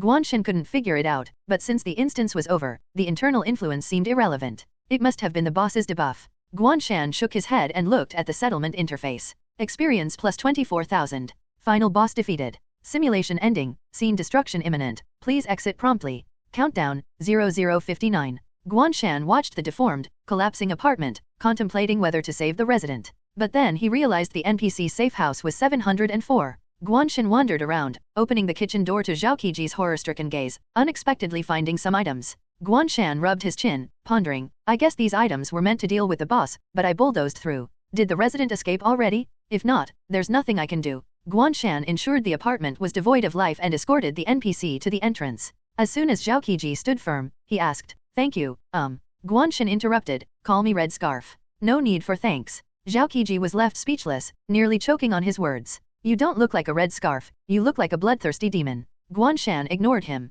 What's with the NPC's excessive dialogue? Once the simulation ends, this obviously temporary NPC ceases to exist. Escaping is more urgent. Alpha. Otherwise, he'd be seen talking to the air, even more socially embarrassing. Zhao Qiji wanted to say more, but could only extend a helpless hand, watching his benefactor vanish. Rumble. He heard the sound of the building collapsing, turned, and saw the entire apartment collapsing, quickly stepping back. Special security group members arrived shortly after, cordoning off the area and pacifying the awakened residents under the pretext of a forced demolition. Zhao Qiji was treated as a special incident survivor, first questioned, then silenced. Such survivors can't be handled like ordinary citizens, as they're already involved in the incident and may be targeted again. In such cases, erasing memories would put them in more danger. Half an hour later, Xiaolei received a message. A member of the Unification cult appeared in Yulan apartments and was killed by a young man in a clown mask. Xiaolei, seeing apartments, was puzzled. Yulan apartments? Isn't that part of Guan Shan's investigation? Could it be him again? The reply came quickly, it's him. Xiaolei. Guan Shan reached the riverside, found a bench, and sat down, letting the early morning breeze cool him as he reviewed the settlement interface. Simulation ended. Uninhabited apartment. Final boss defeated. 1/1. Rating up upward arrow. Normal monsters defeated. 2 halves. Rating up upward arrow. NPC protected. 1/1. Rating up upward arrow. Items acquired. Eye Seed X2, Secret Behind the Door X1, Mirror Shard X1, Innocent Child's Drawing X1, Emergency Bandage X1, Extra. Rating, Beyond, Extra items available. Rewards, Game Coins X21,000, Skill Points X2, Achievement unlocked. All rewards sent to inventory, please check. Settlement complete, await next simulation. Didn't know there's a rating above perfect. Guan Shan felt enlightened. As he reviewed the items, Shen Dinghua called 3 hours ago, at the pet store. Lin Shuman squatted on the ground, speechless as she looked at the smug tabby cat. To cover up the humiliating and laughable things the enemy had done to him, which could be laughed at for a lifetime, Li Li decided to kill everyone who knew his true identity? It sounded exactly like something a madman from the Death Hive would do. But Lin Shuman remained vigilant, suspecting Li Li might be lying to mislead her. As someone who could turn invisible, she had seen all sorts of people's true faces. Even seemingly good people couldn't be trusted, let alone Li Li, who had killed countless people. I know you won't believe me. Li Li sat upright in the cage. What I'm about to say, you must report to your superior. But please make sure he doesn't report it to his superior. Hearing this strange request, Lin Shuman remained silent. Li Li didn't mind, knowing everything he said would eventually be reported to Xiaolei. The important part was the second half of his statement. Death Hive has long known all your Yuhao team's information. They know who is in each squad, their levels, abilities, the intelligence you've obtained, and your actions. It's all under their control. He revealed a creepy smile, for example, the trap at the Iron Foundry last time. If not for Guan Shan's sudden appearance, even if Xiaolei had acted, Gaoya wouldn't have survived. That was true. Lin Shuman frowned inwardly. She had heard how dangerous the siege at the Iron Foundry had been. The Esper who could control molten iron was extremely hazardous. Moreover, there had been no prior intelligence indicating his presence, leaving them unprepared. Afterward, several intelligence officers were punished, but such a serious mistake was abnormal. The specifics were unclear, but it was definitely covered up. Li Li continued in a persuasive tone, "Do you know why this is happening?" Lin Shuman gave him a condescending look. "If I knew, why would I be here listening to you?" "Li Li, is this person looking down on me? Forget it. I, the great Li Li, will not stoop to your level." Li Li pretended not to hear, coldly stating, "Because you have a mole in the special security group." Lin Shuman, "Oh." Li Li waited, realizing Lin Shuman had no further reaction, and couldn't help but ask, "Aren't you going to refute me?" Lin Shuman was puzzled. "Didn't you just say there is one? Why would I refute?" "That makes sense, actually." Li Li felt like an idiot. After a few seconds of contemplating cat life, he decided to forego suspense with her. "I don't know who the mole is. Only Drone B1 and the Queen know, which is why Death Hive has been able to stay hidden for so long with Circumflex Nui." Lin Shuman said, "So you don't know who the mole is?" Li Li felt slighted again, but he no longer cared. "Do you know why they've been more active in Hangzhou recently? It's because your Yuhao team is the weakest. You just completed the transition of the first echelon combat power. The newcomers have ability but no experience. Your instructor is a retiree. Here, Death Hive can operate with maximum freedom. But Guan Shan's appearance completely disrupted their plans. They don't care about losing hundreds or thousands of worker bees. In the Hive, they're just tools. Using the Ascension Candy, they can mass-produce this level of Esper. Do you understand what that means?" Hearing such an exaggerated claim, Lin Shuman was stunned. "Mass-produce?" Li Li licked his paws. "You've found clues, right? The mountain village, the children, they're the raw materials." Zhao Hong's son was also a randomly chosen experiment. Thinking that since the parents succeeded, the child had a high chance of success too. Lin Shuman felt a chill. Just because of one thought, a family was torn apart. Or perhaps, many more. Lin Shuman couldn't help but ask, "Do you know where the village is?" Li Li shook his head. "I don't. Drone B1 is in charge of the experiments. Our only role was to provide our genes." He glanced at Lin Schumann and continued, "Don't be in a hurry. It's not time to panic yet. As far as I know, they have two ongoing plans. First, using intelligence gaps to trap Xiaolei again. Second, it involves Guan Shan. From what I know, the former will take some time, but the latter should be soon." Guan Shan. Lin Schumann couldn't believe it. "You've already lost drone bees, and you still want to target him? Is the queen coming this time? Even if the queen comes, it might not work." Lily muttered quietly, then snorted, "Because the drone bees are dead, this plan is likely to advance. They don't care about losing worker bees, but losing a drone bee is different for them. That means the sample is reduced." Lin Schumann realized, reduced, so they need to replenish? Use Guan Shan. She couldn't help but comment, "But do you have any self-awareness? You're almost wiped out by him, and still sending people." Lily felt a tinge of embarrassment for his former colleagues and sighed. They did have self-awareness. Since they couldn't win, they wouldn't send more to die, but they wouldn't give up either. Lily's expression turned complex, so, they had a backup plan, to use Guan Shan's weakness to threaten him. Lin Schumann blinked. Guan Shan's weakness. This man, does he really have a weakness? Though he had no power level, he seemed nearly unbeatable below B level. Then her face changed. Could it be? Lily, looking pained, said, "Guan Shan's weakness isn't himself, it's that girl named Shen Dinghua. At least, that's what they think." In a daze, Lin Schumann recalled Shen Dinghua's smiling face and said, "So, they might be acting now." Lily scratched his head. "Most likely. Ask Guan Shan if he's been living with Shen Dinghua recently. If not, then they've probably acted." Recently, Guan Shan had indeed been separated from Shen Dinghua. Lin Schumann's earpiece suddenly came to life. The rear team, monitoring Guan Shan from a distance, reported, "Guan Shan left for Yulan Apartments." Oh dear. The one assigned to execute the mission targeting Guan Shan's weakness was Worker B5. Lily's understanding of their own organization could be considered thorough. In the eyes of Death Hive, Guan Shan's only weakness was Shen Dinghua, the girl with whom he had a very close relationship. Given that they had a mole within the special security group, they would certainly obtain the group's various observation reports and psychological analyses regarding Guan Shan. This seemingly cold-blooded and ruthless figure, who killed as easily as breathing and was even more violent than the Death Hive itself, had no other attachments. The only person he cared about was this girl, who was a year younger than him and had grown up with him. In both the reports and throughout Guan Shan's life, Shen Dinghua played a significant role.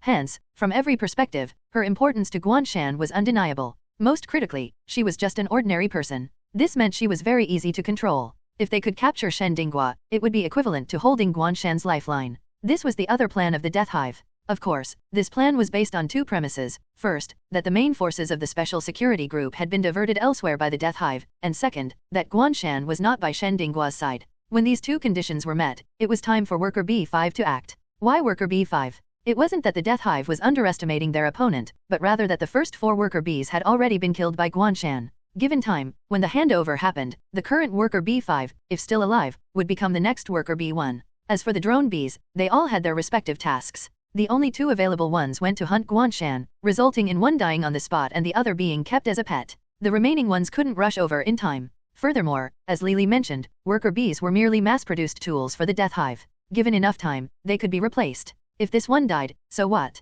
If they could find an opportunity to control Guan Shan, it would be a huge gain. There are 3 special security group members, 2 stationed at Guan Shan's house and 1 monitoring Shen Dinghua's house. Worker B5 hid in the shadows, frowning with confusion. The protection around Shen Dinghua is so minimal. While Guan Shan was out, 2 people were guarding his house, but only 1 person was stationed at Shen Dinghua's house, and they were all ordinary people. Worker B5 began to suspect that his mission might be too simple. But it doesn't make sense. Shen Dinghua's relationship with Guan Shan is so obvious. Why wouldn't the special security group assign more people to protect her? Could it be that I haven't searched the area thoroughly enough? Is there an ambush? Suspicious, Worker B5 conducted a more meticulous search of the surrounding area. He had a button-like energy level detector modified by the Death Hive, which was more extensive and sensitive than the standard detectors of the Special Security Group. As long as there was an Esper within 100 meters, he could detect it. Of course, the Special Security Group had the capability to create such extensive detectors. Still, they had to issue a large number of detectors for annual Esper surveys, ensuring quantity before quality. Publicly available detectors only needed to detect face-to-face interactions. But even after expanding his search to a radius of 1,000 meters, Worker B5 didn't find anything. Is there really no one? Remaining vigilant, Worker B5 kept his detector on and started his mission. Having done all the necessary preparations, there was no need to delay any further. The longer he waited, the more likely something could go wrong. Naturally, a quick resolution was best. Worker B5 pitted the clueless girl inside the house. Soon, she would be used as a bargaining chip to force her boyfriend into becoming a lackey of the Death Hive. RAOE. Tisk tisk. But don't worry, for the sake of ensuring Guan Shan's cooperation, your personal safety will be more secure than under the Special Security Group's protection. Worker B5 even found time to joke about the special security group. First, he sneaked behind the 2 guards at Guan Shan's house and snapped his fingers, causing them to faint instantly, blood trickling from their ears. His ability was sound control. Unlike word magic, which required language to activate, Worker B5's power was triggered by sounds made by his body. For instance, snapping fingers, clapping, stomping, etc. Different actions had different effects. Under normal circumstances, he used snapping fingers. The intensity of the sound could produce varying results. Moderate sound caused unconsciousness, while a maximum force snap near someone's ear could induce brain hemorrhage, causing instant death. It was a simple yet highly effective power, perfect for kidnapping. Worker B5 used the same method to knock out the watcher at Shen Dinggua's house. Then, he climbed over the wall into Shen Dinggua's house, eyeing the carefully tended, evidently valuable flowers and plants in the yard. He plucked a flower maliciously, crushing its petals into a ball before scattering them. While examining the fallen petals, he heard a soft, wary voice from upstairs. "Who are you?" Worker B5 looked up to see his target, Shen Dinggua, opening a window on the 2nd floor and looking down. He was struck by her beauty, even more attractive than in the photos. No, she was utterly captivating. She was like a delicate night blooming cereus swaying in the breeze, beautiful yet fragile. What a pity, she had to become a bargaining chip. Worker B5 dared not defy the orders of the drone bee. He grinned, "You don't need to know who I am. I'm just a worker bee here to deliver you to the queen." He raised his hand, ready to snap his fingers. Shen Dinggua's eyes shifted to the crushed petals on the ground, then she smiled slightly. "You picked a flower." Worker B5 sensed something odd in her demeanor but didn't dwell on it. He shrugged, "Yes, I picked a flower, and then I crushed it." Shen Dinggua said, "So, there's one less flower in my garden." "Yes, if you pick one, there's one less, right?" Worker B5 felt perplexed, starting to think the girl might not be entirely sane. Shen Dinggua rested her chin on her hands, looking down from the windowsill. "I don't like it when something is missing from my belongings. So, I need a new flower to plant in the same spot." Was this a spoiled princess throwing a tantrum? Worker B5 sneered, "There's no new flower here. Instead of worrying about your garden, shouldn't you worry about yourself?" Shen Dinggua gave a sweet smile, "But isn't there a ready-made one right here?" Guan Shan received a call from Shen Dinggua. He was sitting by the river, checking the items obtained from this mission, when his phone suddenly rang in his pocket. Surprised, Guan Shan took it out and muttered, "Why is she calling at this hour? Could it be she can't sleep again?" But despite his curiosity, Xiao Shen's call would always be answered, no matter the time. Guan Shan pressed the answer button, put the phone to his ear, and asked helplessly, "What's up?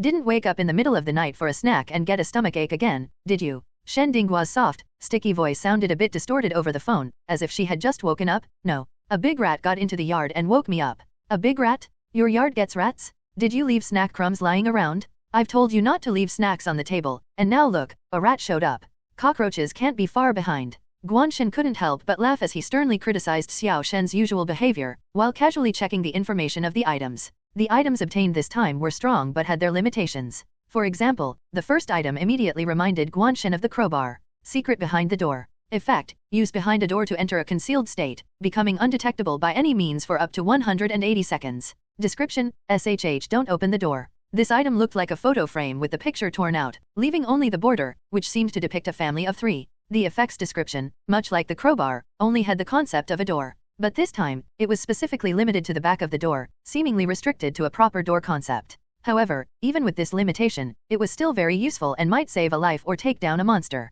Shen Dinggua's tone was low and aggrieved. "The rat ruined the flower I planted." Guan Shan continued flipping through the items. "A flower? The ones in the yard." Next was the mirror shard. This item was even more impressive, belonging to the spatial category. Mirror shard. Effect, when this shard's mirror surface faces another mirror, an infinitely looping space forms between them, lasting 10 seconds before disappearing. Each mirror can only be used once. There is a chance of summoning entities from within the mirrors. Description, this side towards the enemy. Guan Shan stroked his chin, feeling that this item was another potential trap. As everyone knows, when the simulator's items include words like chance or probability, it usually means inevitable. Sure, last time it was due to the skill's luck bonus summoning a void entity, but it still left psychological scars. Despite this uncertainty, the item's effect was still enticing, potentially rivaling the bear trap. On the phone, Shen Dinggua hummed in affirmation, sounding indignant. "I'm so mad. I really liked that flower. I can't sleep thinking about it, so I called Xiao Shan." "OS. Guan Shan smiled, "Calling me won't help. I'm not a rat, you can't take it out on me." Shen Dinggua replied, "I already took it out on the rat. That big rat was so disobedient, running all over the place, chirping. But it was stupid too, not knowing the yard is only so big, with walls on all sides. It could get in but not out." Guan Shan chuckled, imagining Shen Dinggua chasing the rat around. "Really? Did you catch it?" Shen Dinggua said seriously, "Of course, I caught it. Rats are so annoying. I sent it straight to rat heaven." Guan Shan leaned back in his chair, laughing. Thanks. I'm sure it'll rest in peace in rat heaven. May rat heaven be free of Xiaoshan. Shen Dinghua huffed. I'm even going to bury it with the petals of the flower it ruined.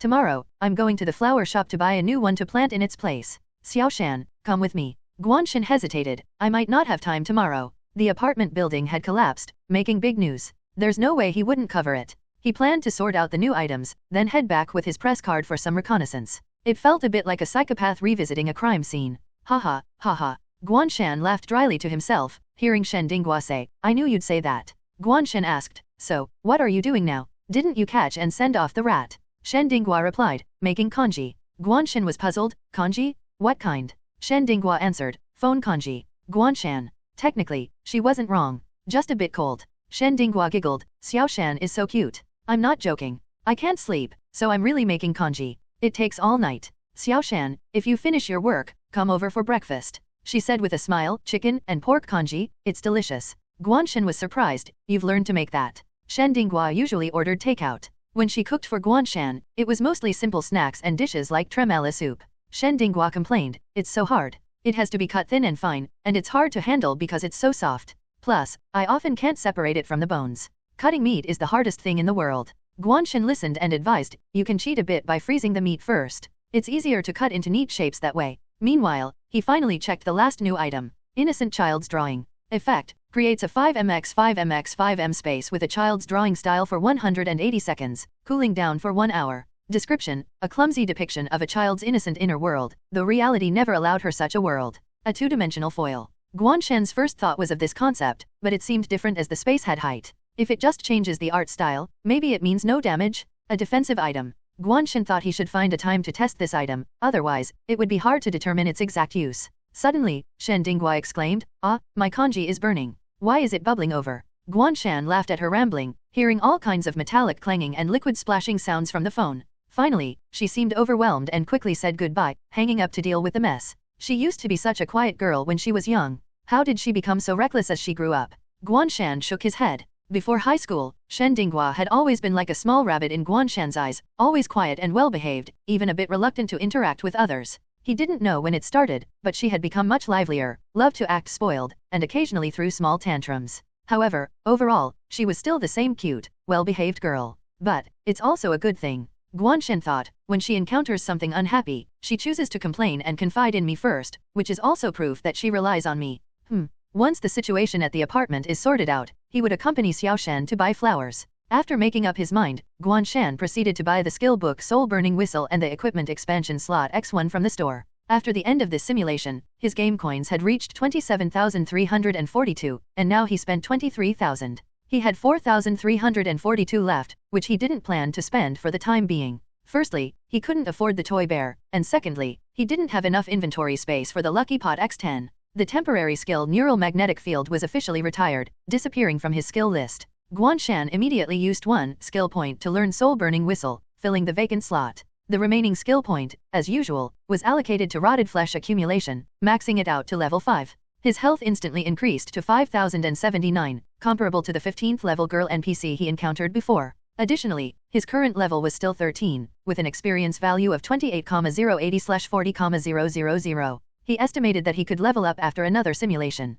However, the current situation was not optimistic. Guan Shan felt that the difficulty of each simulation was increasing significantly, and it was becoming more oppressive. Even though I know the simulation won't present an impossible scenario, it's still too difficult. Guan Shan couldn't help but think, comparing my current health to that of the NPC back then, I'm definitely considered to have thick health now, but the boss can just pop out with over 100,000 health. This time was indeed exaggerated, so the weakness was obvious. Overcoming fear and delivering a single blow was enough to kill it. But if the next boss has 50,000 health, it might really require a hard fight. Guan Shan increasingly felt the need to enhance his strength. Could it be that I really need to use that item to actively start a simulation? He even had such a terrifying thought. Guan Shan shook his head vigorously, snapping himself out of his wavering thoughts. No, I can't be stupid. The sky gradually brightened with the first light of dawn. He checked the time, straightened his clothes, and headed back to the apartment building. Sure enough, the area was already cordoned off by police, with even earlier arrived reporters present. However, Guan Shan unexpectedly saw a familiar face.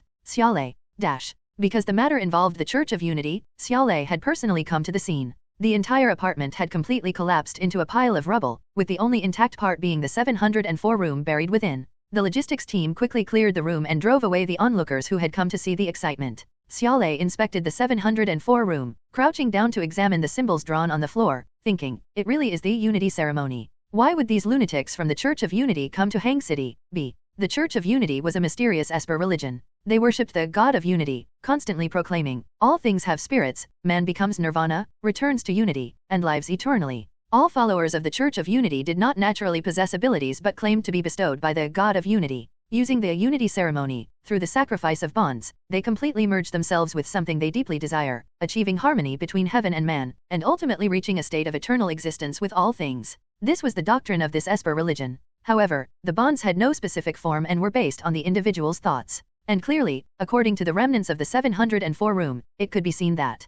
Qin Diguang sacrificed his closest kin and merged with the entire apartment. The logistics squad captain ran over, looking grim. Instructor Xia, we've found remains of 2 bodies in the kitchen. Xia Lei sighed, notify Han Ying's parents, give them some money, and let them have a proper burial. Qin Diguang definitely did not join the Church of Unity voluntarily. This unity ceremony was very complete, so someone must have guided him. But now that person was nowhere to be found. Xiaolei was about to call someone to identify the ceremony and see if there were any remaining clues. The logistics team suddenly said, Guan Shan is here. Xiaolei was stunned. He had just been wondering if the masked man was Guan Shan, and now Guan Shan had delivered himself to the door. He walked over and saw Guan Shan waving at him from outside the cordon, greeting warmly, Instructor Xia, long time no see. He couldn't be more enthusiastic. This was the guy who gave him a monthly salary of 200,000 yuan. Xiaolei saw him standing obediently outside the cordon, looking like he wanted to use his connections, and couldn't help but twitch his lips. He waved back and helplessly said, come in, we'll talk. A reporter nearby saw this scene and immediately made a fuss. Why can he go in? Didn't you say there's a risk of collapse inside? Is it not dangerous for him to go in? The logistics team members blocked him with indifferent expressions, thinking Guan Shan was indeed dangerous, but it was he himself who was dangerous. Xiaolei didn't bother to explain to these nosy reporters. With a glance, he had the logistics team chase them all away. Later, the psychologist would erase their memories, and it would be over. Guan Shan followed Xiaolei into the ruins, thinking the simulator had really destroyed the place thoroughly. Curious, he asked, Instructor Xia, why are you here to handle this? Aren't you busy lately? It didn't seem like a supernatural event. Xiaolei thought Guan Shan was referring to the Death Hive's situation and said, busy, just taking some time to check on this. The nature of this matter is different. Guan Shan suddenly saw 2 bodies being carried out of room 704, froze, and asked in a low voice, who are they? Han Ying and Qin Yaoyao. Xiaolei replied, both were killed by Qin Diguang, kept in the room's wall cavity for 2 weeks. It was only discovered after the building collapsed. Guan Shan's heart sank. Although he had anticipated it, he still felt saddened. After investigating for several days, it turned out to be too late. Guan Shan couldn't help but ask, why did Qin Diguang do this? At the same time, he thought of the items he obtained in the simulation, secret behind the door, innocent child's drawing, and mirror shard. Each seemed closely related to this family of 3, especially the woman holding a small hand in the mirror in the simulation. Could it be, the simulator was also hinting to him? Was that woman Han Ying? Xiaolei turned to him, you should know better than us, right? Haven't you been investigating this matter all along? I'm really scared. Guan Shan couldn't help but retort, I am investigating, but I wanted to ask you guys the same thing. The police's investigation progress should have surpassed mine long ago, yet I find that you guys seem to be lagging behind me. Because of this, he now felt that this matter was definitely not simple. At the very least, it wasn't as simple as it appeared on the surface. There were 2 major points of suspicion. First, the reason Guan Shan had rushed over in the middle of the night to investigate was that he discovered that the police seemed to be deliberately delaying, taking their time to handle the case. This was a matter that would typically garner immediate attention, a missing person combined with a squatter. There was no reason to drag it out for several days. Thus, Guan Shan speculated that Qin Diguang wasn't acting alone and had accomplices. Secondly, corroborating the first point, before Qin Diguang locked himself in room 704, there were already signs of something wrong. When Guan Shan questioned Zhao Hong's mother, she had mentioned that Qin Diguang had been meeting with many different people during that time. Every day, he would only order a bowl of rice and a bottle of water at Zhao Hong's small restaurant. Such abnormal behavior sounded like he was preparing for some kind of ritual. Adding to that the numerous strange symbols in the room, it was easy to associate it with some evil, terrifying cult. Xiaolei sighed, there are too many cases like this happening all the time, and most people can't perceive them. The rest of us, like you and me, can't give attention to every single abnormality. Overlooked areas are almost inevitable. What we can do is try to make an effort on what we can still salvage. Guan Shan could hear the sincerity in Xiaolei's voice. He shared the 2 points of suspicion with Xiaolei, who frowned, I see. I'll look into who ordered the delay in the police department, but the people Zhao Hong's mother mentioned are likely the culprits who led Qin Diguang astray. but they probably left a long time ago. Trying to find them is like looking for a needle in a haystack. Guan Shan agreed. Zhao Hong's mother mentioned events that happened over a month ago.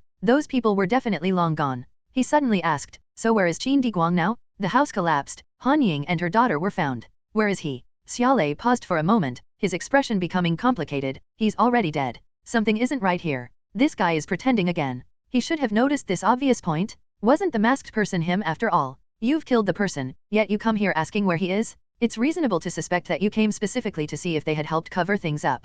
Xiaolei pointed to the rubble in front of them. He's right there. Guan Shan looked at the rubble, puzzled, and said instinctively, that's not right, I clearly searched. Ahem, so he's here. He got what he deserved. I knew it was you. Xiaolei, hearing him almost slip up, was now certain. He glanced at the rubble. Indeed, he got what he deserved, but the real culprits behind this still haven't faced justice. Guan Shan walked around, took out his phone, and asked, can I take a picture? Xiaolei was taken aback, then realized, you want to publish news about this? Guan Shan nodded. Xiaolei couldn't help but ask, did you come here just for this? Of course, I'm a journalist. My job is to convey the truth to the public. I want more people to know about the mother and daughter and make sure Qin Diguang's name goes down in infamy. People were cheering him on when he was a squatter, seeing him as a symbol of freedom ran beta-s. Guan Shan chuckled, it's time to show people who they were cheering for and what kind of hero they were supporting. You can take pictures, but don't include the symbols in the room. Xiaolei had no objection to this. As long as it didn't involve revealing espers, it was fine. Moreover, it was a request from Guan Shan, he couldn't refuse. If he did, he feared that he might suddenly change his mind and have no choice but to agree. Guan Shan thanked him and got to work. Xiaolei watched him bustling around and found it strange. This guy, who killed people mercilessly, seemed genuinely passionate about his job. Guan Shan really seemed to have come back just to gather news material. Once he was done, he left, even making Xiaolei promise to inform him if the police found anything. After Guan Shan left, Xiaolei reviewed the surveillance footage of the area. The masked man Zhao Qiji mentioned had left the apartment building and headed straight to the riverside, taking off the clown mask halfway. It was indeed Guan Shan. Xiaolei felt calm. He was not surprised that this man would investigate and then charge in, killing everyone and even returning to the scene with an innocent face to give a speech. Xiaolei hadn't been calm for long when he received a call from Lin Shuman. What? There's a possibility that Death Hive might attack Shen Dinghua. Xiaolei was stunned and quickly asked, what's the situation now? Lin Shuman replied, I've arrived on the scene, our people are all unconscious, but other than that, there's nothing unusual. Xiaolei asked, what is Shen Dinghua doing? Lin Shuman hesitated, she's planting flowers? But the fertilizer she's using seems a bit odd. Planting flowers. Xiaolei was puzzled, then suddenly understood, saying with difficulty, just leave it for now, you should evacuate first, and we'll talk later. After that night, Guan Shan soon published the news. The official blog of Hangzhou Evening News gained another wave of popularity. Although there was some controversy and bickering among the audience, the hype was undeniable. Guan Shan's status at the newspaper also rose, and some people even started currying favor with him. He finally learned what the rumors about him were. He tried to explain but found that they didn't believe him. He had to give up. Before he knew it, November had arrived amid his busy schedule. The special edition on fire safety was completed smoothly. During the summary meeting, Director Li specifically praised Guan Shan. Of course, the focus was on his increased salary and bonuses. But Guan Shan's tasks were far from over. After experiencing the Zhaohong and Qin Diguang cases, Guan Shan felt fearless. He returned home from work, looked at the files on his desk for a while, and found the hospital in the case familiar. Guan Shan contacted the gossip-loving Lu Rui, asking, have you heard of Sacred Heart Hospital? Lu Rui replied instantly, yeah, isn't that where Zhang Gangjing is hospitalized? He asked suspiciously, you don't plan to go to the hospital and make sure he never comes back to work, do you? Zhang Xiyuan is hospitalized in this hospital? Guan Shan raised an eyebrow. This was unexpected. He then snapped irritably, what nonsense are you talking about? Don't come up with those Dragon King or King of Soldiers storylines again. I'm just doing this for the editor-in-chief's assignment. Why don't you think the editor-in-chief wants to clean house? Lu Rui froze and then fell into deep thought. This seems also a possibility. Could it be that this isn't about the Dragon King returning, but about the bodyguard of the female CEO? Guan Shan didn't know what new ideas Lu Rui's brain was coming up with. He continued, by the way, didn't Zhang Xiyuan lose his tooth? Why did he go to this hospital? Sacred Heart Hospital might sound pleasant, but it's not a place normal people go to. This hospital is a private psychiatric hospital. He didn't just lose a tooth. Didn't you hear? After you argued with him that day and left, he saw a ghost. The remaining editors saw it. After he fell and lost a tooth, he started screaming in terror and kept backing into a corner, saying there was a strange woman in the hallway. Lu Rui's tone turned eerie, then he scratched his head and said helplessly, but there was no woman. They watched the surveillance footage 10 times, there was no one in the hallway, but he didn't believe it and insisted he saw something.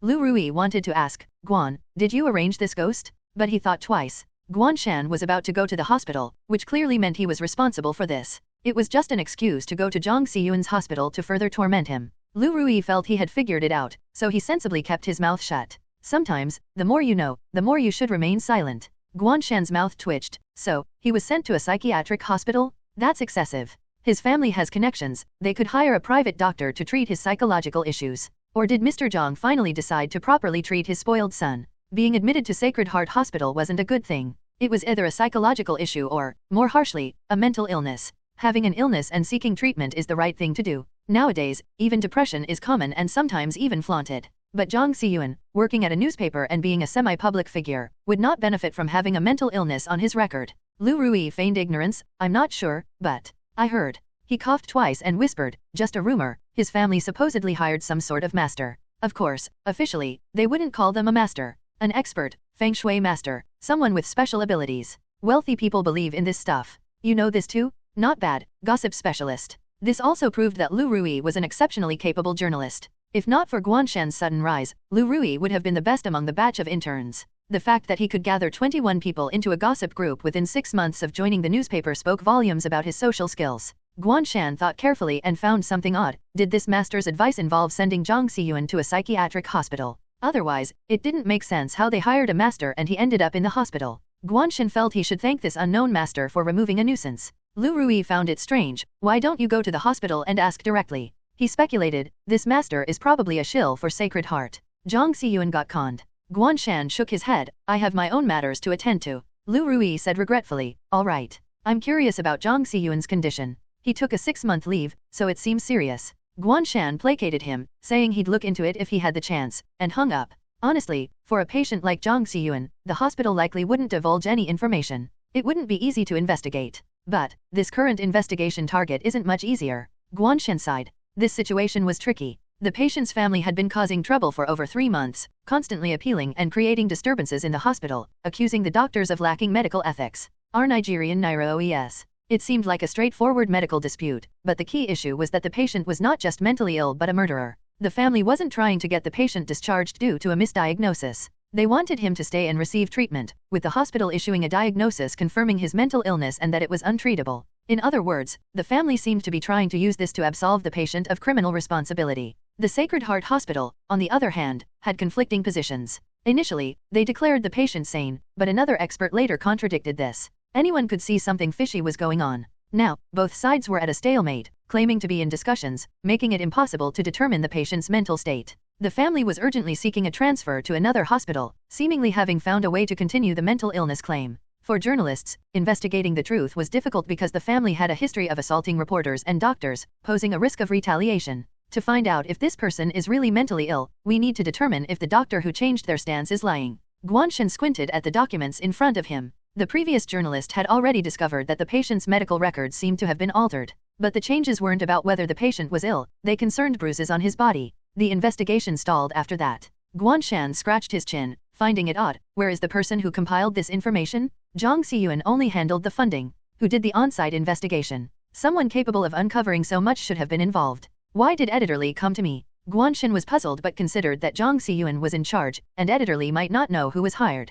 Maybe they outsourced it. Guan Shan shook his head. The documents included a contact for a chief physician at the hospital, named Lu Kaiokyo, who was noted as someone who could facilitate entry into the hospital. Zhang Xiyuan had obtained this contact, likely intending to send someone, but ended up there himself. Involuntary deep investigation, perhaps. Guan Shan decided he needed to verify this doctor's reliability first. Going in blind could be risky. He resolved to scout the hospital tomorrow. Guan Shan closed the documents and played a couple of games. Since thoroughly beating Cool and Flat Yuki Nashida, that guy had become even more enthusiastic, pestering him for matches every day. Cool and Flat Yuki Nashida, Master, please guide me. How did you train your awareness and movement? It's amazing. Guan Shan looked at the chat window on the screen and felt that this person was truly persistent, asking the same question every time. Mountains beyond mountains, first, go play a few offline horror games. Cool and Flat Yuki Nashida, oh, wait, offline? Mountains beyond mountains, yes, fight some small monsters, take down a few bosses, and won't that train your awareness? Cool and Flat Yuki Nashida,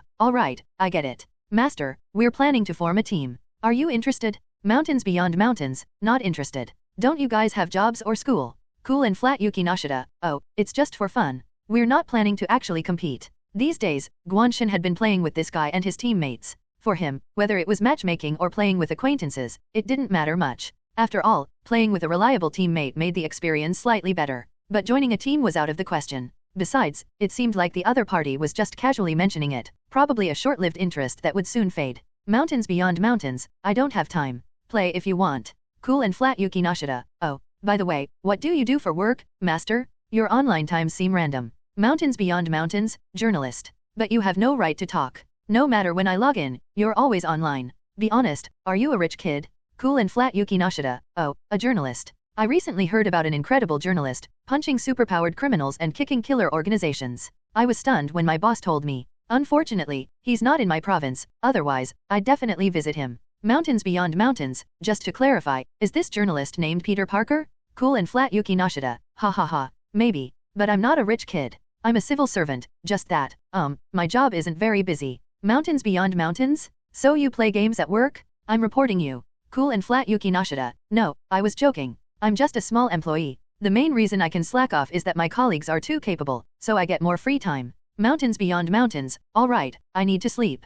I have work tomorrow. Cool and flat Yuki Nashida, good night, master. Oh, by the way, you're from Hangzhou, right? It doesn't seem very safe there lately. Try not to go out at night. Ingo yes. Not safe? Indeed, it's not. There have been 2 murder cases recently. How could it be safe? Guan Shan shook his head and casually responded before logging off. Recently, he visited Zhao Hong's mother, Yu Zhen, only to find that they had moved. Both grandmother and grandson were gone. After asking around, he finally learned from the special security group about their whereabouts. It turned out that Yu Zhen and Zhao Ji had been taken in by the special security group. The reason was that Yu Zhen, being old and without her own source of income, couldn't support the 2 of them. Out of concern for the victim's family, the special security group found someone to take care of Zhao Ji, and Yu Zhen was sent to a reputable nursing home. Although this was a good thing, Guan Shan couldn't help but wonder. Wasn't the special security group getting involved a bit too much? It wasn't a criticism but a genuine observation. Since the explanation of the empty bus exploding in the middle of the night was accepted, Guan Shan always thought that Xiaolei and his special security group dealt with what seemed like supernatural incidents. But now, it seemed they were also handling follow-up on murder cases. Guan Shan personally investigated and captured the killer in this case. Throughout the entire process, there were no supernatural elements. Why was the special security group handling the aftermath? Guan Shan didn't quite understand but couldn't say it was a bad thing. Maybe the special security group had other responsibilities that he, as a temp, didn't know about. I'm too much of an outsider. I don't even know what the special security group actually does. Guan Shan stared at the ceiling, feeling he should learn more. But even if he did, what could he do? He's still just a temp, only taking some hush money. Does he really want to help the special security group? Even Xiaolei said he only needed to do his job well. Forget it. Stick to what I know. I'll just continue to slack off. Guan Shan felt a wave of boredom and turned over, drifting into sleep. The next day, Guan Shan took a cab to Sacred Heart Hospital. On the way, he called Li Jiying to inquire about the person previously handling the investigation. Li Jiying said, I thought you'd never ask, are you planning to go to Sacred Heart Hospital now? Yeah. Guan Shan looked at the scenery outside the window. I'm on my way, booked an appointment to see the doctor. Li Jiying couldn't help but smile. That's indeed the simplest disguise. She continued, actually, Zhang Xiyuan didn't hire anyone from our newspaper. As you know, he has a lot of connections. These 3 documents were actually investigated by a detective he hired. Guan Shan was surprised. A detective? Li Jiying replied, yes, a detective. A very capable one who takes all sorts of commissions and works very efficiently, though his fees are high. Guan Shan raised an eyebrow and asked, then why not continue to hire him? The boss isn't short on money. But then again, he was now helping to finish the follow-up investigation but only received overtime pay, definitely not as much as this highly priced detective. Damn, big loss. Li Jiying was speechless. Yeah, not short on money, so why didn't I hire him? Given his high efficiency, he wouldn't abandon the job halfway. Zhang Xiyuan must have paid him well. Guan Shan analyzed and then speculated, so he might have gone missing during the investigation. Li Jiying nodded, speaking softly, because he went missing. Zhang Xiyuan had to find others to help, but the progress stalled until you took over. Could it be related to Sacred Heart Hospital? Guan Shan had this thought, but without knowing what he was investigating when he went missing, speculating was pointless. Guan Shan straightforwardly asked, is his disappearance related to these cases? Li Jiying shook her head. No, otherwise I'd have sealed these documents. He went missing while investigating another commission simultaneously. The last communication with Zhang Xiyuan was in early October. Since you're going to Sacred Heart Hospital, if you're curious, you can ask Zhang Xiyuan directly. Guan Shan shrugged. Will he tell me? You can try. Li Jiying paused, then added, he's quite easy to talk to now. Guan Shan frowned. Easy to talk to. He furrowed his brow, unable to reconcile this description with the image of Zhang Xiyuan. A person who spent all his time doing nothing but nitpicking to establish his authority and easy to talk to just didn't seem to go together. Li Jiying said, I've visited him twice since he was hospitalized. He seems to be genuinely scared. His temperament is much better now. Or rather, she pondered her words carefully before continuing, I feel like his responses have become a bit slow. Li Jiying then laughed at herself. Of course, this is just my impression.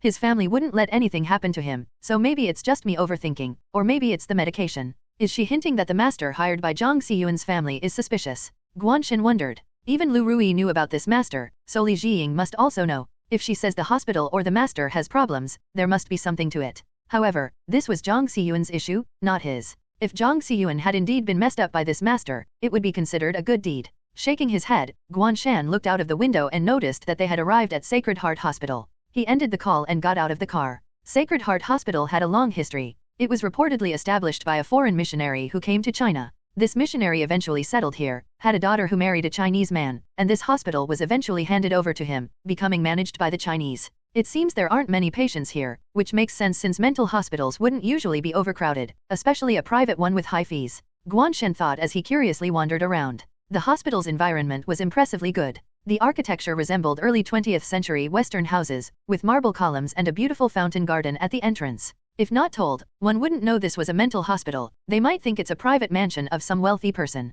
Guan Shan was soon spotted by a passing nurse while exploring the first floor. The nurse, around 30 years old, stopped him with a polite smile. Sir, do you need any assistance? Guan Shan felt that although the nurse's smile was courteous, her eyes showed a hint of wariness. Perhaps recent incidents of the patient's family causing trouble made the hospital staff nervous. Although the family hadn't done anything extreme yet, the notorious cases of medical disputes were fresh in people's minds, making them wary. Guan Shan smiled back, I've got an appointment with Dr. Lu. Do you know which floor she's on? We have 2 doctors named Lu. Which one are you looking for? Lu Kaiyukyu. Guan Shan showed his appointment details on his phone, and the nurse nodded, leading the way, I'll take you there. He followed the nurse, taking the elevator to the 3rd floor. From the window on this floor, he could see a large grassy area at the back of the hospital, where some patients were walking with caregivers. Noticing his gaze, the nurse explained, that's our rehabilitation area for long-term patients. Relaxation can speed up recovery. However, long-term stays are a bit more expensive. She smiled, but I don't think you need that service. Guan Shan raised an eyebrow and turned to her, are you sure?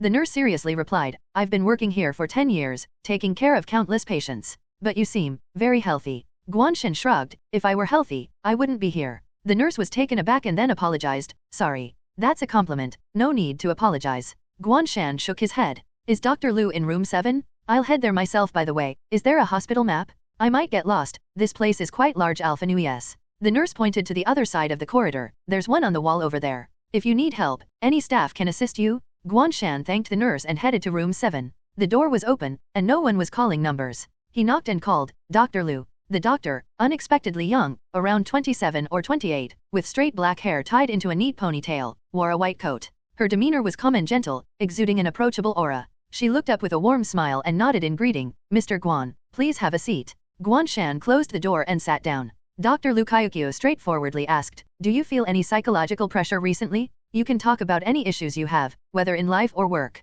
Rest assured, our conversation is confidential. Guan Shan said, I think my problem is more than just psychological pressure. Dr. Lu, accustomed to patients exaggerating their conditions, knew how to comfort and guide their emotions. What do you think your problem is? You can talk about anything, happy or sad. This way, I can fully understand your situation. She believed this young man was just an ordinary patient. Not being judgmental, but a person's psychological state greatly affects their external demeanor. Unless a patient has mastered and controlled their psychological state, which is rare. But the man in front of her was full of vigor and had clear, focused eyes. Any random office worker would probably have more severe psychological issues than him. Guan Shan thought for a moment and then said, recently, sometimes things look a bit strange. Dr. Lu picked up a pen. Strange in what way? For example, Guan Shan felt the need to make up some symptoms to test Dr. Lu's character and skills. He said, for example, I went for a late night snack recently. At first, everything was fine, but before I started eating, I saw the waiter's face turn into a tumor. The meat in the pot became rotten organs, and other customers around me turned into zombies and came at me. Recalling that scene still gave him goosebumps. Dr. Lu's smile gradually became serious. She noticed the man's expression was genuinely recalling, showing unease and fear. These were real emotions, not fake. And then, Guan Shan naturally continued, then I found a gun on the ground beside me, grabbed it, and killed all the monsters. Dr. Lu looked at him, that's all. Guan Shan sincerely replied, "That's all." He felt he had said something ridiculous enough. Perhaps this Dr. Lu would think he was here to cause trouble and would send him away soon. Dr. Lu's face grew solemn. "Do you think these people were real or fake?" "Of course, they were fake." Guan Shan spread his hands helplessly. "If they were real, could I be here now? Besides, how could you randomly find a gun in China? Moreover, I later found out that the shop had been closed for a long time, and there was no one inside." After he finished, he curiously watched Dr. Lu write. What would she record about such a ridiculous story? Dr. Lu nodded, asked a few more detailed questions, then stopped writing, her expression serious. "Mr. Guan, I believe your description might indicate symptoms of cognitive impairment and schizophrenia, but your case is special since you seem to maintain rationality. Therefore, my suggestion is to admit you for observation."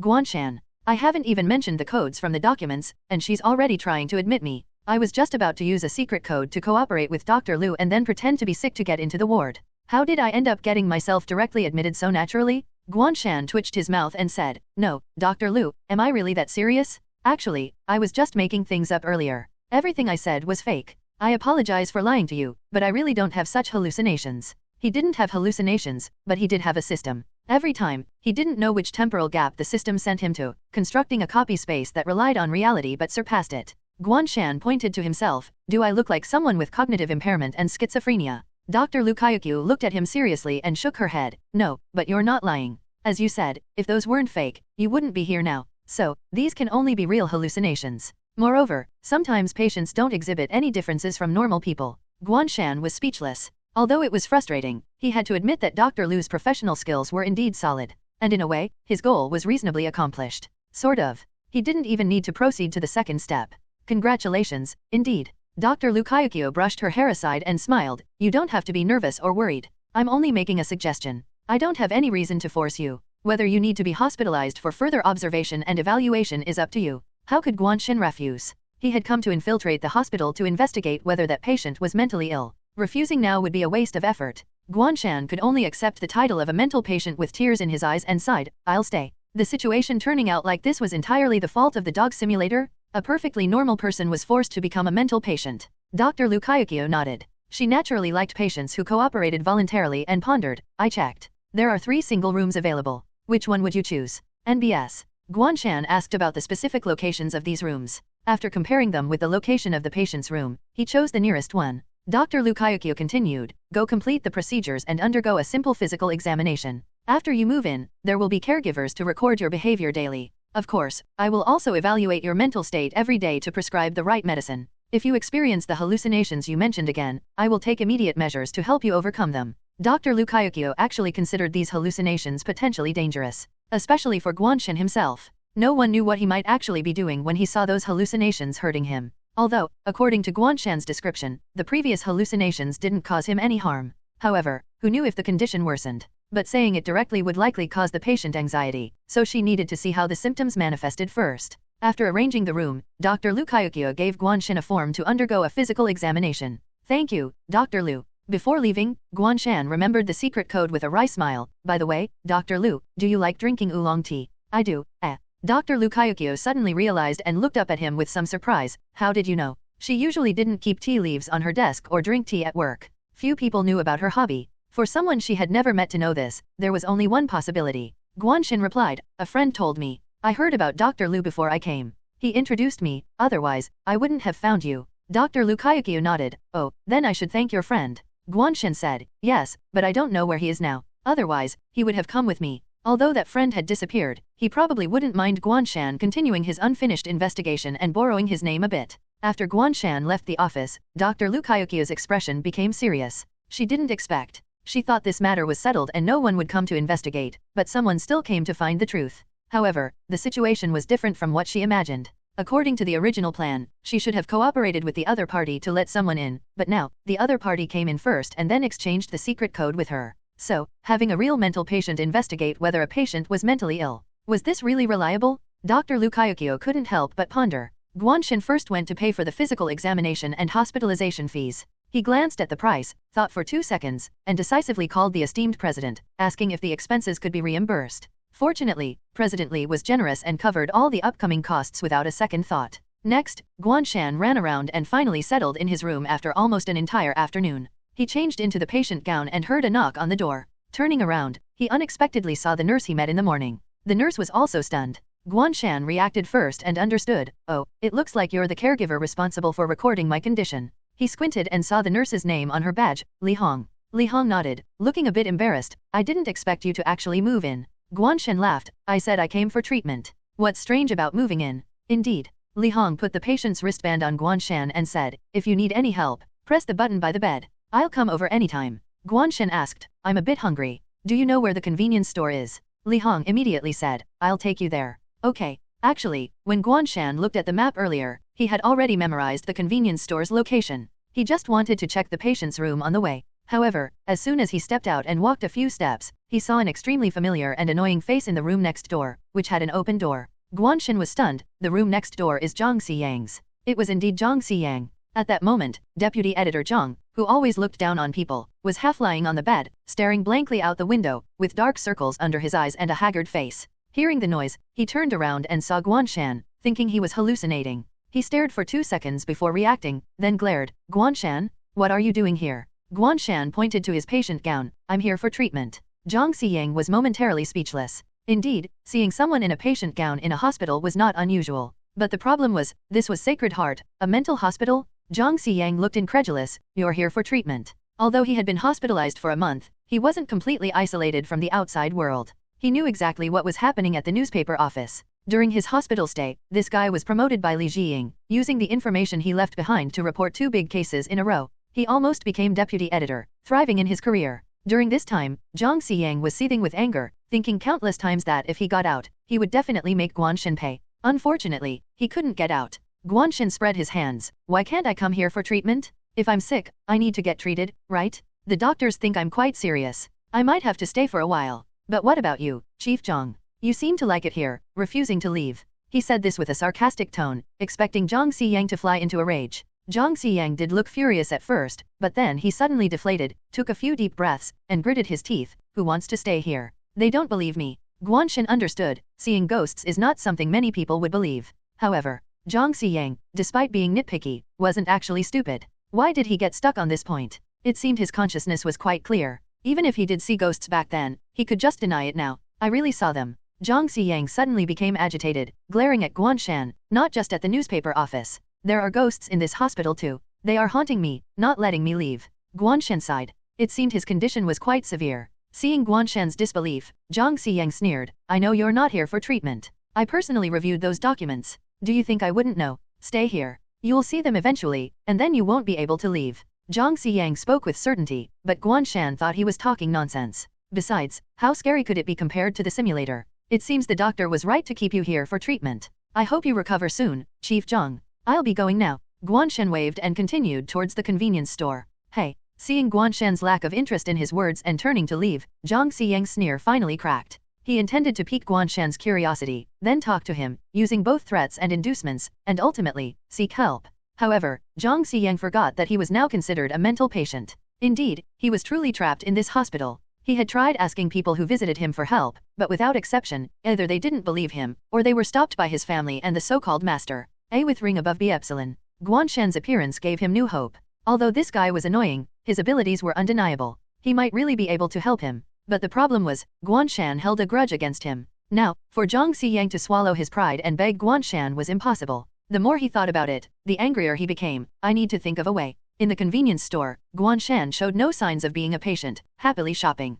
After all the expenses for this undercover mission in the hospital would be covered by President Li. He might as well treat it as a different kind of vacation. Guan Shan turned and asked Li Hong, the patient in the next room, has he always been like this? He was my superior. I heard he was hospitalized, but I didn't know his condition was this serious. Li Hong shook her head. Not really. When he first came in, he actually improved for a while, saying he hadn't seen any more ghosts and even completed discharge procedures. But on the day of discharge, he claimed to see ghosts again and ran back to his room. Gradually, his condition worsened. On the day of discharge, Guan Shan pondered. It seemed Zhang Xiyang had indeed tried to deny it. But why did he relapse suddenly? Guan Shan thought the master must be involved. After shopping, Guan Shan went to the restroom, conveniently passing by the target patient's room. In the following days, Guan Shan would come out once a day. After discussing with Lu Kaiukyo, Li Hong no longer accompanied him every time. But high-risk patients were rarely allowed out. After several days with no results, Guan Shan planned to sneak over at night. One day, Guan Shan went to the convenience store as usual. While checking out, he noticed a patient in a straitjacket on a wheelchair, pushed by a doctor across the lawn.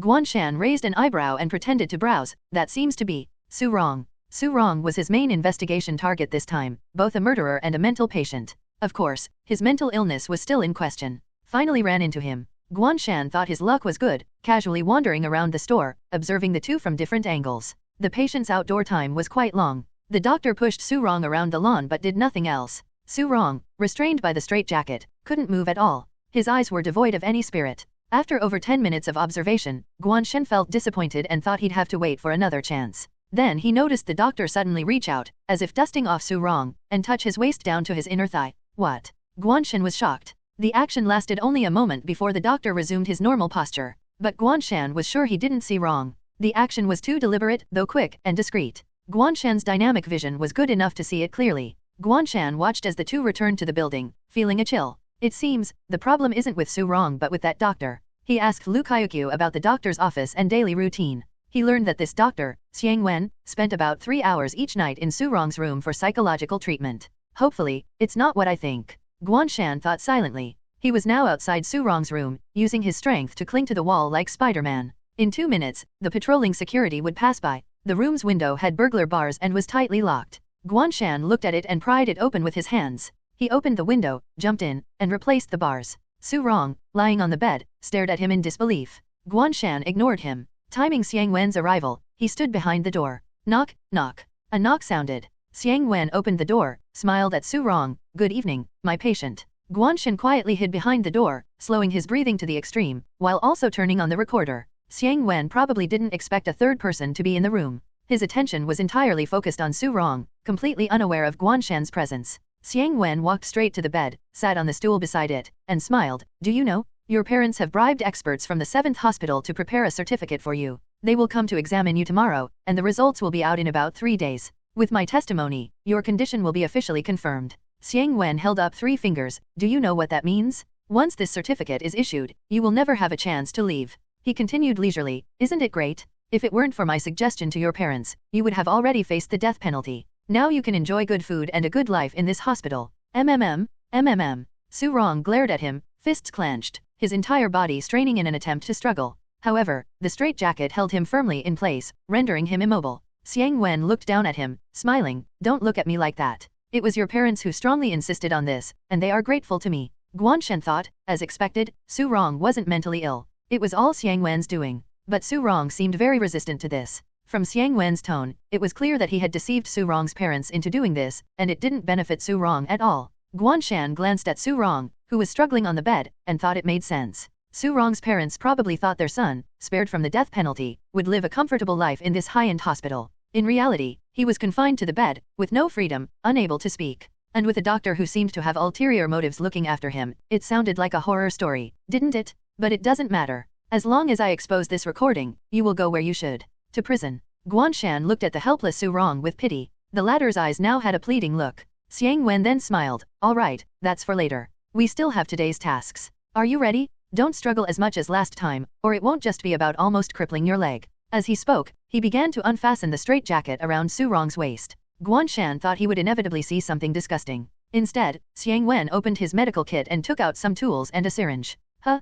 Guan Shan squinted, seeing that the syringe contained about 2/3 of a green liquid, which looked quite eerie. Psychological treatment shouldn't require such drastic measures, right? Xiang Wen turned Su Rong over into a curled-up position. Su Rong was shaking like a leaf, whether from intense fear or another reason was unclear. Xiang Wen pressed on Su Rong's spine, found the spot, disinfected it with alcohol, and injected the liquid. Don't think I'm harming you. In fact, many people would give anything for this. He slowly injected the liquid into Su Rong's spine, speaking leisurely. This is the last dose. You've adapted well. Soon, you'll enter the second phase. I hope you don't turn into one of those things in the basement. Otherwise, I'll have to erase everyone's memories in the hospital again. Rani. Su Rong had stopped shaking, but Guan Shan could see his muscles were extremely tense. It was clear he was in great pain but didn't dare move. A thick needle piercing the spine, moving could likely result in lifelong paralysis. What was Xiang Wen talking about? Things in the basement? Erasing memories? And this drug?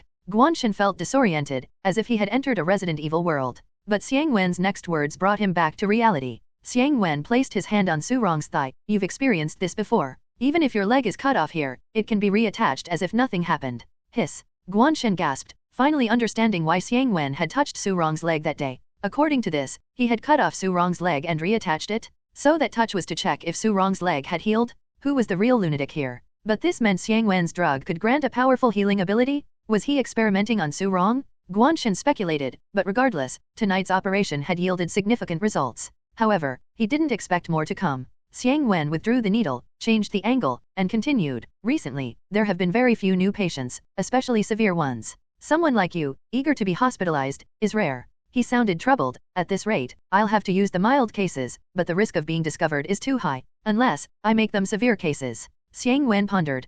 There are two I'm quite interested in. One is Zhang Xiyang, similar to you, sent here. He'll likely stay permanently soon, but that's not my doing, just a gift from someone else. Blame his rich family." Guan Shan paused. The master who sent Zhang Xiyang to the mental hospital knew this guy? The other is Guan Shan. Some unknown reporter named Guan Shan. Xiang Wen adjusted the needle, mumbling, "I checked. He has no family. After so many days, he's been here alone. This kind of person is easy to handle. With a slight adjustment to his records, he'll soon join you. Hehe." Xiang Wen smiled. Who would believe a mental patient claiming they're not ill? No one would, Guan Shan thought. Moreover, Su Rong, in a straitjacket, couldn't speak, likely Xiang Wen's next step. Using the excuse of the patient's aggressiveness, blocking his mouth was logical. After finishing the injection, Xiang Wen discarded the syringe and packed up, "But I don't want to waste effort. So, in the next 2 days, I'll give them their first injection." He turned Su Rong over, but noticed Su Rong's gaze was fixed on something behind him. "Someone's here." Xiang Wen turned sharply, only to see an empty room and the door. At the moment Xiang Wen turned his head, Guan Shan used secret behind the door.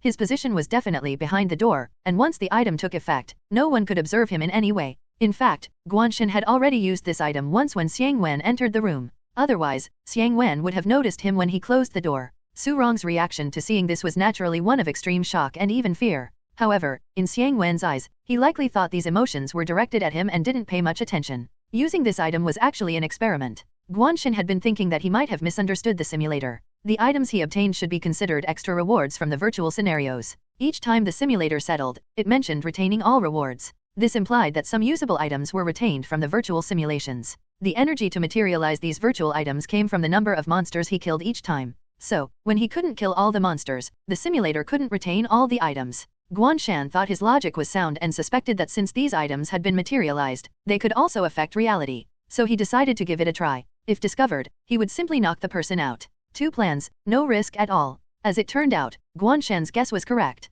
Secret behind the door took effect, making him unobservable to others for 3 minutes. So at this moment, Xiang Wen just paused briefly before turning back, thinking Su Rong was trying to create a distraction to escape. He shook his head, grabbed Su Rong's hair, and sneered, "You didn't think such a trick would work, did you?" Xiang Wen patted the nearby medical kit. "Besides giving you a powerful healing ability, this drug has some side effects, like muscle softening and slow reactions. Initially, I was trying to eliminate these side effects, but now, they've saved me a lot of trouble." Arnu Epsilon. When he let go, Su Rong's head slammed into the bed, hitting the spot where the needle had pierced. His face twisted in pain, but he couldn't curl up due to the restraints, making his suffering even more intense. Xiang Wen looked down at him and said, "If you don't behave, you'll end up like a paralyzed patient, incontinent and helpless." He showed a malicious smile. "Don't worry, I'll tell your parents it's just your way of acting to stay at Sacred Heart. They'll see you in a whole new light." Xiang Wen chuckled softly, then waited for a long time, occasionally pinching Su Rong. Guan Shan watched for about half an hour, thinking, he's really patient, if he repeats this for 3 hours every day.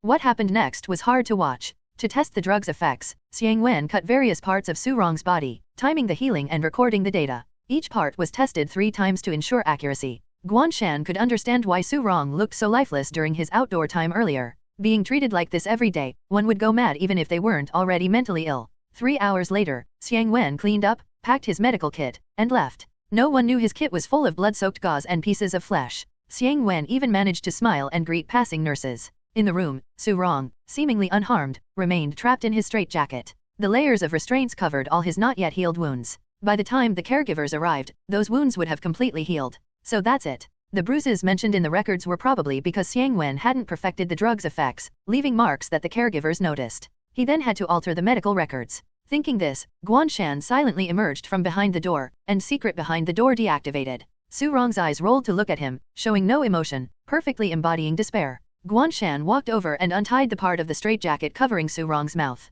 Su Rong coughed and took several deep breaths. After what felt like ages, he finally tasted a bit of freedom, tears welling up in his eyes. He looked at Guan Shan in a daze, his voice hoarse. Are you, the Grim Reaper? Can I finally be freed? He had seen Guan Shan disappear and reappear, and in his extreme pain, he could only think of one possibility: the Grim Reaper had come for him. His tone even carried a hint of anticipation. Sorry, I'm not. Guan Shan sighed. I'm just a journalist seeking the truth. Su Rong was stunned. A journalist? What kind of journalist could disappear at will? And earlier, he had seen this man pry open the iron security bars with his bare hands. He asked in confusion, then why are you here? I recorded everything, Xiang Wen said. Guan Shan shook the recorder in his hand. Now you can tell me everything you know. I'll find the evidence to prove you're not mentally ill and get Xiang Wen arrested. Su Rong, hearing this, gritted his teeth and whispered, he's a madman. A true lunatic. Cursing, Su Rong recounted his experience since arriving. Initially, he did intend to fake mental illness to escape the murder charges. His parents somehow contacted Xiang Wen, who claimed he could keep Su Rong safe at Sacred Heart Hospital.